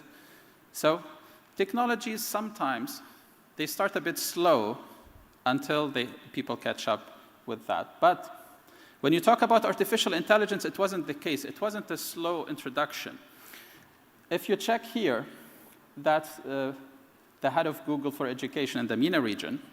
We're talking about the time it took us to get to 50 million users. So you see airplanes, internet, Facebook, and generative AI. So to get to 50 million users on the internet, we needed 7 years. 50 million users on Facebook, 3 years. 50 million users on Gen AI, 5 weeks. So you can see that it hit the entire world by storm. It wasn't something that people were ready for. And to be very clear, artificial intelligence didn't start with ChatGPT. Artificial intelligence and neural networks and machine learning, it's been here for ages. However, ChatGPT made it available to a larger public, and it created all this buzz. But in 5 weeks, you have 50 million users, and definitely now you have way, way more. Definitely, it's something that we have to pay attention to. I'll tell you what some countries are doing about artificial intelligence or did about artificial intelligence. When this thing started with ChatGPT, there was a call by many people around the world, okay, this is going too fast, let's slow down. They signed a letter saying, let's all agree to stop research for like 6 months, and then we see what happens later. And Elon Musk, one of the leaders in AI right now, was one of the people who signed it. It's still available online if you still want to sign it. But then it didn't go that way. In the US, former President Biden, he signed an executive order around artificial intelligence to encourage the usage of artificial intelligence in the states, in the various governments and entities.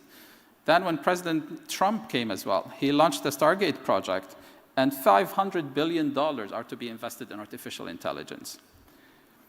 Now, something happened after that time, and probably you've heard of DeepSeek. The reason I'm mentioning DeepSeek, and again, here I'm not trying to promote any products or tools or services, just mentioning the main players in the market. So when DeepSeek hit the market just after that declaration of President Trump, $1 trillion were erased from the stock market in one night. Not 1 million, not 1 billion, $1 trillion were erased, and DeepSeek is a small product developed by a few people in China. What I'm trying to say is, artificial intelligence could bring economies up or down. It's a very important thing. And a few days ago, April 23rd, President Biden signed another executive order advancing artificial intelligence education for American youth. So the US is now introducing the teaching and learning of artificial intelligence in schools. It's not something that you can use, it's something that you have to learn in schools, and he's directing all the entities to make it happen. Of course, Europe didn't just stay there doing nothing. There was an Artificial Intelligence Action Summit in Paris not long ago, and President Macron of France, he called it a wake-up call for Europe to take an action. And in April 2025, on the 9th, there was the release of the AI Continent Action Plan for Europe. How is Europe going to deal with artificial intelligence? So we're talking about huge countries. We're talking about countries, continents. Even Africa, they launched something similar. The last example I'm going to give before moving to Oman is in China. China now mandates the teaching of artificial intelligence in schools. And we're not talking higher education. We're talking from grade 1. Teaching and learning artificial intelligence in grade 1. So autumn 2025, a minimum of 8 hours a week. So all of us, we are always thinking, how many maths hours should I have a week? 6 or 8 or 5? Now artificial intelligence in China is going to be at least 8 hours a week from grade 1. Think about that. So definitely it's here to stay. If now it's getting into education systems and into curricula, it's not something that's going to go away anytime soon. The good thing, I thought, okay, I'll check what Oman is doing about that. And clearly in the Oman Vision 2040, there's a lot of focus on education and on technology. And also, there's the Executive Program for Artificial Intelligence and Advanced Technologies that was launched in 2022. So when all of this started, and I was interested in seeing, do they talk about education in that document? And actually, it appears 10 times in the document, and I'm going to show you 6 or 7 of these. So basically, the national program in Oman, I'm going to go through this a bit quickly because I believe most of you know about that. So when you check the Oman Vision, you can see that education is there. It's definitely one of the pillars, one of the things to pay attention to. So Oman know that education is something to invest in when we're going to 2040. Now, when I check the National Program for Artificial Intelligence and Technologies, where does education appear? Okay, I'll just go through it quickly. And it's interesting to see that Oman is really focusing on very important points in here. So first, we're talking about encouraging the use of AI in development sectors such as education, the modernization of the education system to keep pace with the basic requirements. We're talking about education being one of the development sectors when we talk about also economic diversification and whatnot. This is a very important point. I was actually intrigued by it, because we talk about equipping graduates from local higher education institutions with the necessary skills supporting the adoption of technologies. It didn't mention schools. It didn't mention secondary or primary or anything. It's just talking about when you graduate from a higher education institution, from a university, you should be well equipped with skills. So I think it's important to also consider those lower grade levels. Maybe not go to grade 1 as China's doing, but to think about it because students are already using it. So by the time you get to higher education, they're already using it and probably they don't have the right foundations. Again, a second pillar, we talk about education and AI education tools. So what did we do about it as a Cambridge? As an entity in Cambridge, what are we doing about artificial intelligence? So we're trying to equip our resources with artificial intelligence supporting tools. We're working with education systems around the world to help them incorporate artificial intelligence in their programs, and I'll give you 2 quick examples.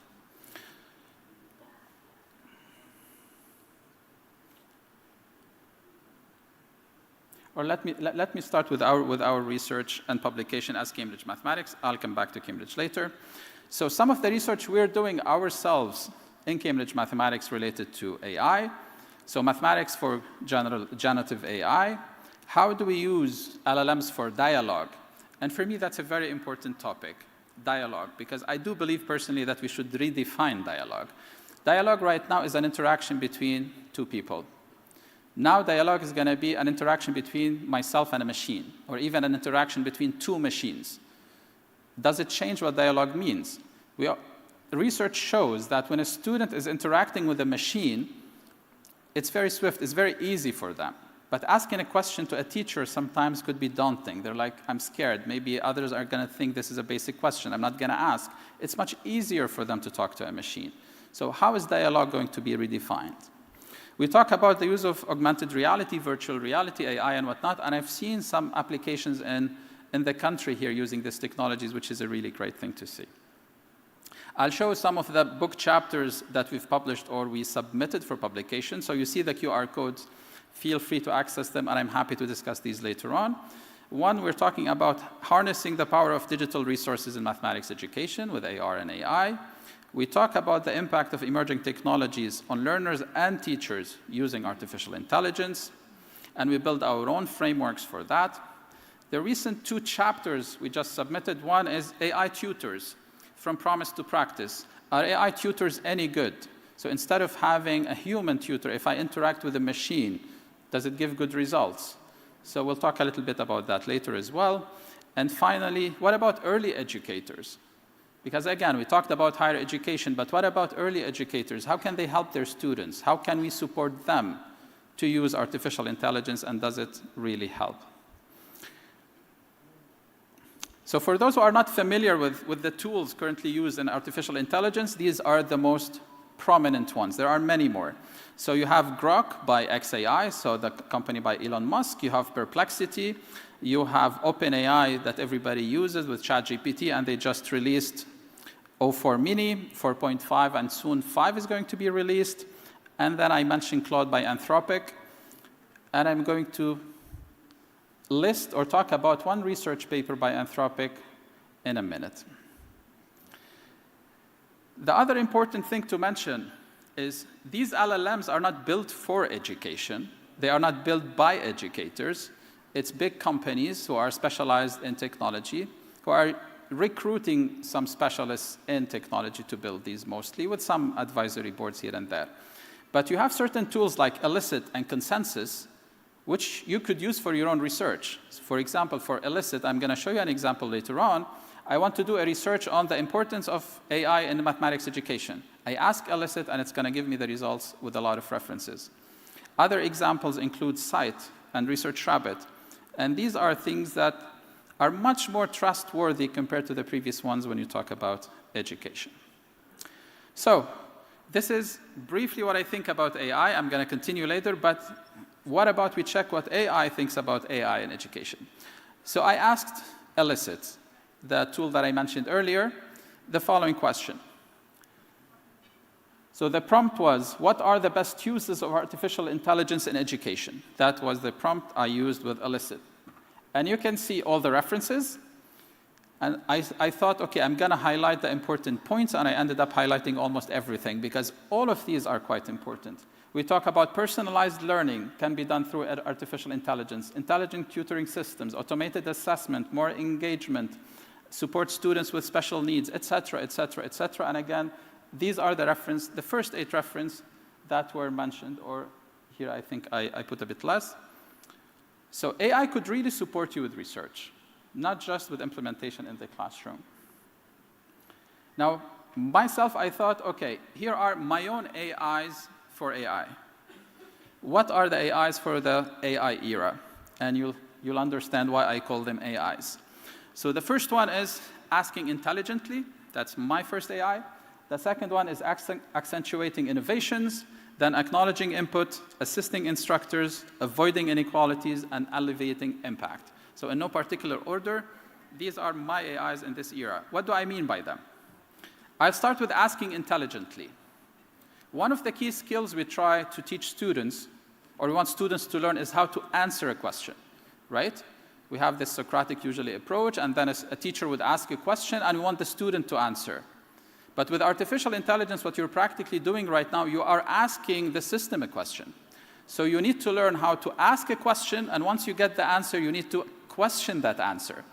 So we're moving from answering a question to asking a question to questioning the answer.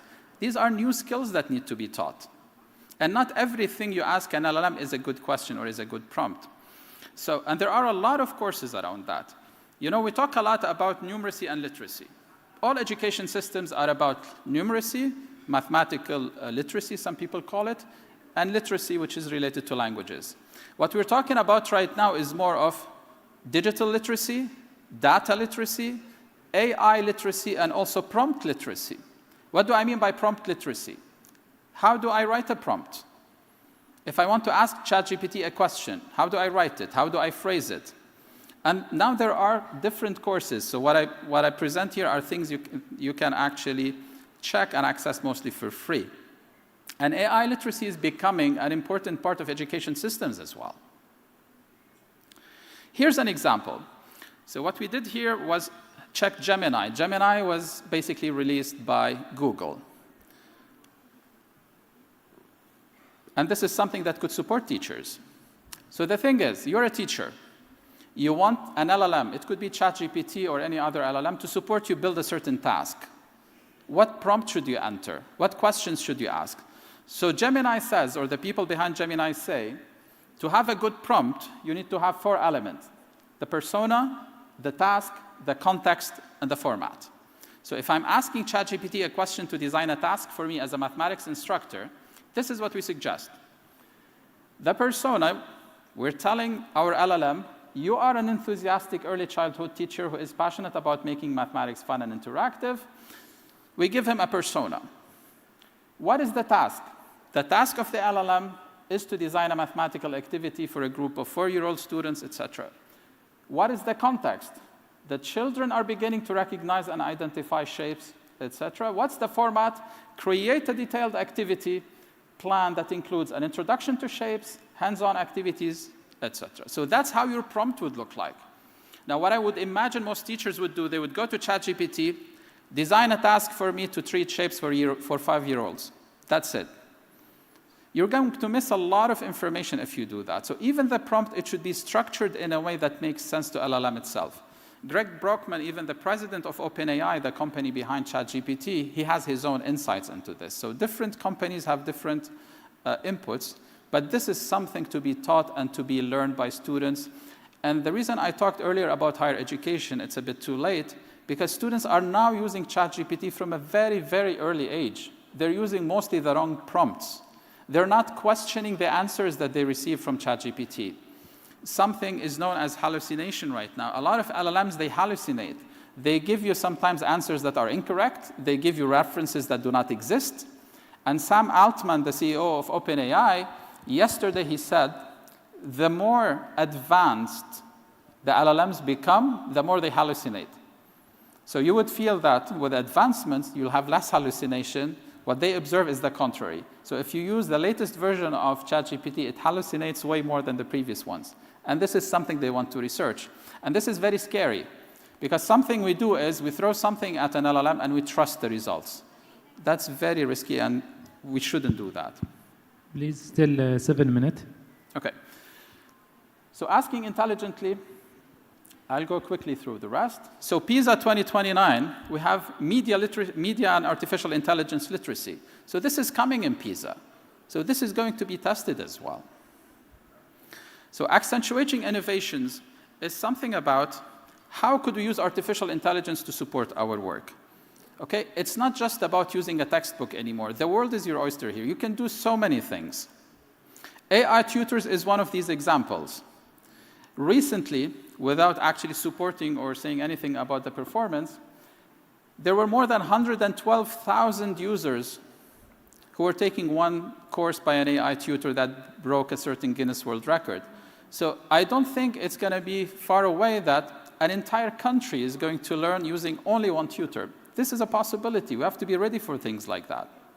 And recent research actually suggests that students, they learn twice as much with AI, which is, again, we need more research about that. It's still very early, but we have some findings. When it comes to mathematics, we could do a lot of things with AI. One, we could use virtual manipulatives. So instead of giving them a certain shape and telling them play with it, no, they could interact with it on a screen. They could even have holograms if you're using VR and AR. We could solve algebraic problems with direct analysis by the system. So if we have an error, we get, no, that's an error, try to fix this and that. And many, many more, including having access to data. An earlier speaker was talking about we need to have problems from real life. And I was talking to my colleague and saying earlier, we should not be learning mathematics, we should be living mathematics, because we do live mathematics. Everything around us is science and mathematics. And we have access to that real data, so let's use it. These are some of the resources that you probably know about. There are many AI tutors and platforms that use AI to a certain extent. Again, I'm not recommending any, but I'm saying it's there already. From Desmos to Alex to Socratic to Symbolab. Now Socratic has been replaced by something else, etc. Now, this is a research that has been done recently that shows, or the question was for Gen Z. They were asked if certain professions or certain roles are going to be replaced by AI, which ones do you prefer these to be? And you see that the tutors, it has like 18%, which is a lot. So students start believing that, okay, I can have an AI tutor. It's still very far from 100%, but they start believing in them. Let me skip this quickly. Acknowledging input is basically to say that if you use artificial intelligence, you need to acknowledge that you took it from a certain LLM. It's not your work. So how do we acknowledge that? It's important to give it back to the LLM. This is an example of how not to do it. Somebody published a paper, and you realize that certainly here's a possible introduction to your topic that was taken from ChatGPT. So they put it on ChatGPT, and they copy it as it is, and actually it got published. That's the problem. And then it was retracted. So pay attention. You have to mention that it was done using ChatGPT. And as you know, probably some of you use Turnitin right now. If you have a document in English, you put it on Turnitin, and it tells you whether anybody was cheating. You have something like that. So if you use GPT-0 or CopyLeaks or other resources, they would tell you if a certain document was produced using AI. Another way of doing that, this is actually a fun thing, is terminology. Because with AI, we started using really fancy fancy terminology that we didn't use before. And how would they recognize that? So during the pandemic, clearly there was a spike in the use of words like vaccine, COVID, etc. So right now you see usage of words that nobody used before. Crucial, delves. There's a lot of delves in research right now that nobody used before. So people can tell if it's actually AI generated or not. In Cambridge Mathematics, we developed our own guidelines. It's free of charge. You can download it using this QR code. So how do you use artificial intelligence in writing? I'll give you a quick example. Suppose you use ChatGPT. You build your own app. You put it on the App Store. You want to sell it. Does OpenAI, the company behind ChatGPT, do you owe them any money because you use their resource? Do you have to cite ChatGPT when you write a paper, etc.? So we talk a lot about this.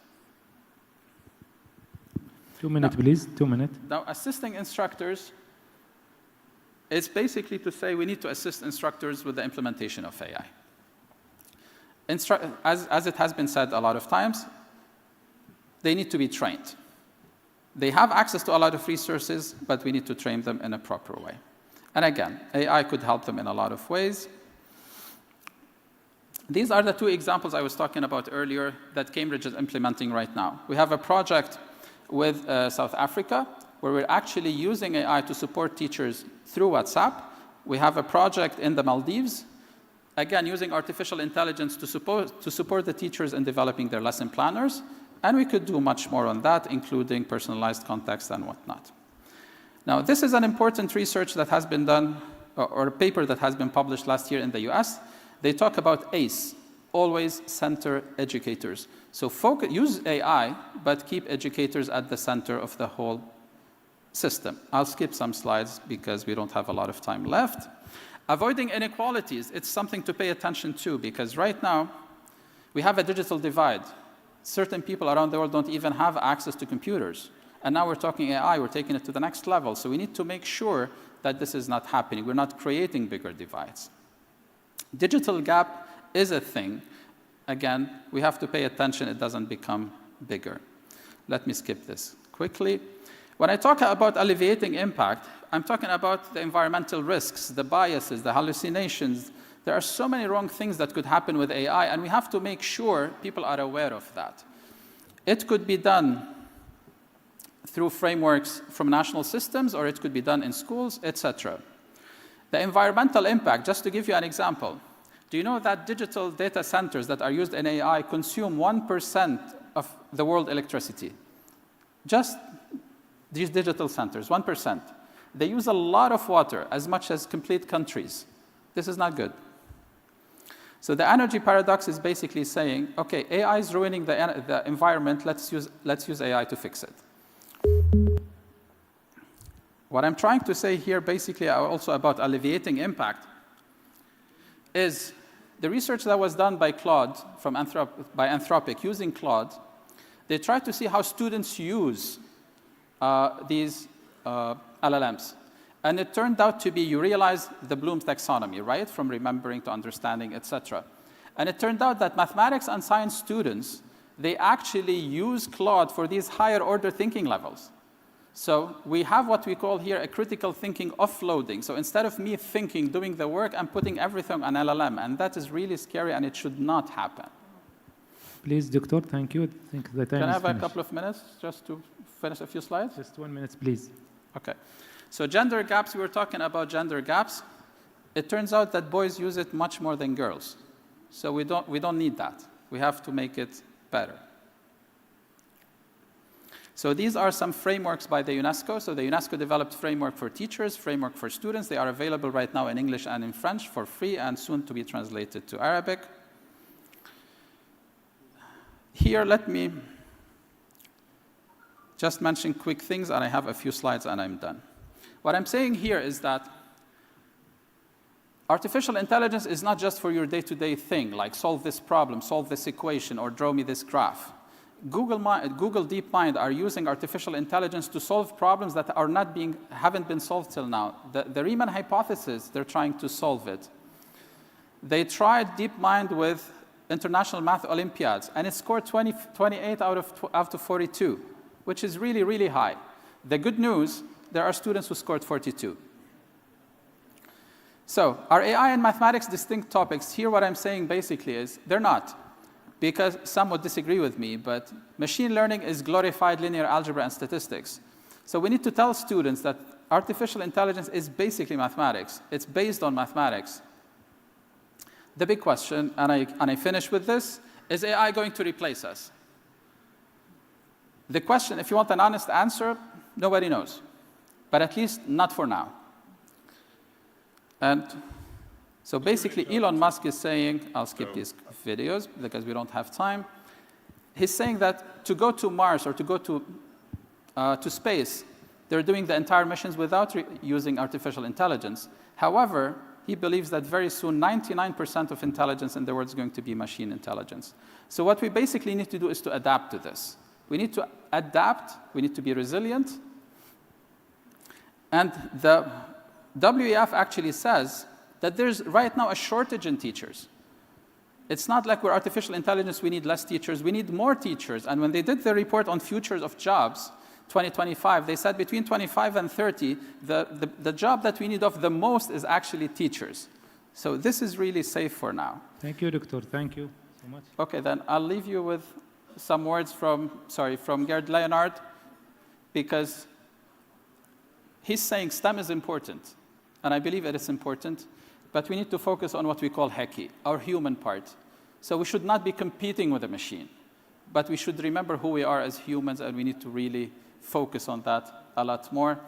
And basically, you talked, Doctor, about Majorana and quantum chips. It's happening. It's really important. But remember that still when you ask an LLM to draw a person writing with the left hand, they still draw you a person writing with the right hand. So even if you ask it twice. So artificial intelligence is good, but it's still not there yet. So we need to adapt, we need to learn how to use it wisely, and I think it's here to stay. Thank you very much. Thank you so much. Thank you. Thank you. شكرا جزيلا دكتور على تقديم هذه الورقة اللي تحدث فيها عن الإطار الخاص بالتعليم، ثم تحدث عن برنامج تنفيذي الذكاء الصناعي في صادر عن وزارة النقل، ثم العديد من النماذج اللغوية الكبيرة LLM وكيف توظيفها واستخدامها والابحاث العلمية واطار اليونسكو كذلك، وكل ما يتعلق بالتعامل مع النماذج اللغوية الكبيرة في مجال العلوم وخاصة في الرياضيات. رحبوا معي الآن بالأخ إيهاب علي موسى لتكرم بتقديم ورقة عمل، فتفضل مشكورا. الأخ إيهاب مشرف تربوي ومدرب متخصص في تطوير مجال التعليم بالمملكة الأردنية الهاشمية، حاصل على ماجستير في مناهج وأساليب تدريس العلوم والبكالوريوس الفيزياء في الجامعة الأردنية. يمتلك خبرة واسعة في تدريب المعلمين وتطوير جودة التعليم وبتنفيذ العديد من البرامج المحفزة للتعليم الفعال، كما حصل على دورات تدريبية في مجال TOT، وهو سيتحدث عن التعليم الذكي وكيف يمكن أن تطور الوزارة والمدارس استراتيجيات التعليم الرقمي في العلوم والرياضيات. السلام عليكم ورحمة الله. شكرا على القائمين على الندوة. إذا سمحت لي بس أستاذي في 20 دقيقة إن شاء الله. وكل الشكر طبعا للدعوة للمشاركة للحديث عن تجربة المملكة الأردنية الهاشمية في موضوع توظيف التكنولوجيا في التعليم. عنوان الورقة: التعليم الذكي، كيف تطور مدارس المملكة الأردنية الهاشمية ضمن وزارتها استراتيجيات التعلم الرقمي في العلوم والرياضيات بين الواقع والطموح. طبعا خلال الفترة الماضية من خلال بعد فترة كورونا بدأت الوزارة التربية والتعليم في المملكة الأردنية الهاشمية بإعداد استراتيجية وطنية لتفعيل ما يسمى اللي هو التعلم الرقمي، وتم بناء خطة استراتيجية. هذه الخطة الاستراتيجية بدأت في 2022 ومستمرة إلى الآن. طبعا تقوم هذه الاستراتيجية على مجموعة من الأهداف، أهمها اللي هو تعزيز البنية التحتية الرقمية، الخدمات الرقمية المقدمة للمدارس، تعزيز الاتصال والتواصل الرقمي، وموضوع الأمن السيبراني، بالإضافة إلى تبني مبادرات تعزز الابتكار وإدارة التعلم الذكي والمحتوى الرقمي وإدارة المعلومات التربوية ودعم القرار، وآخر شيء وهو موضوع كثير مهم وهو الأمن السيبراني. الآن بعد خلينا نحكي وضع الخطة الاستراتيجية، قامت وزارة التربية والتعليم بوضع مجموعة من المحاور العملية الإجرائية من خلال تطوير مناهج المهارات الرقمية من الصف الأول إلى الصف الثاني عشر من خلال اللي هو للطلبة وأدلة المعلمين، تطوير منصة ذكية لإدارة التعليم الإلكتروني والمحتوى الرقمي، توظيف منصة تدريب للمعلمين للتوسع في برامج التدريب عن بعد، بالإضافة إلى تطوير محتوى إلكتروني تفاعلي مرتبط بالمحتوى الرقمي إثرائي. الآن هذه عبارة عن إجراءات كانت مستهدفة لوزارة التربية والتعليم، ووضعت من خلال هذه الإجراءات عبارة عن مؤشرات أداء سيتم قياسها لاحقاً، وهي درجة رضا متلقي الخدمة عن الخدمات الرقمية المقدمة من وزارة التربية والتعليم، عدد حسابات الطلبة والمعلمين والعاملين في وزارة على المنصات المختلفة، نسبة المدارس المرتبطة بخدمة الإنترنت، عدد الدروس المحوسبة حسب الصف والمبحث، بالإضافة إلى درجة رضا الشركاء عن تنفيذ المشاريع التكنولوجية مع الوزارة، عدد المتدربين على منصة تدريب المعلمين وهي منصة رسمية موجودة الآن.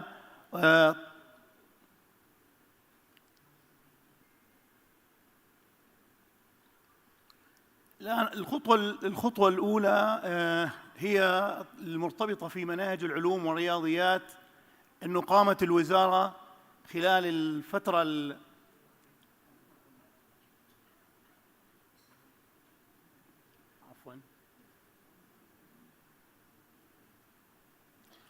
قامت وزارة التربية والتعليم في الأردن بتطوير مناهج العلوم والرياضيات، وهذه المناهج بنيت على خلينا نحكي ضمن سلسلة عالمية حاكت من خلال خلينا نحكي هذه السلسلة أول شيء موائمتها للبيئة الأردنية، ثانياً اللي هو مقدرتها على توظيف التكنولوجيا من خلال حسب الإمكانات المتاحة إن كان على مستوى المدارس أو على مستوى الوزارة، وهذا عبارة عن صور لبعض خلينا نحكي اللي هو لآلية التنفيذ، طبعاً بالتعاون مع ما يسمى بالمركز الوطني للمناهج في المملكة الأردنية الهاشمية.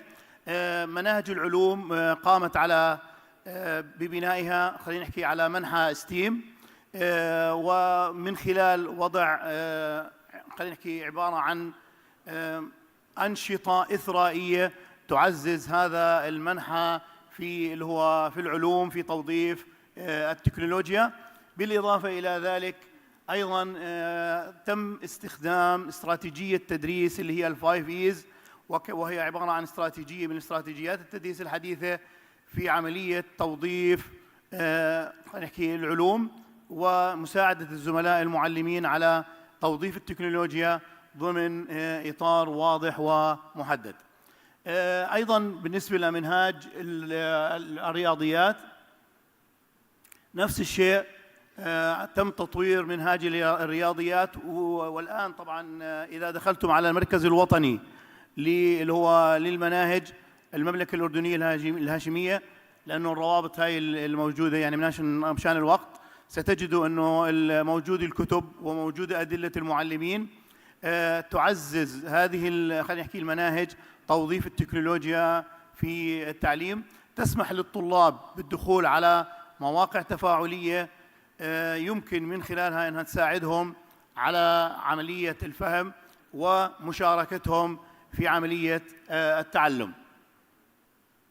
طبعا مناهج الرياضيات تم بنائها من خلال استراتيجية 6 خطوات أو بنسميها اللي هو ال6 إيز ضمن إطار اللي هي بنسميها دورة حل المسألة الرياضية، اللي راح نشوف كمان شوي كيف انعكس هذه المناهج على اختبار أو ما يسمى بالاختبار الدولي بيزا ضمن إطار الأسئلة اللي خلينا نحكي تحاكيها هذه الاختبارات.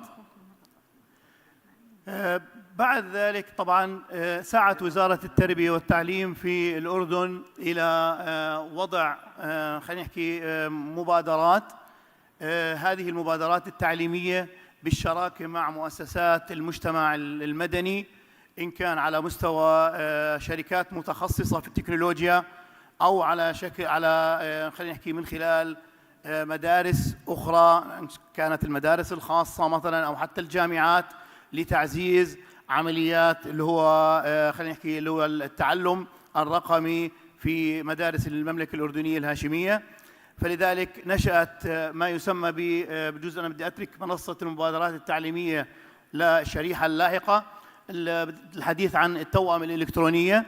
التوأم الإلكترونية عبارة عن منصة تفاعلية نشأت بين مدارس المملكة الأردنية الهاشمية بالشراكة مع مدارس أخرى خارج اللي هو الأردن على مستوى مدارس في أوروبا ومدارس في الوطن العربي، تسمح للطلاب من خلال خلينا نحكي هذه المنصة التفاعلية تسمح للطلاب والمعلمين بالمشاركة بأنشطتهم الخاصة بالعلوم والرياضيات مع الطلبة في الدول الأخرى، ويتم الاستفادة منها حتى مستوى زملائنا المعلمين. تسمح لهم هذه المنصة بالمشاركة بالمؤتمرات العالمية اللي بتدعمها هذه المنصة. المنصات اللي الآن موجودة واللي تم دعمها من قبل مؤسسات المجتمع المدني منصة اسمها منصة درسل. طبعا هذه المنصة هي عبارة عن منصة تفاعلية، عبارة عن روبوت متحدث على نهج اللي هو الذكاء الاصطناعي. هذه المنصة خاصة بمادة الرياضيات لطلبة الصف السابع في المملكة الأردنية الهاشمية. الآن هذه المنصة تم تدريب المعلمين عليها، هناك دليل إرشادي لآلية التنفيذ. الجميل في هذه المنصة أنه لا تحتاج إلى حزمة نت كبيرة، فلذلك هو عبارة عن روبوت محادثة يسمح للطلاب، يسمح للمعلمين خلينا نحكي التواصل مع الطلاب من خلال الروبوت على الماسنجر وعلى الواتساب، بحيث يتم تكليفهم بمهمات.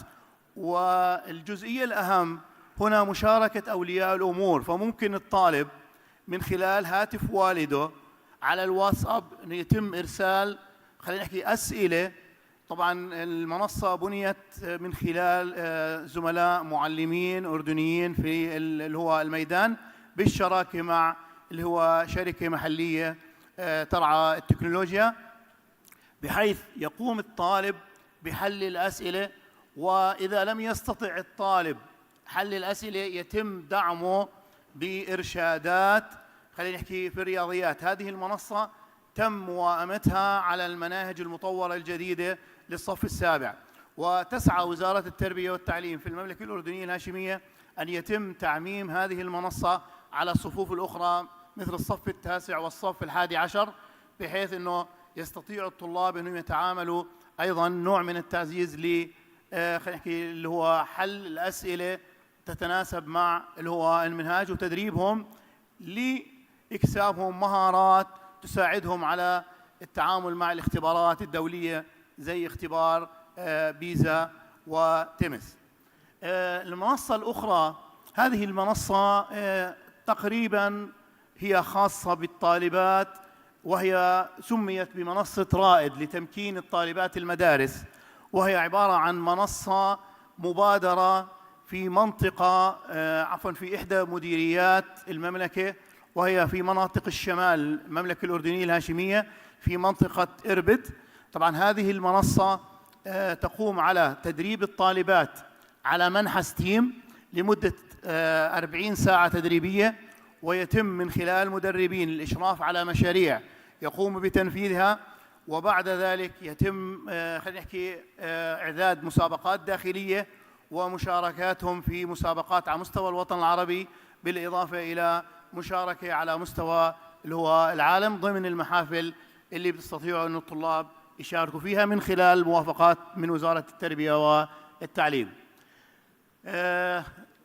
وزارة التربية والتعليم أيضا في المملكة الأردنية الهاشمية وضعت بنصب عينيها طلاب الصفوف الأولى، صفوف الثلاث الأولى اللي هو بجوز أنا سمعت قبل شوي في الورشة اللي هو الحلقة الأولى، الصف الأول والثاني والثالث. لذلك هناك منصة لهؤلاء الطلاب من خلال خلينا نحكي أولياء الأمور بنسميها سميت بمنصة أتوق للتعلم. طبعا هذه المنصة عبارة عن تتعامل مع الرياضيات ومع مباحث أخرى زي اللغة العربية. الهدف من هذه المنصة هو إثراء الجانب اللغوي والرياضي لصفوف الثلاث الأولى. جانب أو بشكل مختصر هذه المنصة عبارة عن جيمز، لعبة تنتقل بالطالب من مرحلة إلى مرحلة، وهناك جوائز عبارة عن جوائز معنوية وليست جوائز مادية، بحيث يستطيع أنه يكتسب من خلال هذه المنصة المعارف والمهارات بالمرحلة العمرية من الصف الأول إلى الصف الثالث الابتدائي. الآن وزارة التربية والتعليم جزء حكينا قبل شوي من خلال الاستراتيجية اللي وضعتها ركزت على تدريب المعلمين، وأصبح هناك منصة خاصة للزملاء المعلمين وللموظفين بشكل عام اسمها منصة تدريب المعلمين. هي عبارة عن منصة أونلاين. طبعا الهدف من هذه المنصة أن تخفيف العبء على الزملاء المعلمين من التدريب الوجاهي، بحيث يسمح البرنامج التدريبي اللي بيتم إعداده أن يكون هناك ساعات من البرنامج التدريبي عبارة عن تدريب أونلاين. هذا التدريب أونلاين ممكن يكون عفواً في البيت، ممكن يكون في أي مكان هو يرغبه المعلم، والتدريب الوجاهي محسوب عدد الساعات اللي بيقوم فيها. وسمحت طبعاً لهذه المنصة بالتنمية المهنية للزملاء المعلمين ضمن برامج تعزيز توظيف التكنولوجيا في التعليم. بجوز إذا لاحظنا من خلال استراتيجية وزارة التربية والتعليم، ركزت استراتيجية الوزارة على الاختبارات الدولية خلينا نحكي اللي هو بيزا وتيمس، من خلال تطوير المناهج، من خلال أيضا اللي هو المنصات الإلكترونية. وممكن السنة هاي كان هناك مجهود مضاعف لوزارة التربية والتعليم في موضوع اختبارات بيزا اللي الآن منعقدة. قام الزملاء المعلمين باللي هو إعداد أسئلة تحاكي طبعا بالتعاون مع المشرفين التربويين على مستوى وزارة التربية والتعليم، بإعداد أسئلة إلكترونية تحاكي اللي هو خلينا نحكي أسئلة بيزا، وتدريب الطلاب عليها. يعني من خلال زياراتنا الميدانية، جزء قبل ما أنا أحضر للسلطنة كنت في زيارات لبعض المدارس، وجدنا أن هناك ارتياح من الطلاب في عقد اللي هو الاختبار، ونتمنى أن تكون النتائج الاختبار بالنسبة لطلبتنا جيدة. طبعا 5 دقائق أنت كرمتي، 5 دقائق. 5 دقائق إن شاء الله. ممكن المركز الوطني كان له للمناهج كان له دور واضح في موضوع الموائمة بين مناهج المطورة في الرياضيات والعلوم وبين نتائج المملكة الأردنية الهاشمية في الاختبارات الدولية. فلذلك أول منتج هو منتج تم يعني إعداده ينعكس على نتائج المملكة الأردنية الهاشمية باختبار بيزا 2022، وتم تحليل الاختبارات الكتب من الصف الأول إلى الصف الثاني عشر.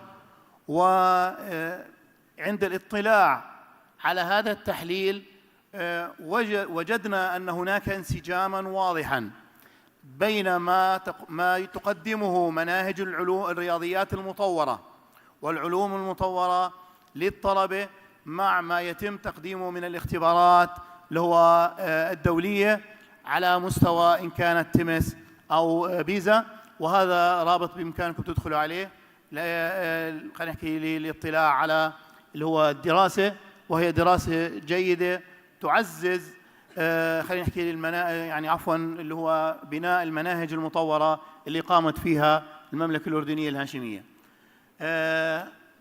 بعيدا عن الرياضيات والعلوم، سعت وزارة التربية والتعليم لتعزيز دور الزملاء المعلمين في توظيف التكنولوجيا، فكان هناك برنامج تدريبي مميز، وأنا بعتبره مميز لأني كنت أحد المدربين وأحد المتدربين، اسمه معلم المستقبل. هذا البرنامج يدرب المعلمين على برمجية اسمه الحائط الإلكتروني أو البادلت، بحيث يستطيع المعلمين ضمن خلينا نحكي اللي هو عدة ساعات تدريبية يستطيع المعلمين تنفيذ هذا البرنامج التدريبي على طلبتهم كجزء من توظيف التكنولوجيا، ليس فقط في العلوم والرياضيات لكن في جميع التخصصات، في اللغة العربية واللغة الإنجليزية وفي جميع التخصصات اللي بيقوموا بتدريسها.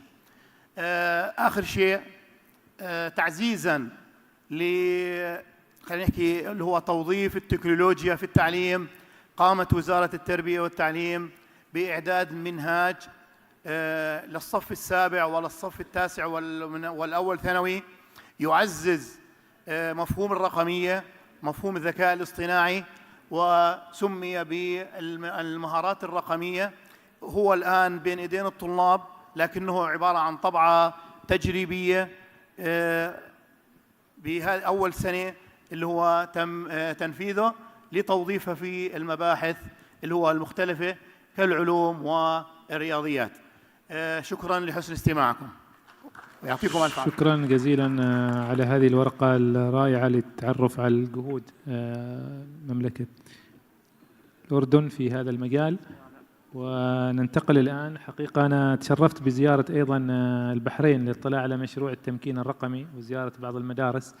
مدارس البحرين هناك مطبقة بشكل رائع لتطبيقات الذكاء الاصطناعي، وهذا ما تنقلنا إياه الورقة المشتركة الثالثة لأختنا آلاء عيسى القحطاني وأخونا علاء راضي محمود حول تطبيق أدوات الذكاء الاصطناعي للتعرف على تجربة البحرين.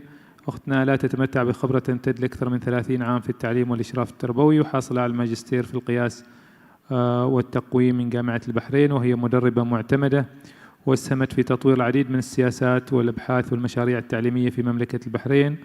وأخونا علاء كذلك اختصاصي تربوي أول بقسم الامتحانات بمملكة البحرين، وشارك في العديد من مشاريع تطوير التخصصية التابعة لوزارة التربية والتعليم بمملكة البحرين، من ضمنها استراتيجية العددية لمادة الرياضيات وبناء أنظمة وأطر التقويم، وقام بتدريب العديد من المعلمين في هذا المجال، كما شارك في موائمة ومراجعة لي في الكتب في مملكة البحرين في مجال الرياضيات والحساب الذهني ومهارات التفكير. فأهلا وسهلا بكم. هلا بكم. بسم الله الرحمن الرحيم، والصلاة والسلام على سيدنا محمد وعلى آله وصحبه وسلم أجمعين. سعادة الدكتورة مياء بنت سعيد، معذرة أنا بس نظارتي. سعادة الدكتورة مياء بنت سعيد العذري، مستشارة الوزيرة للابتكار العلمي، الحضور الكرام، السلام عليكم ورحمة الله وبركاته. إن شاء الله اليوم راح نعرض لكم تجربة البحرين في كيفية تفعيل دور وأدوات وتطبيقات الذكاء الاصطناعي والتقنيات الرقمية في تحسين الفهم العلمي لمادتي العلوم والرياضيات في مملكتنا العزيزة. قبل لا أبدأ نستعرض لكم هذا الفيديو.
البداية شهدت مملكة البحرين في السنوات الأخيرة تحولاً رقمياً متسارعاً يعكس اهتمام قيادتنا الرشيدة بتوظيف التكنولوجيا الحديثة والذكاء الاصطناعي في مختلف قطاعات الدولة، وأولت اهتمام كبير في التقنية التعليمية.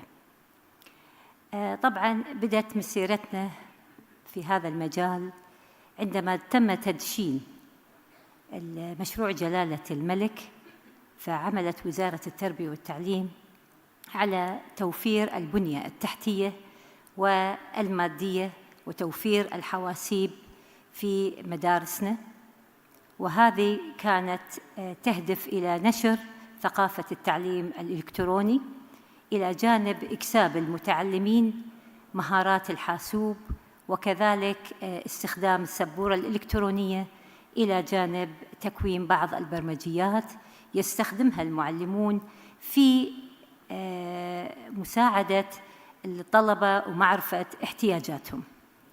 طبعاً هذه كان في بداية 2005.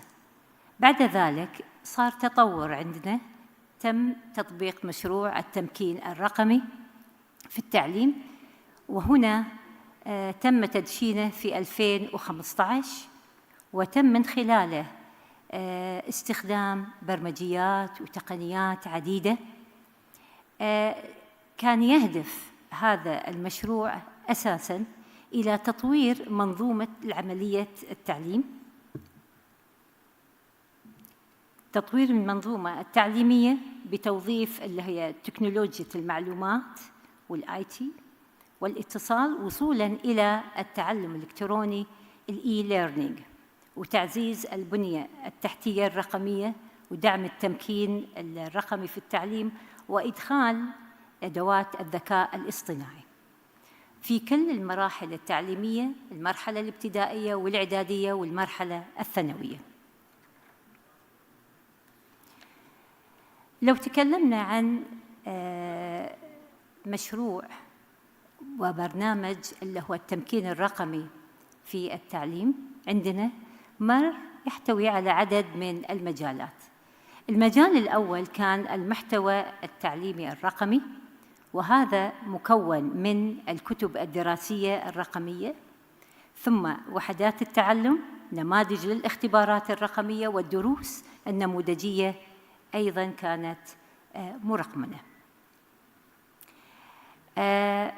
الجزء اللي عملنا عليه إحنا وفي هذه الأوان الأخيرة إن إحنا تم تحويل الكراسات والتمارين بعد إعداد لها برمجية معينة إلى وحدات تعلم رقمية،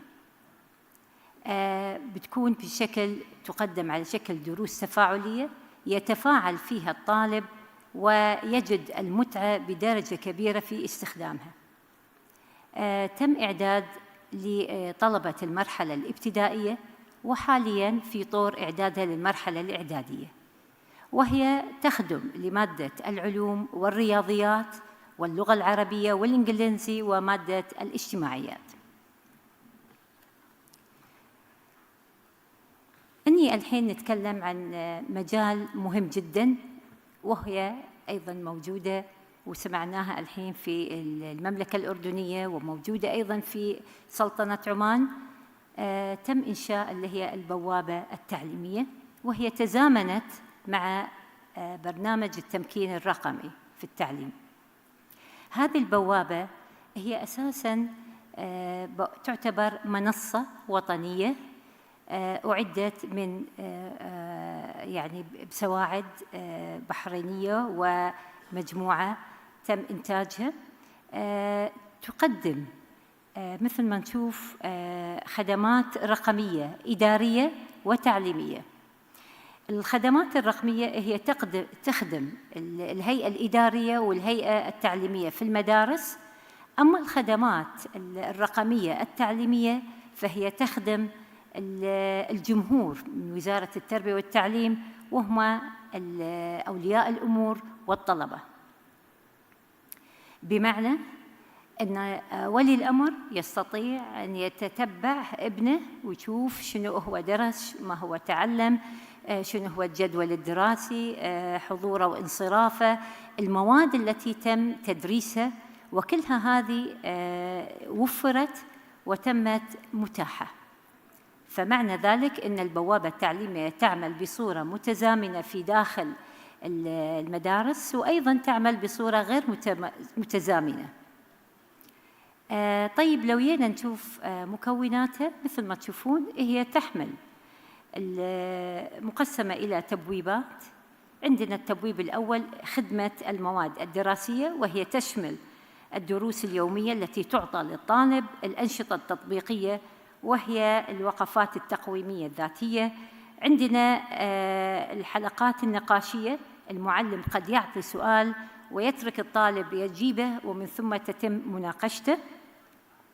المحتوى الرقمي التعليمي، وهو هذا موضوع جدا يعني نحن نفخر فيه، لأن مثل ما تشوفون قمنا أول شيء في عملية اللي هو إعداد الكتب الدراسية الرقمية، بحيث يعني عديناها وجاري العمل على إعدادها.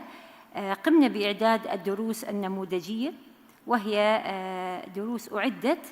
عندنا وحدات اللي هي التعلم، وعندنا أيضاً وحدات التعلم الرقمية، وهي الكراسات التي قمت بذكرها من قبل قليل.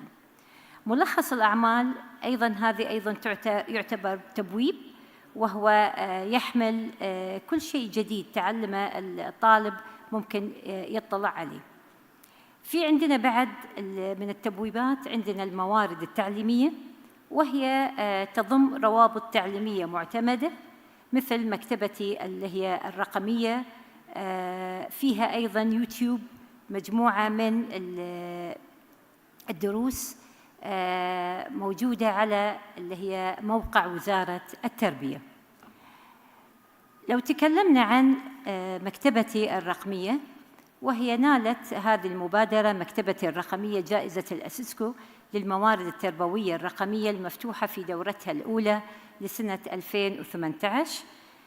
طبعاً هذه مكتبتي الرقمية هي تعتبر عن رابط أيضاً معتمد متصلة في البوابة الرقمية، ومثل ما نشوف يعمل هنا يعني يتم فيها نشر أفضل الممارسات اللي أعدت في المدارس، وهي عبارة عن إنتاج للمحتوى الرقمي التعليمي. طبعاً لا يتم نشره إلا بعد ما أنه يستوفي المعايير المحتوى التعليمي الرقمي، ويتم نشره بحيث يستفيد منه الطالب والمعلمين في جميع المدارس. وهي طبعاً تضم مجموعة من التعلم. مرت 10 دقائق، في 10 دقائق. نعم، إن شاء الله. تضم اللي هي قصص رقمية وفيديو تعليمي من إنتاج المعلمين. أيضاً مثل ما عرضنا من قبل شوي، اللي هو عندنا اللي هي موضوع اللي هي المختبرات. معذرة، المختبر عندنا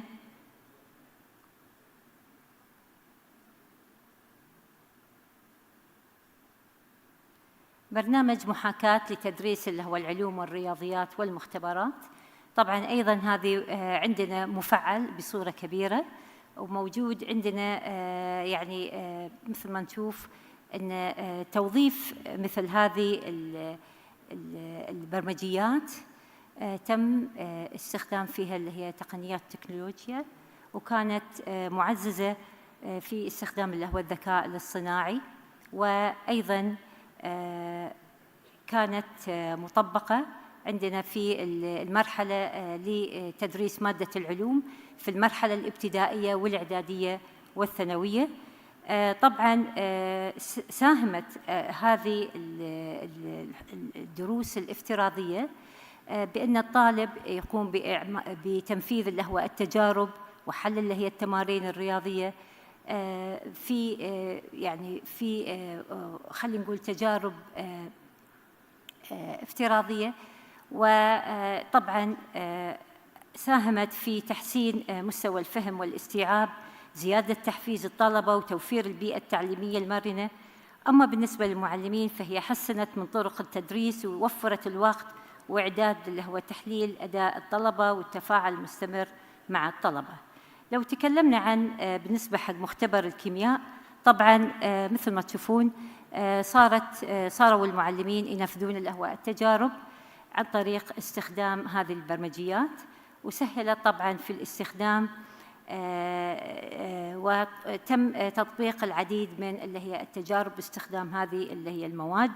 أما بالنسبة حق مختبر الفيزياء فهو يمنح المختبر اللي هو التخيلي لمادة الفيزياء أداة محاكاة قوية لأجزاء العديد من التجارب من العلوم الآتية مثل الكهرباء، الحركة والقوى والبصريات، وتكون أيضاً مصحوبة بالرسوم البيانية. بالنسبة حق مختبر الأحياء أيضاً بعد تم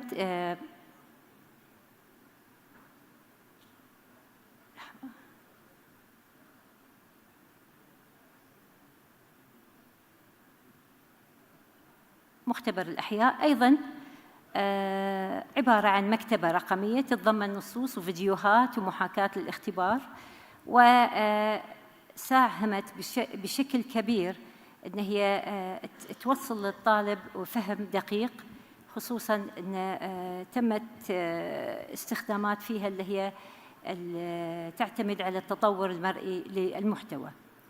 مختبر الرياضيات أيضاً تم اللي هو تفعيله، تدعم رموز الرياضيات وديناميكيته في الرسم والعمل، وتستخدم في العديد من دروس المناهج مثل الهندسة والجبر والمعادلات. وقت انت كرمتي على اساس الجزء الثاني لزميلك، يعني خذيتي وقته. اوكي، انا اهم المشاريع النوعيه اللي احنا طبقناها، الماينكرافت ايضا تعتبر من الاساليب المتبعه، لعبه تعليميه افتراضيه يمكن للمعلم استخدامها، بس اللي كنا نحب نستعرض انه هو تم اعداد مشروعين تعتبر من المشاريع النوعيه، اللي هي المسابقة الوطنية الأولى للحساب الذهني بين المدارس الابتدائية بمملكة البحرين. طبعاً هذه إحنا طبقناها على طلبتنا للصف اللي هو الثالث والصف السادس، وهي تقوم على أساس اللي هو تنمية مهارات الحساب اللي هو الذهني وتطبيقه في الحياة اليومية. وصار نحن عدينا لهم أول شيء اختبارات قبلية لجميع اللي هو الطلبة الصف الثالث والسادس، بعدها قمنا بتدريبهم، ومن ثم عدينا لهم اختبار بعدي علشان نشوف المهارات اللي هم اكتسبوها من خلال اللي هو التدريب، ودخلوا بعدين على مستوى مسابقات على مستوى المدرسة، على مستوى المنطقة، وكذا المنطقة التعليمية، وعلى مستوى المملكة. آخر شيء عندنا اللي هو مشروع سميناه إحنا مشروع ستريم. إحنا مر علينا من قبل شوي تناولوا موضوع ستيم، بس إحنا ستريم. طبعاً ستريم هو يقصدون الاس هو طبعاً الساينس، المواد العلوم، التي نقصد فيها التكنولوجيا واستخدام الأدوات، الذكاء الاصطناعي. عندنا الآر نقصد فيها الريدينج، وهي لأن احنا عندنا حالياً مشروع لتعزيز القراءة باللغة العربية والإنجليزية فإحنا مطبقينه. الإي نقصد الإنجينيرنج، والإي نقصد فيها الآرت اللي هو الفنون، والإم طبعاً نقصد فيها الماث اللي هي الرياضيات. طبعاً هذه إحنا طبقناه على طلبة الإعدادي وطبقناه في المرحلة الثانوية، ولاقى إعجاب واستحسان اللي هو الطلبة بصورة كبيرة. وإن شاء الله بعد ما يعرض الأستاذ علاء زميلي راح نعرض لكم فيلم نراويكم إياه شلون إحنا طبقناه. تفضل أستاذ علاء، تكرمت، حاول توجز في 8 دقائق، هي سلفتك دقيقتين.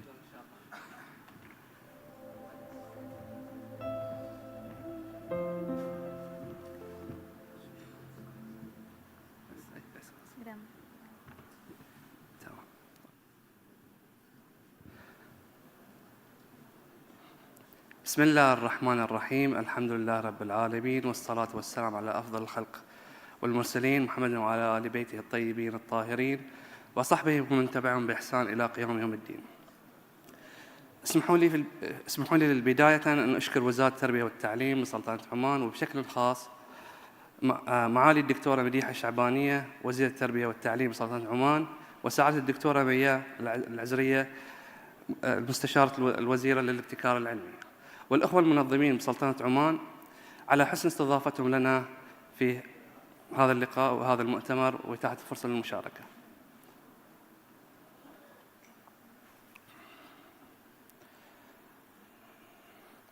كما أشكر زميلتي الأستاذة آلاء قحطاني على ما استهلت به من العرض لجهود وزارة التربية والتعليم من مشاريع ومبادرات في التمكين الرقمي، والتي جميعها لا تخلو من توظيف المحركات أو برمجيات الذكاء الاصطناعي.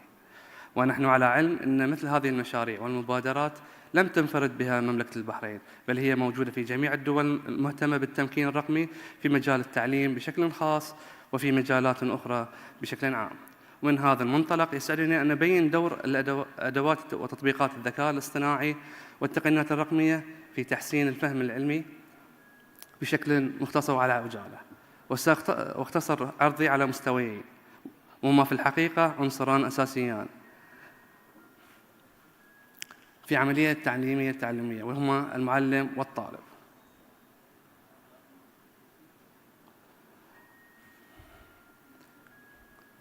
على مستوى الهيئة التعليمية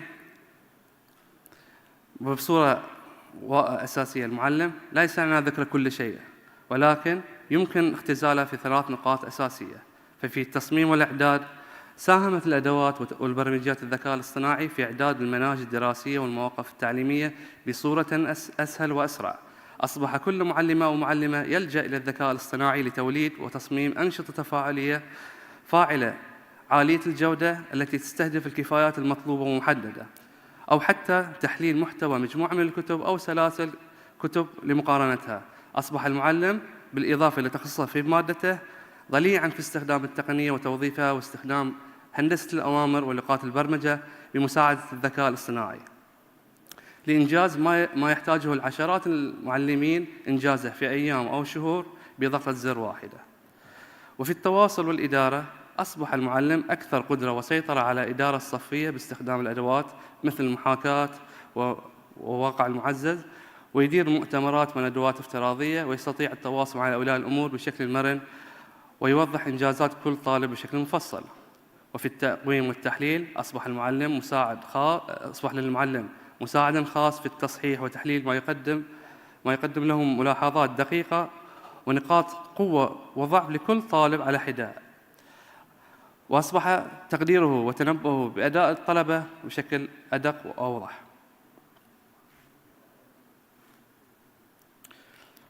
وعلى مستوى المتعلمين والطلبة، فإن دور التقنيات والأدوات الرقمية في تحسين التعلم لدى الطلبة واضح على شخصيتهم ومهاراتهم وتحصيلهم العلمي. فقد اكتسب الطلبة مهارات التعليم الذاتي بفضل توفر بيئة تعليمية مرنة يمكن الوصول إليها في أي وقت، والحصول على إجابات لأي استفسارات بمجرد محادثة مع أحد محركات الذكاء الاصطناعي. بل أصبح الطالب منتجاً للمحتوى التعليمي أو إرشادي لزملاء الطلاب، كما تنمت لديه مهارات الاستقصاء والاستكشاف والتفكير النقدي وتقديم الحجج والبراهين باستخدام الذكاء الاصطناعي. فأصبح لديه فرص للتعبير عن الرأي والتعاون والمشاركة من خلال هذه الأدوات. ولأن هذه البرمجيات تدعم أنماط التعلم واحتياجات الطلبة كالتعلم السمعي والبصري والحركي، فإنها خلقت بيئة تفاعلية محفزة جعلت البيئة الصفية أكثر ديناميكية وحيوية، وزالت من تفاعل الطلاب، مما أدى إلى ارتفاع مستوى الفهم والتحصيل لديهم. وما ذكرته سابقاً من دور إيجابي لأدوات وبرمجيات الذكاء الاصطناعي في الفهم العلمي، فإن مملكة البحرين تسعى إلى تعزيز الذكاء الاصطناعي في مختلف القطاعات لتحقيق التنمية المستدامة وتحسين جودة الخدمات. وقد أطلقت مملكة البحرين عدة مبادرات بارزة في هذا المجال، ومن بينها جائزة اليونسكو الملك حمد بن عيسى آل خليفة، تهدف إلى تعزيز استعمال تكنولوجيا المعلومات والاتصالات في التعليم، وهو ما يتماشى مع أهداف اليونسكو وأهداف التنمية المستدامة 2030. وتركز الجائزة في مكافأة المشاريع المتميزة التي تسهم في تحسين التعلم والتدريس، وقد تناولت مواضيع مثل استخدام الذكاء الاصطناعي في التعليم في السنوات 2019 و 2020. مسابقة خالد بن حمد للابتكار في الذكاء الاصطناعي. تهدف هذه المسابقة إلى تشجيع الطلبة على تطوير مشاريع مبتكرة باستخدام التطبيقات الذكاء الاصطناعي، مما يسهم في تنمية مهاراتهم التقنية والإبداعية. أكاديمية الذكاء الاصطناعي في بوليتكنيك البحرين. أطلقت هذه الأكاديمية بالتعاون بين صندوق التمكين وبوليتكنيك البحرين وشركة مايكروسوفت، وتهدف إلى تدريب الطلبة ومعلميهم من مختلف المدارس والجامعات وتأهيلهم في استخدام الذكاء الاصطناعي. مركز ناظر للبحوث في تطوير الذكاء الاصطناعي هو هيئة تهدف إلى دعم الأبحاث والتطوير في هذا المجال الحيوي، بالإضافة لتقديم برامج تدريبية وورش عمل لتعزيز المهارات. يسهم المركز في تطوير حلول مبتكرة تلبي احتياجات المجتمع والصناعات المختلفة، مما يعزز من مكانة مملكة البحرين كمركز للتكنولوجيا والابتكار في المنطقة. دقيقتين، أنت كرمت آخر دقيقتين. آخر بالضبط إن شاء الله خلص. ناسا البحرين هي هيئة حكومية تأسست لتعزيز النشاطات الفضاء والبحث العلمي في البحرين. تهدف هذه الوكالة إلى تطوير برامج فضائية تتعلق بالاستكشاف والبحث العلمي، بالإضافة إلى تعزيز التعاون مع وكالات الفضاء العالمية. والجدير بالذكر أنه تم تصميم وتطوير أول قمر صناعي بحريني باسم المنذر، وقد أطلق في مارس 2025. يعد هذا المشروع الأول من نوعه في المنطقة الذي يحمل تقنية الذكاء الاصطناعي لمعالجة الصور الفضائية، وقد تم ذلك بسواعد وعقول بحرينية، مما يشكل إلهام للطلبة للانخراط في مجالات العلوم والرياضيات والهندسة اللي هو ستريم أو ستيم. يحقق هذا المشروع الهدف الرابع من أهداف التنمية المستدامة اللي هو التعليم الجيد. وفي هذا الخصوص أختتم كلمتي بهذا الفيديو لأحد المشاريع التي ذكرتها الأستاذة آلاء في كلمتها البداية، الستريم مع الفيديو.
شكرا لحسن استماعكم والسلام عليكم جزيلا.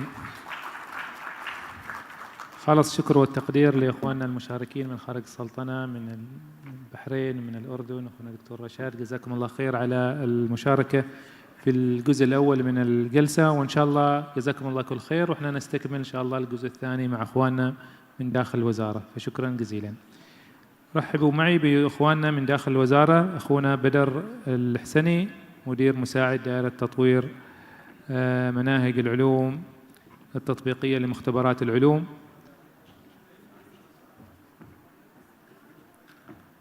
أخوكم يحيى بن يونس الهاشمي أخصائي دراسات دولية الوزارة.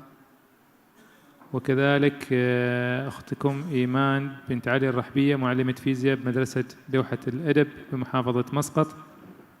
وكذلك معانا إن شاء الله سعيد بن ناصر الناعبي أخصائي تعليم إلكتروني أول بالمديرية العامة لتطوير المناهج.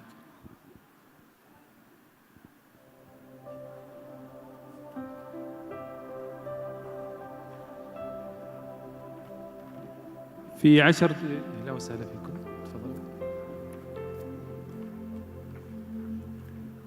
إن شاء الله في 4 أوراق موجزة ومفيدة بإذن الله تعالى، راح تكون في كل ورقة ل10 دقائق. سنبدأ الورقة الأولى مع بدر بن حمود الحسني مدير مساعد دائرة تطوير مناهج العلوم التطبيقية لمختبرات العلوم حول التعليم التفاعلي في العلوم. أخوكم بدر حاصل على ماجستير في الإدارة وله خبرة واسعة في تطوير مختبرات العلوم، وهو مدير مشروع مختبرات العلوم الافتراضية بالوزارة، وله العديد من الإصدارات ومنها كتيب الكشاف لأعطال الثلاجة الدنماركية، ودليل تجارب علمية في خدمات البيئة، ودليل تجارب المسار الإلكتروني، وغيرها من الإصدارات، وله إسهامات في مجال تطوير مختبرات العلوم بالوزارة. فلتتفضل مشكورا في 10 دقائق أنت كرمت.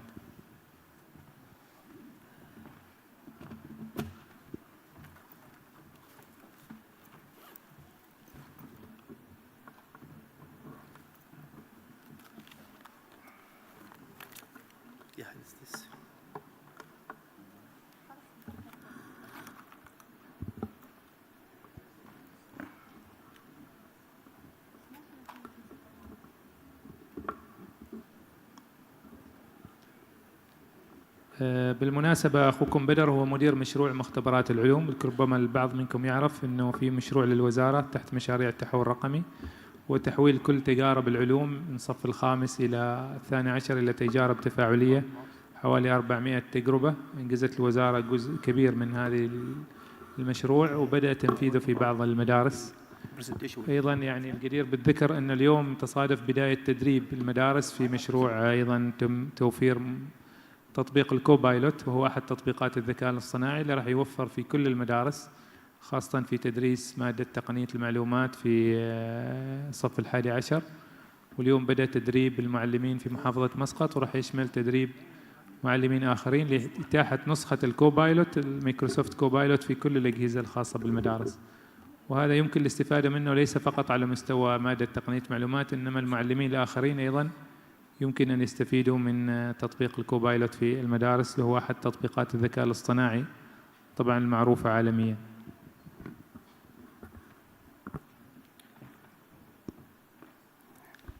السلام عليكم.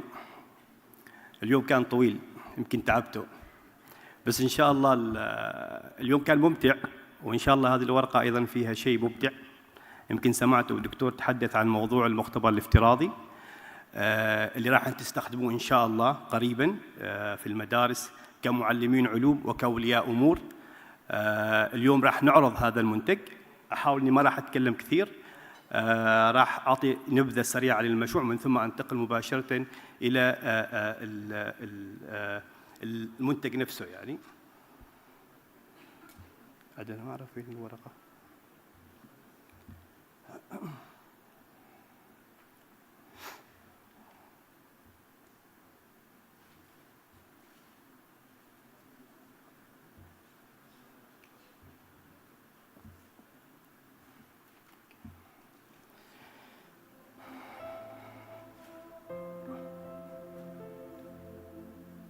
طيب أنا راح أكون سريع في الورقة، ما راح أتحدث عن ربما المقدمة قيلت كثيرا. الدكتور فيصل ما قص في بداية الجلسة هذه المرتبط بتطور التكنولوجي وإدماجه في عملية التعليم المتسارع، والمختبرات الافتراضية هي أحد تطبيقات هذا التطور التكنولوجي.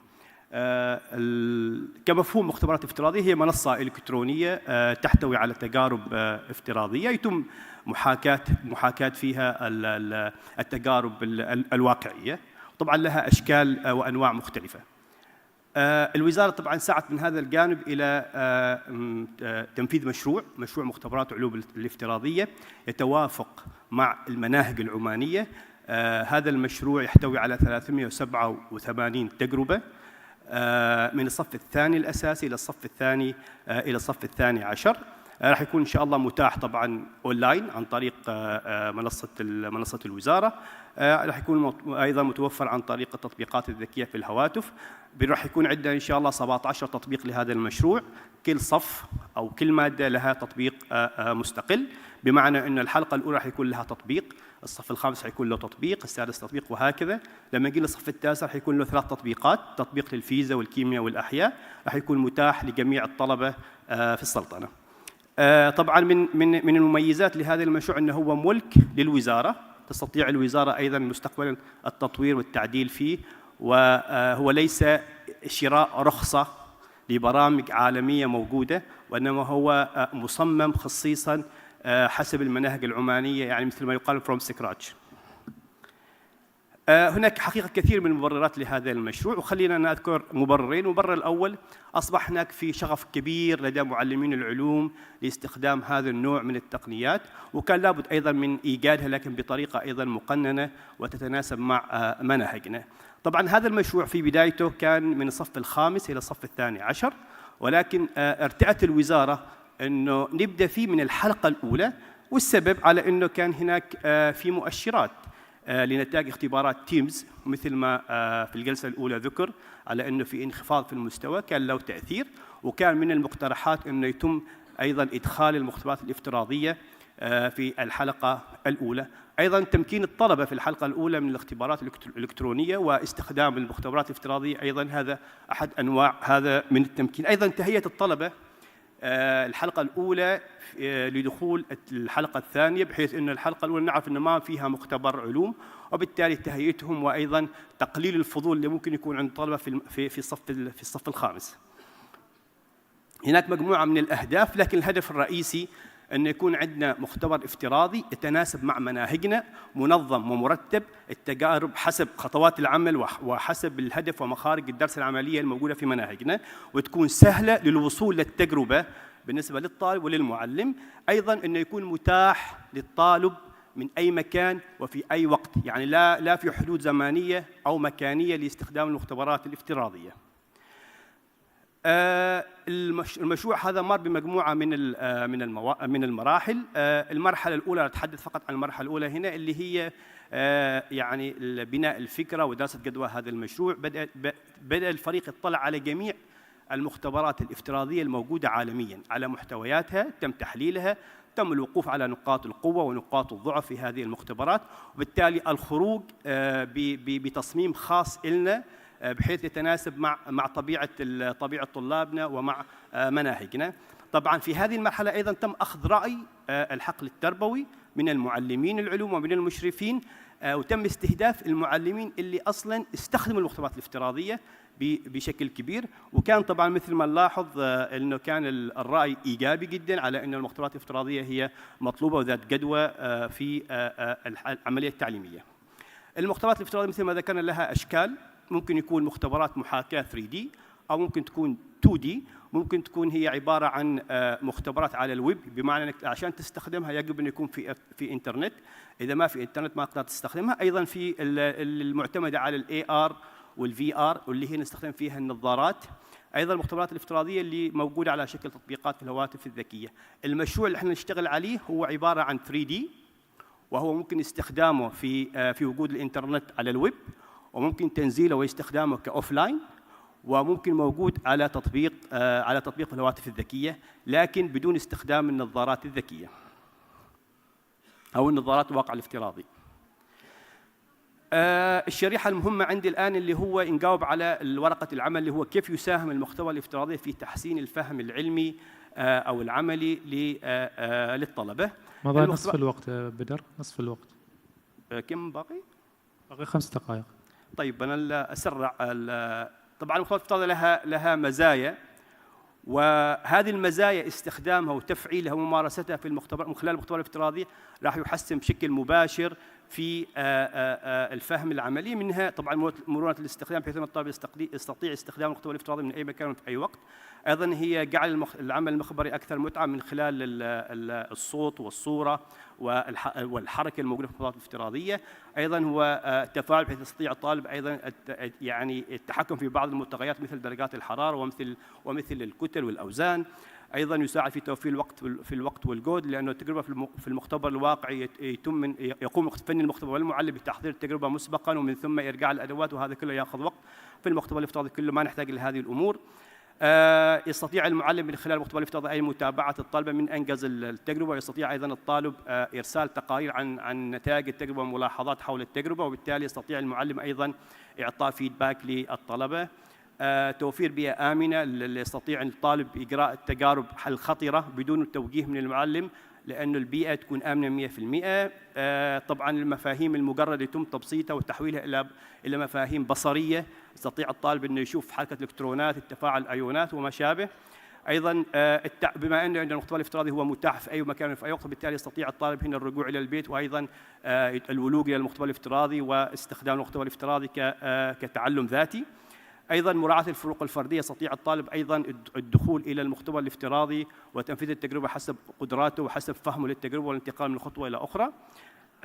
يمكن طبعا للمعلم والطالب انه تفعيل المختبر الافتراضي بيكون في تفعيله يكون متزامن بوجود الطلبه والمعلم، او يكون اونلاين في عدم وجود الطلبه. طبعا الكثير يقول على ان المختبرات الافتراضيه احيانا لا تكسب الطلبه اي مفاهيم، لكن الدراسات دائما تشير وتؤكد على ان المختبرات الافتراضيه تعزز كثير من المفاهيم او من مهارات الاستقصاء العلمي، لأن الطالب في المختبر الواقعي عادة لا يستطيع إجراء التجربة بكل خطواتها بسبب كثافة الطلبة، بسبب ضيق الحصة، بسبب طبيعة التجربة. وبالتالي أما الطالب في المختبر الافتراضي راح يستخدم التجربة بكل خطواتها وينتقل من خطوة إلى أخرى، وبالتالي يمكن تفعيل مهارات الاستقصاء العلمي بشكل أكبر في المختبر الافتراضي أكثر من المختبر الواقعي للأسباب اللي ذكرناها. الآن أنا بعرض لكم التجارب الافتراضية.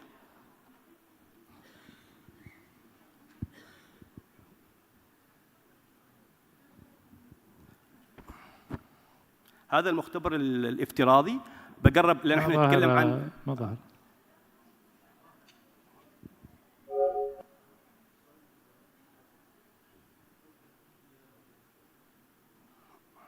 كنترول.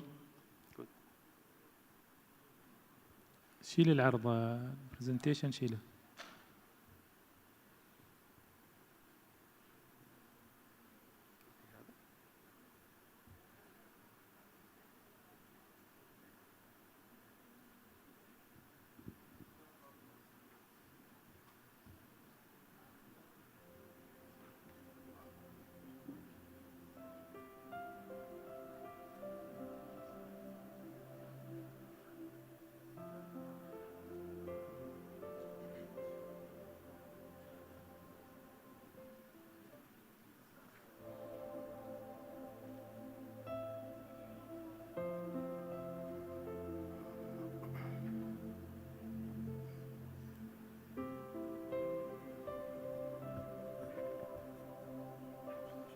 مباشر.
كيف بدر؟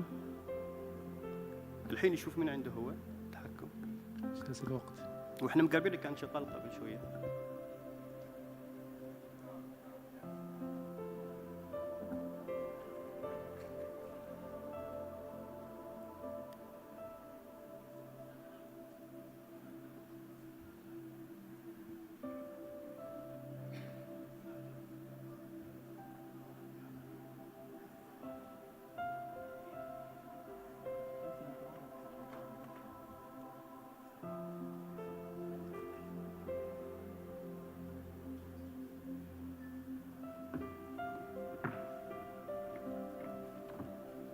تفضل. وين هذا اللي كان قبل يسوي لنا؟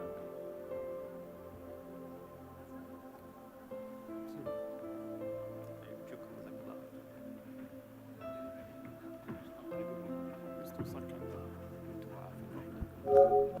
شكرا استاذ. هذا المختبر الافتراضي مع اللي انا اعرض تجربه من الصف الرابع. هذا بدايه المختبر الافتراضي طبعا. بدر تجربه واحده عشان الوقت. طيب ان شاء الله هذه بس تجربه واحده. طبعا مثل ما تلاحظ الخلفيه عباره معلم من معالم السلطنه. يدخل الطالب باسم الطالب وتحديد الهويه، يدخل الى دخول.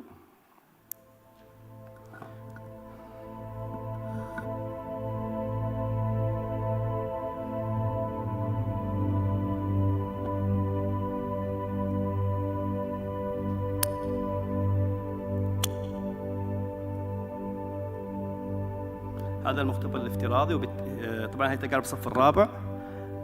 أنا بس عشان بعد هذا قائمة التجارب. طبعا التجارب مرتبة حسب المنهج بالتسلسل. إذا نروح على التجربة الأولى.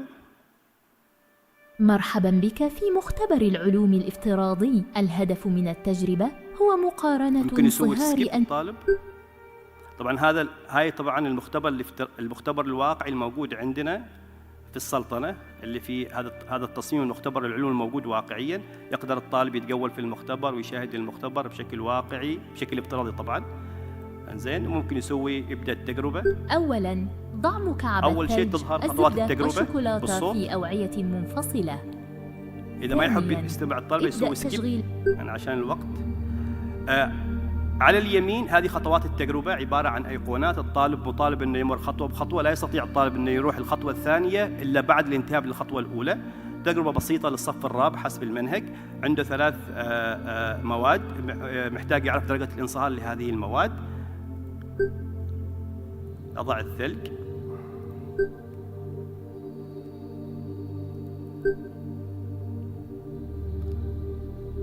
يبدأ يشغل السخان لكل هذه المواد.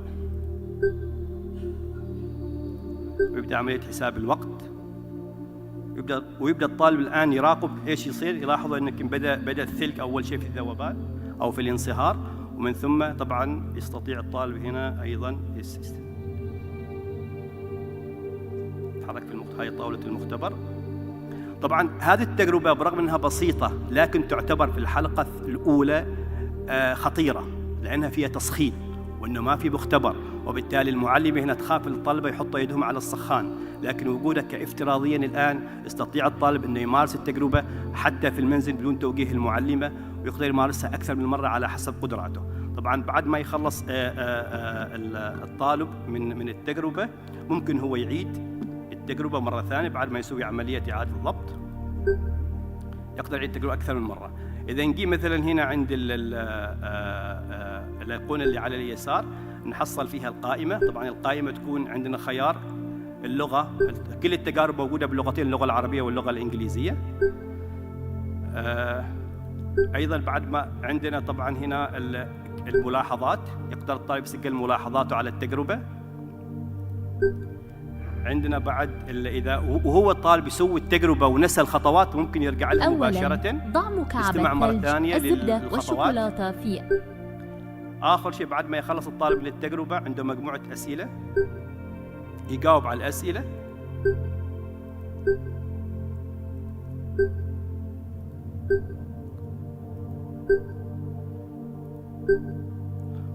ويظهر له فيدباك على طول للطالب. وممكن طبعا يرسل هذه النتائج إلى المعلم، أو ممكن ما يرسلها الطالب على حسب اتفاق المعلم مع الطلبة. شيء وقتها التجربة شوية أصعب. شكرا بدر، جزاك الله خير. شكرا جزيلا. على هذا المشروع، إن شاء الله يحقق الأهداف المرجوة منه. الورقة الثانية حول توظيف الذكاء الصناعي والتقنيات الرقمية لتعزيز تعلم العلوم والرياضيات. أخوكم يحيى الهاشمي، أخصائي دراسات دولية، ولديه خبرة علمية وأكاديمية في مجال التعليم والبحث التربوي، وبالإضافة إلى وحاصل على درجة بكالوريوس من جامعة لندن، وبدأ في مسيرته المهنية كمعلم لمادة الأحياء، ثم تنقل إلى عدة مجالات تربوية في تقديم المادة العلمية وتطوير قدرات الطلبة، ثم التحق بديوان عام وزارة التربية والتعليم. يعمل حاليا في مركز القياس والتقويم التربوي، مساهما في تحليل وتنفيذ الدراسات الدولية التربوية، ولديه مهارات تحليلية وتقنية متميزة في هذا المجال. فتفضل في 10 دقائق.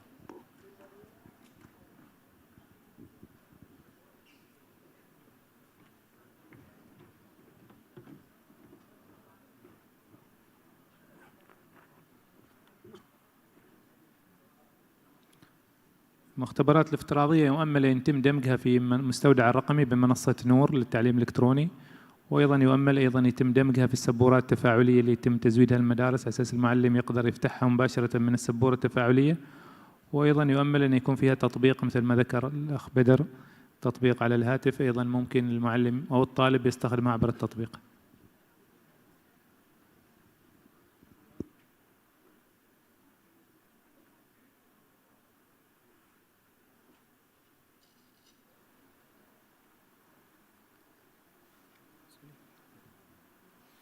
بسم الله الرحمن الرحيم، والصلاة والسلام على أشرف خلق الله أجمعين، سيدنا محمد وعلى آله وصحبه أجمعين.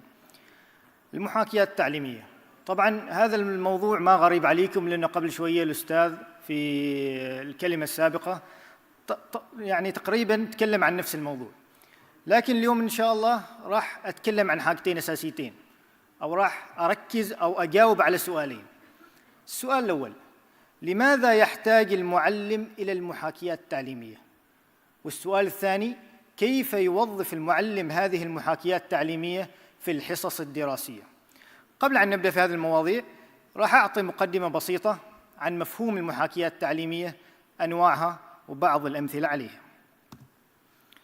مفهوم المحاكيات التعليمية: المحاكيات التعليمية هذا مصطلح جدا عام، لكن لو بغينا نعطيه مفهوم أو تعريف، هو عبارة عن برامج إلكترونية تفاعلية تحاكي الظواهر العلمية والمفاهيم العلمية وحتى التجارب العلمية التي يقوم بها الطالب في الحصة الدراسية. وطبعاً هناك المئات إن لم يكن الآلاف من المحاكيات التي تم تصميمها من قبل منصات مختلفة، من ضمنها الأمثلة اللي حاط لكم إياها منصات فت وجيزموس.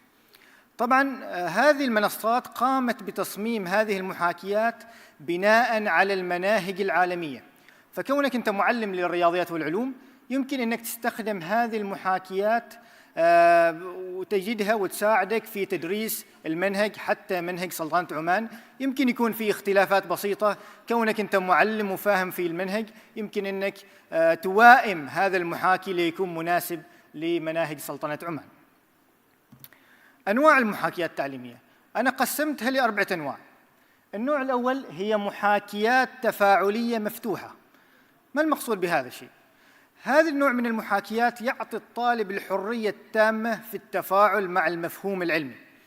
فعلى سبيل المثال لو كان الموضوع موضوع الدرس هي العوامل التي تؤثر على نمو النبات، راح تجد أنه هذا النوع من المحاكيات يعطي الطالب الحرية في التحكم بهذه العوامل. على سبيل المثال هو يقوم بزيادة شدة الضوء أو يقلل شدة الضوء أو يوفر المياه أو يقطع المياه عن هذا النبات، والطالب يرى التغيرات بشكل مباشر. فهذا النوع من المحاكيات يسمى المحاكيات التفاعلية المفتوحة. بالنسبة للنوع الثاني وهو عكس النوع الأول هي المحاكيات الموجهة. عشان نشرح هذا النوع من المحاكيات لو مشينا على نفس المثال اللي هي العوامل اللي تؤثر على نمو النبات راح تحصل إنه هذا النوع من المحاكيات يعطي الطالب خطوات محددة تقريبا نفس اللي موجودة معنا في التجارب العلمية اللي موجودة في كتبنا الدراسية. فمثالا الخطوة الأولى: قم بزيادة شدة الضوء ثم سجل ملاحظاتك. الخطوة الثانية اقطع توفير المياه عن النبات، ثم سجل ملاحظاتك بهذه الطريقة. عندنا بعدين المختبرات الافتراضية. طبعا أنا حطيت هنا المختبرات الافتراضية عشان تشرح شيء مختلف عكس أخونا اللي تكلم في الكلمة السابقة. المختبرات الافتراضية تحاكي تجربة المختبر كاملة بيئة واقعية ثلاثية الأبعاد، ومن ضمن هذه المنصات اللي تقوم بتطبيق هذا النوع من المحاكيات هي منصة لوبستر. طبعا هذه منصة متقدمة جدا، تستخدم كثيرا في الكليات خاصة كليات الطب للقيام بالعمليات الجراحية بشكل افتراضي للتدريب والقيام ببعض التجارب العلمية. آخر شيء الألعاب التعليمية، وهذا واضح تقريبا، الكثير من الأخوة المعلمين والمعلمات عندهم أمثلة كثيرة على الألعاب التعليمية. أهمية المحاكيات التعليمية. لماذا يحتاج المعلم للمحاكيات التعليمية؟ أول نقطة أنا حطيتها وهي طبعا تلخص كل الفكرة، هي تحسين الفهم، وهذا شيء مهم جدا. أنا كمعلم لمادة الأحياء دائما كنت أواجه مشكلة في بدايتي في عملية التدريس. دائما أتعب كثير في الحصة الدراسية وأقدم للطلبة كل ما أستطيع. لما أسألهم أسئلة عن موضوع الدرس تلقاهم يجاوبوا بشكل طبيعي وكأنهم فاهمين كل حاجة. ناتي للحصة القادمة أسأل نفس الطلبة نفس الأسئلة، تحصلهم ما يجاوبوا لهذه الأسئلة. فنقول وين المشكلة؟ هل المشكلة مني أنا؟ طبعا المشكلة مني أنا، لأن الطالب أنا ما أعطيته الفهم العميق لهذا المفهوم. لو لاحظتوا أنا قلت لكم سابقا إني أنا اللي تعبت، ما الطالب هو اللي تعب. هذه المحاكيات التعليمية عندما يتم توظيفها بشكل دقيق وبشكل صحيح تسمح للطالب بالتفاعل مع المفهوم العلمي، ويكون يفكر تفكير نقدي ويتعلم تعليم ذاتي، بشرط أن المعلم يقوم بتوظيف هذا المحاكي بشكل صحيح. بهذه الطريقة تحصل الطالب يكون له استدعاء للمفاهيم العلمية وفهم عميق لهذه المفاهيم. وطبعا من تجربة شخصية لما بديت في استخدام وتوظيف هذه المحاكيات التعليمية بشكل كبير في الحصص الدراسية لاحظت تفاعل الطلبة يزيد، ودائما يسألوا أسئلة: أستاذ ليش صار كذا؟ لماذا لم يحصل كذا؟ دائما هم يفكروا تفكير نقدي ويبنيوا المعلومة في عقولهم، وهذا شيء مهم. طبعا كوني أنا أخصائي دراسات دولية، في مشكلة ذكرها الأستاذ محمد الراشدي في الجلسة الأولى، إنه طلبة ما عندهم استدعاء للمفاهيم، لاحظناه دائما في إجاباتهم للاختبارات. فلو كان مثلا الموضوع حتى لو كانت المفردة بسيطة جدا تحصلهم، لو كان مثلا ماخذينها في الصف السابع هو الاختبار الصف الثامن، تحصل عندهم ضعف كبير. وأنا أعتقد من الأسباب اللي هو أن الطلبة لا يوجد لديهم فهم عميق لهذه المفاهيم. فيجب أن لا نعطي الطالب المعلومة جاهزة، يجب الطالب أن يشارك في هذه العملية والفهم ويتفاعل مع المفهوم العلمي. خلصنا من السؤال الأول، نجي من السؤال الثاني: كيف يوظف المعلم هذه المحاكيات التعليمية؟ أول شيء تمهيد للحصص. دائما احنا كمعلمين لما نبدأ الحصة الدراسية نبداها بحاجة تسمى باللغة الإنجليزية hook statement أو hook question. وطبعا لو نجي مثلا هذا الموضوع اللي هو موضوع الاحتكاك، لو جيت لطالب للصف السابع أو الصف السادس قلت له موضوع الدرس اليوم عن الاحتكاك، الطالب لما يشوف العنوان يعني ما يتحمس للموضوع. لكن لو غيرت شوية الطريقة وقلت له: هل تعلم عزيز الطالب أن من دون الاحتكاك ولا واحد منا يقدر يوقف، ما بالك يمشي؟ هذا يبدأ الطالب يسأل أسئلة كثيرة: أستاذ ليش؟ أستاذ كيف؟ ويحمس، يزيد الحماس عند الطالب. المحاكيات التعليمية يا أخواني وأخواتي لها نفس مفعول هذه البدايات أو التمهيد، دائما يزيد الحماس في الحصة الدراسية. ثاني شيء نشاط تفاعلي داخل الصف. المحاكيات التفاعلية دائما أو غالب الأحيان توفر أنشطة، مجموعة من الأسئلة يحلها الطالب بعد ما هو يقوم باستخدام هذا المحاكي العلمي، فيمكن من المعلم أن يستخدمه كأنشطة لاختبار الفهم. دقيقتين باقي، دقيقتين. عشان نعجل في الموضوع، مهمة تعزيز أو واجب منزلي، حل بديل في حال تعذر الوصول إلى المختبر وأدواته، الدراسة عن بعد، عدم توفر الأدوات. طبعا عشان تقول هذا الأستاذ ما جايبينه الكلام جايبينه الأستاذ يحيى، في مجموعة من دراسات أثبتت فاعلية هذه المنصات، من ضمنها منصة فت في رفع الدافعية والمشاركة الصفية. هنا دراسة أخرى يقول لك استخدام المحاكيات يعزز من دافعية الطلبة نحو التعلم، حيث أظهرت بعض الدراسات تأثيراً كبيراً على مستويات التحفيز. أمثلة على بعض هذه المحاكيات بشكل سريع: المحاكي اللي دائماً أنا أذكره محاكي فت، وهو الأكثر انتشاراً، محاكي مجاني يمكن المعلم أن يستخدمه بكل سهولة وبكل أريحية، حتى أنه يمكن أن يقوم بتحميل المحاكي قبل الحصة الدراسية ويستخدمه أوفلاين بدون استخدام الإنترنت. متعدد اللغات، يدعم اللغة العربية، تنوع تخصصات فيزياء كيمياء أحياء رياضيات، سهل الاستخدام، مناسب لجميع المستويات. المحاكي الثاني اللي أنا شخصياً كمعلم مادة أحياء أستخدمه بشكل كبير، وهو محاكي طبعاً ليس مجاني إنما مدفوع، هو محاكي جيزموس.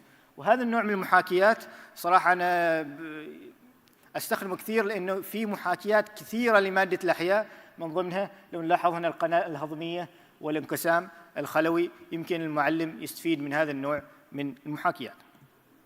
المختبرات الافتراضية كما ذكرت، يمكن هذا المختبر الافتراضي هو طبعاً هو ليس مجاني، مدفوع أيضاً، ويمكن هو الأكثر صعوبة للاستخدام في مدارسنا بحكم أنه يتطلب أجهزة متقدمة واتصالاً جيدا بالإنترنت، أيضاً يحتاج إلى نظارات الواقع الافتراضي ويحتاج، لكن من الممكن إن شاء الله مع المنصات هذه الحديثة اللي تسهم وزارة التربية والتعليم في تحديثها أن يكون لدينا محاكيات مشابهة لهذا النوع من المحاكيات متطورة يمكن للطلبة استخدامها. طبعاً هذه السلايد الأخيرة أنا أعتبرها الأهم، لأنه دائماً المعلمين لما يبدوا يستخدموا المحاكيات التعليمية تعطيهم أريحية كبيرة، فيفكروا هي بديل للمختبرات الحقيقية لدى الطلبة. يقول لك هل تستبدل المحاكيات التجارب الحقيقية؟ طبعاً الإجابة لا. المحاكاة لا تحل محل المختبرات الواقعية، بل تعد وسيلة داعمة ومكملة لها، لأن الطالب لما يذهب إلى المختبر هو يعزز مهارات أخرى مثل استخدام الأدوات المختبرية وأيضاً الأمن والسلامة، فلازم هذا الطالب يكتسب هذه المهارات عشان تنفعه طبعاً إذا راح إلى تخصصات طبية في المستقبل أو تخصصات علمية. طبعاً المحاكيات توفر المحاكاة بيئة أولية لفهم المفاهيم قبل دخول المختبر. احنا معلمين العلوم دائماً نعاني مشكلة إنه نشيل الطلبة المختبر وأحياناً الوقت ما يكفينا يعني القيام بتجربة كاملة، فيمكن تستخدم المحاكي في الحصة اللي قبلها، يكون تحاكي التجربة اللي بتسويها، تفهم الطلبة، فيكون العمل معهم في المختبر بشكل أسرع. شكراً. طبعاً آخر شيء يمكن استخدام كحل مؤقت في حال نقص المعدات أو التعليم عن بعد. شكراً جزيلاً. شكراً جزيلاً على هذه الورقة المثرية التي تحدثت عن التجارب الافتراضية ونماذج لبعض التطبيقات.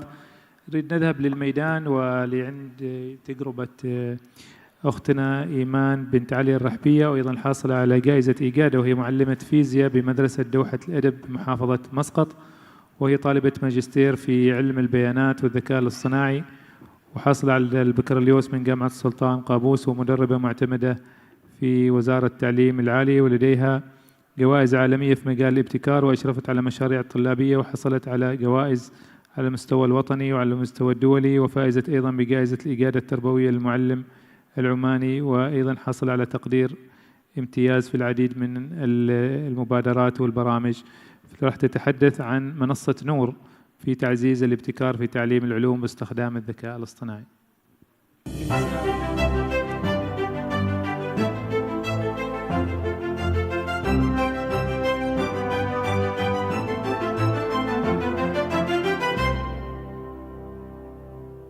فخورة جدا بفوزي بجائزة الإجادة التربوية للمعلم العماني، فهي تتويج لمسيرة من العطاء والابتكار في مجال التعليم. لقد شاركت في الجائزة بمبادرة ابتكر وتعلم، والتي تم تطبيقها على 3 مراحل بهدف تمكين الطلاب من التعلم بطرق إبداعية وتفاعلية. بالنسبة للمرحلة الأولى، فقد ركزت هذه المرحلة على اكتشاف المفاهيم العلمية من خلال التجربة العملية، حيث تم تصميم أنشطة مختبرية قائمة على الاستقصاء. بالنسبة للمرحلة الثانية، فقد تم الاستفادة من بيئات التعلم الافتراضية لتعزيز التجربة العملية، مما ساعد على استكشاف المفاهيم العلمية بطرق مرئية وتفاعلية ورفع مستوى الفهم والاستيعاب. بالنسبة للمرحلة الثالثة فقد قمت بتطوير منصة نور AI، والتي قمت بتطويرها خصيصاً لدعم الابتكار وتعزيز مهارات البحث العلمي لدى الطلاب، حيث توفر المنصة تحليل الأفكار ومراجعتها، ودعم الكتابة الأكاديمية للبحوث، وتقييم وتصميم الملصقات العلمية بما يتناسب مع المعايير الدولية للمسابقات العلمية. تألقت طالباتي في الملتقيات والمعارض المحلية والدولية، حيث استطعنا تحقيق إنجازات متميزة على المستويين العربي والعالمي. السلام عليكم ورحمة الله وبركاته. اليوم بإذن الله راح أقدم ورقة وهي منصة نور AI تعزيز الابتكار في تعليم العلوم باستخدام الذكاء الاصطناعي. وقبل لا أبدأ الورقة أحب أشارككم قصة السبب في أني أنا طورت هذه المنصة والشرارة اللي خلتني أفكر أني أنا أطور هذه المنصة. في سبتمبر عام 2023 كنت داخل الصف أشرح درس الكهرباء الساكنة. كنت متحمسة جدا وشغوفة، أحب هذا الدرس كثير. وأنا أشرح كان في طالبة طول الوقت عاملة كذا وتشوف علي وما في أي رياكشن فوقها، ما في أي ردة فعل. فكنت أقول معقولة يعني هذه الطالبة مركزة لهذه الدرجة؟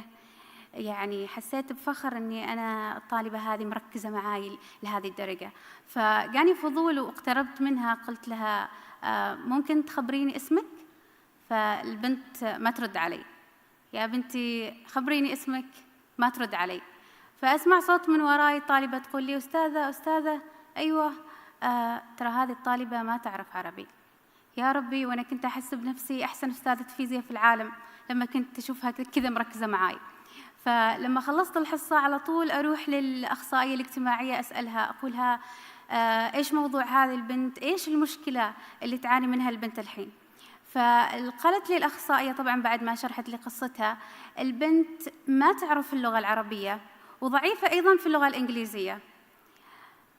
وقلت نفسي إنه فرصة كبيرة، يعني معقولة أنا أهمش الطالبة عام كامل وخليها في هامش العملية التعليمية، لا هي فهمتني ولا أنا فهمتها ولا مستفيدة من الكتب اللي موجودة معاها. فظليت أفكر كيف ممكن أنا أساعد هذه البنت. وهذه البنت مشكلتها مش معزولة، في كثير من الطلاب عندهم ضعف بسبب حاجز اللغة أو بسبب ضعف التغذية الراجعة المستمرة، بحكم نحن كمعلمين محدودين في المكان وزمان معين. أيضاً بعض الطلبة عندهم ضعف بسبب نقص الموارد، مش لأنه الموارد ناقصة ولكن لأنه هؤلاء الطلاب ما يعرفوا كيف يحصلوا على هذه الموارد المتقدمة اللي ممكن تساعدهم خلال العملية التعليمية. وأيضاً كوني مشرفة ابتكار كنت ألاحظ أنه الطلاب يعانوا من مشكلة في إيجاد وتوليد الأفكار الابتكارية، في إعادة صياغة البحوث، في تنقيح الفكرة هل هي ممكنة أو غير ممكنة.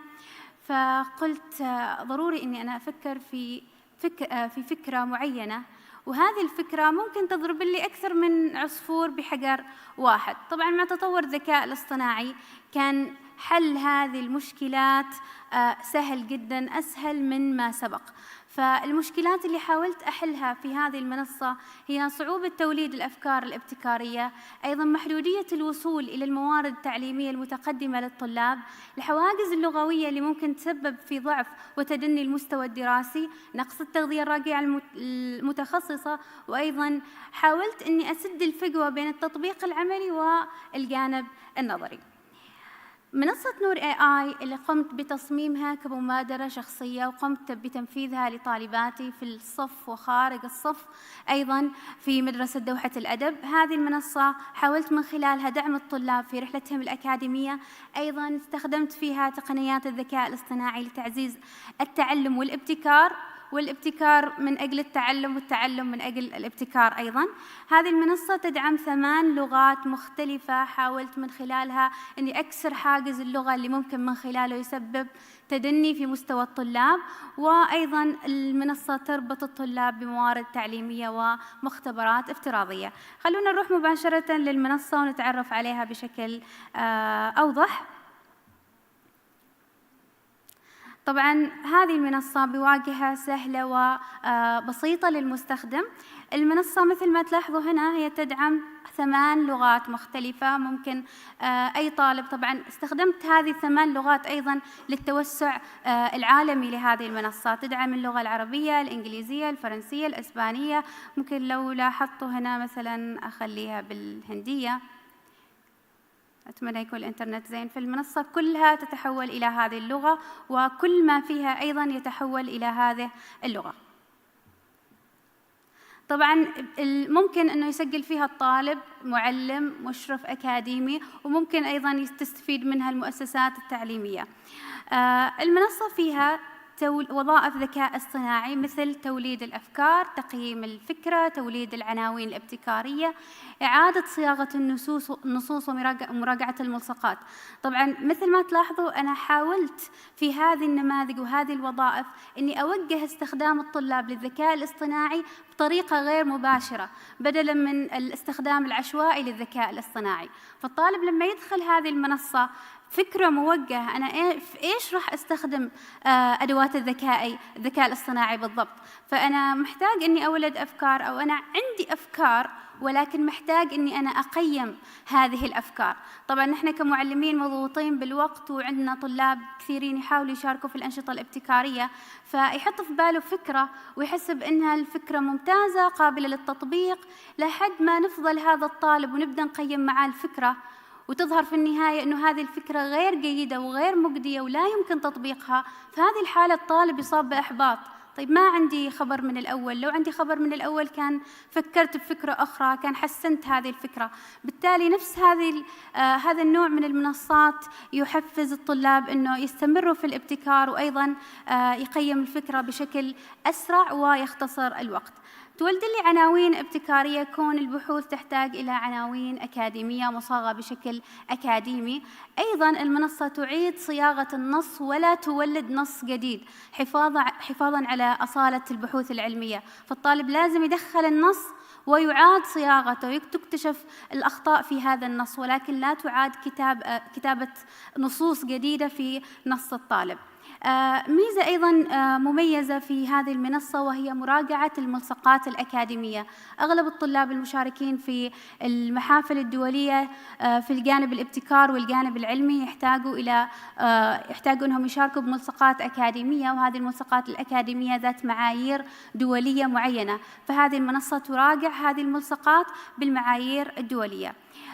المنصة لها ميزات أخرى وهي مربوطة بالمنصات المحاكاة الافتراضية مثل ما ذكروا الأساتذة سابقاً. المنصة مربوطة ب21 منصة افتراضية، فالطالب أو المعلم ما محتاج أنه يبحث إيش هي المنصات اللي أنا ممكن أستخدمها كمعلم أحياء أو كيمياء أو فيزياء أو رياضيات. مباشرة يدخل المنصة ويستطيع من خلال أنه يبحث، أو مجرد أنه يضغط على المنصة يظهر له تعريف بسيط: ما هي هذه المنصة؟ هل تدعم اللغة العربية؟ هل هذه المنصة مفيدة للكيمياء، للفيزياء، للرياضيات، أو لجميعها؟ أيضاً في عندنا هنا منصة جداً مفيدة للباحثين وهي منصة زونيفرس. هذه المنصة هي منصة مشاريع علمية تشاركية تتيح الطلاب مشاركة الأبحاث العلمية عبر الإنترنت. ممكن طالب من عمان وطالب آخر من أستراليا يشاركوا في نفس البحث العلمي خلال هذه المنصة. أيضاً المنصة مربوطة بدورات للفيزياء والكيمياء والأحياء بمنصات تعلم مناهج كامبريدج، وأيضاً فيها اختبارات لمناهج كامبريدج. بالإضافة إلى ذلك المنصة مربوطة باليوتيوب ولكن بشكل مفلتر، يعني الطالب يبحث عن موضوع معين، والموضوع المعين هذا يطلع فيه الفيديوهات بشكل منقح وليس شكل عشوائي. فلو الطالب مثلا يروح اليوتيوب يبحث عن الموجات الصوتية على سبيل المثال، فراح يظهر له الموجات الصوتية ويظهر له الأبحاث القديمة اللي كان يبحث عنها، مثلا كان يشوف مسلسلات على سبيل المثال، فيصير الطالب متشتت، يمكن أصلاً ما يروح يشوف الفيديو اللي هو مفروض أنه يشوفه في الجانب العلمي في مجال الموجات على سبيل المثال. فهنا المنصة توفر لي فيديوهات منقحة للموضوع العلمي اللي أدخله الطالب. بالإضافة إلى ذلك في ميزة أخرى، وهي إمكانية إنشاء روابط اجتماعات مع مشرفين أكاديميين مجدولة خلال المنصة، بحيث أن الطالب يستفيد من المشرفين الأكاديميين المتاحين في هذه المنصة. دقيقة أستاذة، دقيقة. نعم. المنصة مجانية بالكامل، واستخدمت هذه المنصة في مثل ما قلت في مدرسة دوحة الأدب. لاحظت استخدامي للمنصة في البيئة الصفية داخل الصف، لاحظت أن الطلاب ارتفع مستواهم الدراسي. أما بالنسبة للطلاب المشاركين في الابتكارات واللي استخدموا المنصة، فقد حصلوا على عدة جوائز عالمية ومحلية، مثل منها المركز الأول في مسابقة آيتكس بماليزيا، و5 جوائز خاصة أخرى، منها ميداليتين ذهبيتين لفريقين مشاركين بمعرض أنوبا بإندونيسيا للابتكارات. أيضاً حازوا على أكثر من 12 جائزة وطنية في أقل من سنة و3 أشهر. شكراً جزيلاً لكم. ما شاء الله، شكراً جزيلاً على هذا العطاء في الابتكار التعليمي، جزاك الله كل خير. نختتم إن شاء الله اليوم برنامجنا بمسك الختام مع أخوكم سعيد بن ناصر الناعبي، هو أخصائي تعليم إلكتروني أول بالمديرية العامة لتطوير المناهج، وحصل على ماجستير تكنولوجيا التعليم، ومدرب معتمد في برامج تعليمية عدة من ضمنها برنامج انتل، ومدرب في السبورة التفاعلية ومنصة نور. له خبرة في تقديم دروس في تلفزيون سلطنة عمان، وعضو في العديد من الجمعيات، وسبق له وأن نال جائزة المركز الأول في جائزة الإجادة التربوية للمعلم العماني، وورقته حول توظيف منصة نور في تعزيز تعلم العلوم والرياضيات.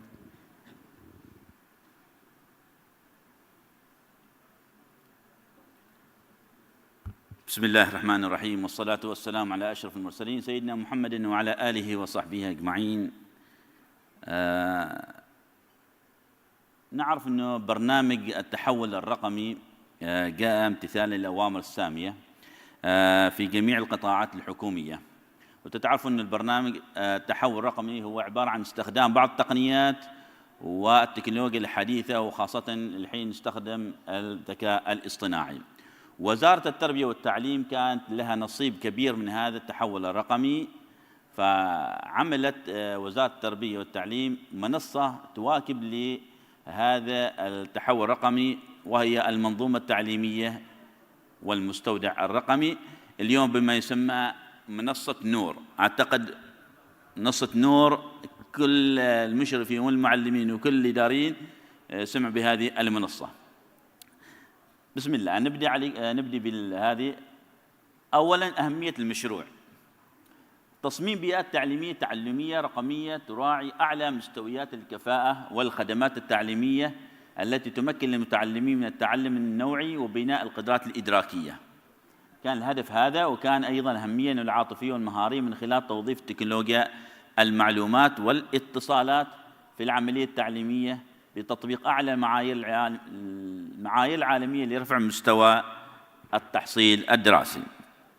الأهمية: كانت عندنا عدة أهميات، أو كانت عفواً الأهداف: إيجاد بيئة تعليمية رقمية آمنة بالتفاعل من خلال الطلبة والمعلمين، وهذه وضحت في تطبيقها في المراحل. تمكين الطلبة من تخصيص واختيار الأسلوب التعليمي ومراعاة سرعة تعلم كل طالب. تتبع التقدم والتعلم الطلبي بشكل أكثر فعالية وتفاعل من قبل المعلم وولي الأمر، وتقديم التعليم المتزامن والغير متزامن. هذه واضحة، يعني كيف نقدم التعليم المتزامن والغير متزامن، وخاصة عندما تحدث لدينا الأنواع المناخية في السلطنة. إتاحة المحتوى التعليمي التفاعلي من خلال المستودع الرقمي. نشوف أولاً اللي جينا نطبق المشروع. تطبيق المشروع باخذينا ب3 نقاط. أولاً المستهدفين في المنظومة التعليمية، جاءت عدة مستهدفين، هم أهم شيء المعلم والطالب. المعلم والطالب، بعد ذلك يكون عندك المشرف والمدير المدرسة وولي الأمر ومدير النظام الذي نقول عنه هو أخصائي قواعد البيانات في المدرسة. ثانياً مراحل تطبيق المشروع. تعرفوا منصة نور كيف تم تطبيق مراحل المشروع هذا؟ أغسطس 2024 تم تدريب المدربين، بعدها سبتمبر 2024 تم تطبيق على 10%، 140 مدرسة في 4 محافظات شمال الباطنة والداخلية وظفار ومسقط. مارس 2025 تم تطبيق 30% من المدارس، تقريبا ما يقارب 438، وقبل 140 مدرسة، كلهم حوالي 578 مدرسة. سبتمبر إن شاء الله 2025 سوف يطبق فيه 60% من مدارس السلطنة. ثالثاً، في التطبيق المشروع خدمات المنظومة التعليم الإلكتروني، عدة حسابات. احنا أهم شيء عندنا حسابين، وهو المعلم والطالب. ايش فيه حساب المعلم وايش فيه حساب الطالب؟ المعلم إدارة المحتويات والمستودع الرقمي، إدارة الخطط والجداول الدراسية، رصد الحضور والغيابات والسلوكيات، غرف النقاش والبريد الإلكتروني، وتحضير الدروس الرقمية والإلكترونية، إدارة المهام الإلكترونية والفصول الافتراضية، ومؤشرات وتقدم وتقارير تقدم الطلبة. بينما عند الطالب مؤشرات وتقارير تقدم الطالب، الخطط والجداول المدرسية، المحتويات الإلكترونية والمستودع الرقمي، والحضور والغياب والسلوكيات، وغرف النقاش والبريد الإلكتروني، الكتب الإلكترونية ومنظومة النقاط والأوسمة، وملف الشخصية والإنجاز والمهام الإلكترونية. هذا في حساب الطالب. في حسابات ثانية، عندكم حساب مدير النظام، إخصاء قواعد بيانات، حساب المدير المدرسة، حساب المشرف، وكل واحد على حدة يمكن طلعتوا عليه. المحتوى الرقمي عندنا الحين ننتقل إلى أولاً آلية التحضير. تعرفوا التحضير بداية أول شيء من المادة، ثم الدرس، ثم المخرجات، ثم بعد ذلك المستويات، ثم الاستراتيجيات والمصادر، بعدين المفاهيم والتعلم القبلي وإجراءات الدرس والتقويم التكويني والتقويم الختامي والخطة الأسبوعية وتاريخ النشر. فيقول لك أنا لما أحضر هذا يمكن عبء على المعلم. لا، ما عبء، عكس. ليش؟ لأنه عبارة عن شجرة تختار أنت اختيار مثلا عندك المادة، الفصل الدراسي، بعدين المادة، وتختار درس. عبارة عن شجرة أنت تختار عملية اختيارات. ثانياً المستودع الرقمي، وهذا الحين شغالين فيه إن شاء الله تاريخ بداية 9 يكون خلاص يكون جاهز. يحتوي على 14 نوع من المستودعات الرقمية، من ضمنها مستودع الصوتيات والصور والفيديوهات ورقمنة المناهج والدروس التفاعلية إلى آخره. تم ربطها بالمخرجات التعليمية وليس يعني بشكل عشوائي. المصادر التعليمية هي محتويات تعليمية رقمية يمكن تحتوي على ملفات PDF والوورد وعروض الباوربوينت والفيديوهات التعليمية وروابط المواقع التعليمية والصور توضيحية. من يرفعها؟ يتم رفعها من قبل المعلم أو تكون مضافة مسبقا من المدرسة أو الوزارة. هذه المصادر التعليمية. توظيف المنصة نور في تدريس مادتي العلوم والرياضيات. أول شيء في مادة العلوم، كيف ندرس مادة العلوم؟ تصميم الدروس التفاعلية عن طريق الفيديوهات والعروض التقديمية. أيضا استخدام محاكاة، يمكن استخدام محاكاة في تدريس العلوم في منصة نور. عندك بعض مواضيع معقدة مثل التجارب الكيميائية والظواهر الفيزيائية. تحليل النتائج أيضا من أجل تحديد نقاط القوة والضعف في تدريس العلوم. أيضا الألعاب الإلكترونية، إرفاق مجموعة من الروابط لمواقع تعليمية إلكترونية. بينما في الرياضيات نفس الشيء، بس نضيف معها ربما يمكن رسوم بيانية. يعني البيانات هي المعلومات التي نجمعها للتعلم واستنتاج فرضيات واختبارها والإحصاء. أما البقية نفس الشيء، الألعاب الإلكترونية وتحليل النتائج واستخدام محاكاة وتصميم دروس، هذه تفيد المعلمي العلوم والرياضيات. الحين بعد ما شفنا التطبيق في المرحلة الأولى اللي كانت 140 مدرسة، وبعد طبقنا المرحلة الثانية فشفنا آراء، فجبنا آراء من المعلمين والمعلمات، فقلنا لهم وش رايكم فيها؟ أعطوني الآراء حول المنظومة. فكانت هي مجموعة من الآراء كالتالي. يقول لك المنصة تقول أفادتني جدا كمعلمة، اختصرت علي الجهد ووقت كبير، وأصبحت بمثابة بوابة للتواصل مع الطلبة في غير وقت الدراسة، ووظفت المنصة في التنفيذ للمبادرات التعليمية في أيام الدراسة وأيام الإجازات الرسمية. أيضا تقول استفدت من المنصة في إمكانية إنشاء أكثر من الغرف النقاش وتحديد مجموعة معينة من الطالبات في الغرفة من صفوف مختلفة، وهذه ميزة جميلة مفيدة أيضا. أما الشخص هذا يقول وفرت لي المنصة وقت لإنشاء اختبارات تفاعلية إلكترونية، كما وفرت الوقت للتصحيح عن طريق التصحيح الآلي لبعض أنواع الأسئلة، مما وفر لي وقت والجهد. أيضا عندك آراء من الإنجازات العظيمة لمنصة النور أنها تعتبر مرجع للطالب في أي وقت وفي أي ظرف، ونلجأ لها في حالة تغير الأنواع المناخية. أيضا تقول وفرت لي المنصة أدوات التواصل المباشر مثل الرسائل والتعليقات وإمكانية الرد على استفسارات الطالبات وأولياء أمورهم داخل المنصة. وتقول هذه المعلمة المنصة تدعم إضافة شهادات إلكترونية أو إشارات تحفيزية للطالبات المجتهدات. وشكرا لكم، بارك الله فيكم. شكرا جزيلا أستاذ سعيد على هذه الورقة، وإن شاء الله مؤمل الوزارة أن تتوسع في تطبيق المنصة على العام الدراسي القادم لكل مدارس السلطنة بإذن الله.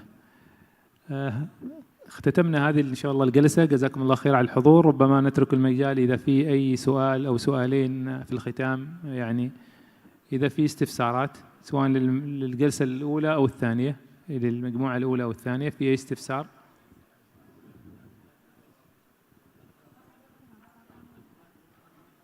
ما في استفسارات خلاص يعني.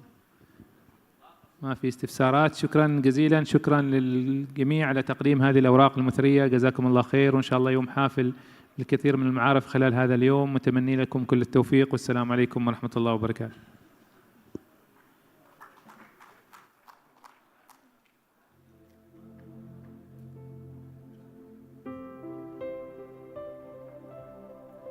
وفي ختام الجلسة الثانية نتوجه بخالص الشكر والتقدير إلى الدكتور فيصل بوسعيدي رئيس الجلسة، كما نشكر جميع مقدمي أوراق العمل ونعرب عن امتناننا لما قدمتموه من محتوى علمي قيم. ومع ختام فعاليات اليوم الأول من ندوتنا لا يسعنا إلا أن نعبر عن بالغ شكرنا وتقديرنا لكل من شارك وساهم في إنجاح هذا اليوم. نأمل أن تكون الجلسات قد ألهمتكم وأثرت معارفكم، ونتطلع إلى لقائكم غدا في تمام الساعة 8:30 سوف تبدأ أولى الجلسات. والآن مع الفيديو الختامي لهذه الجلسة. شكرا.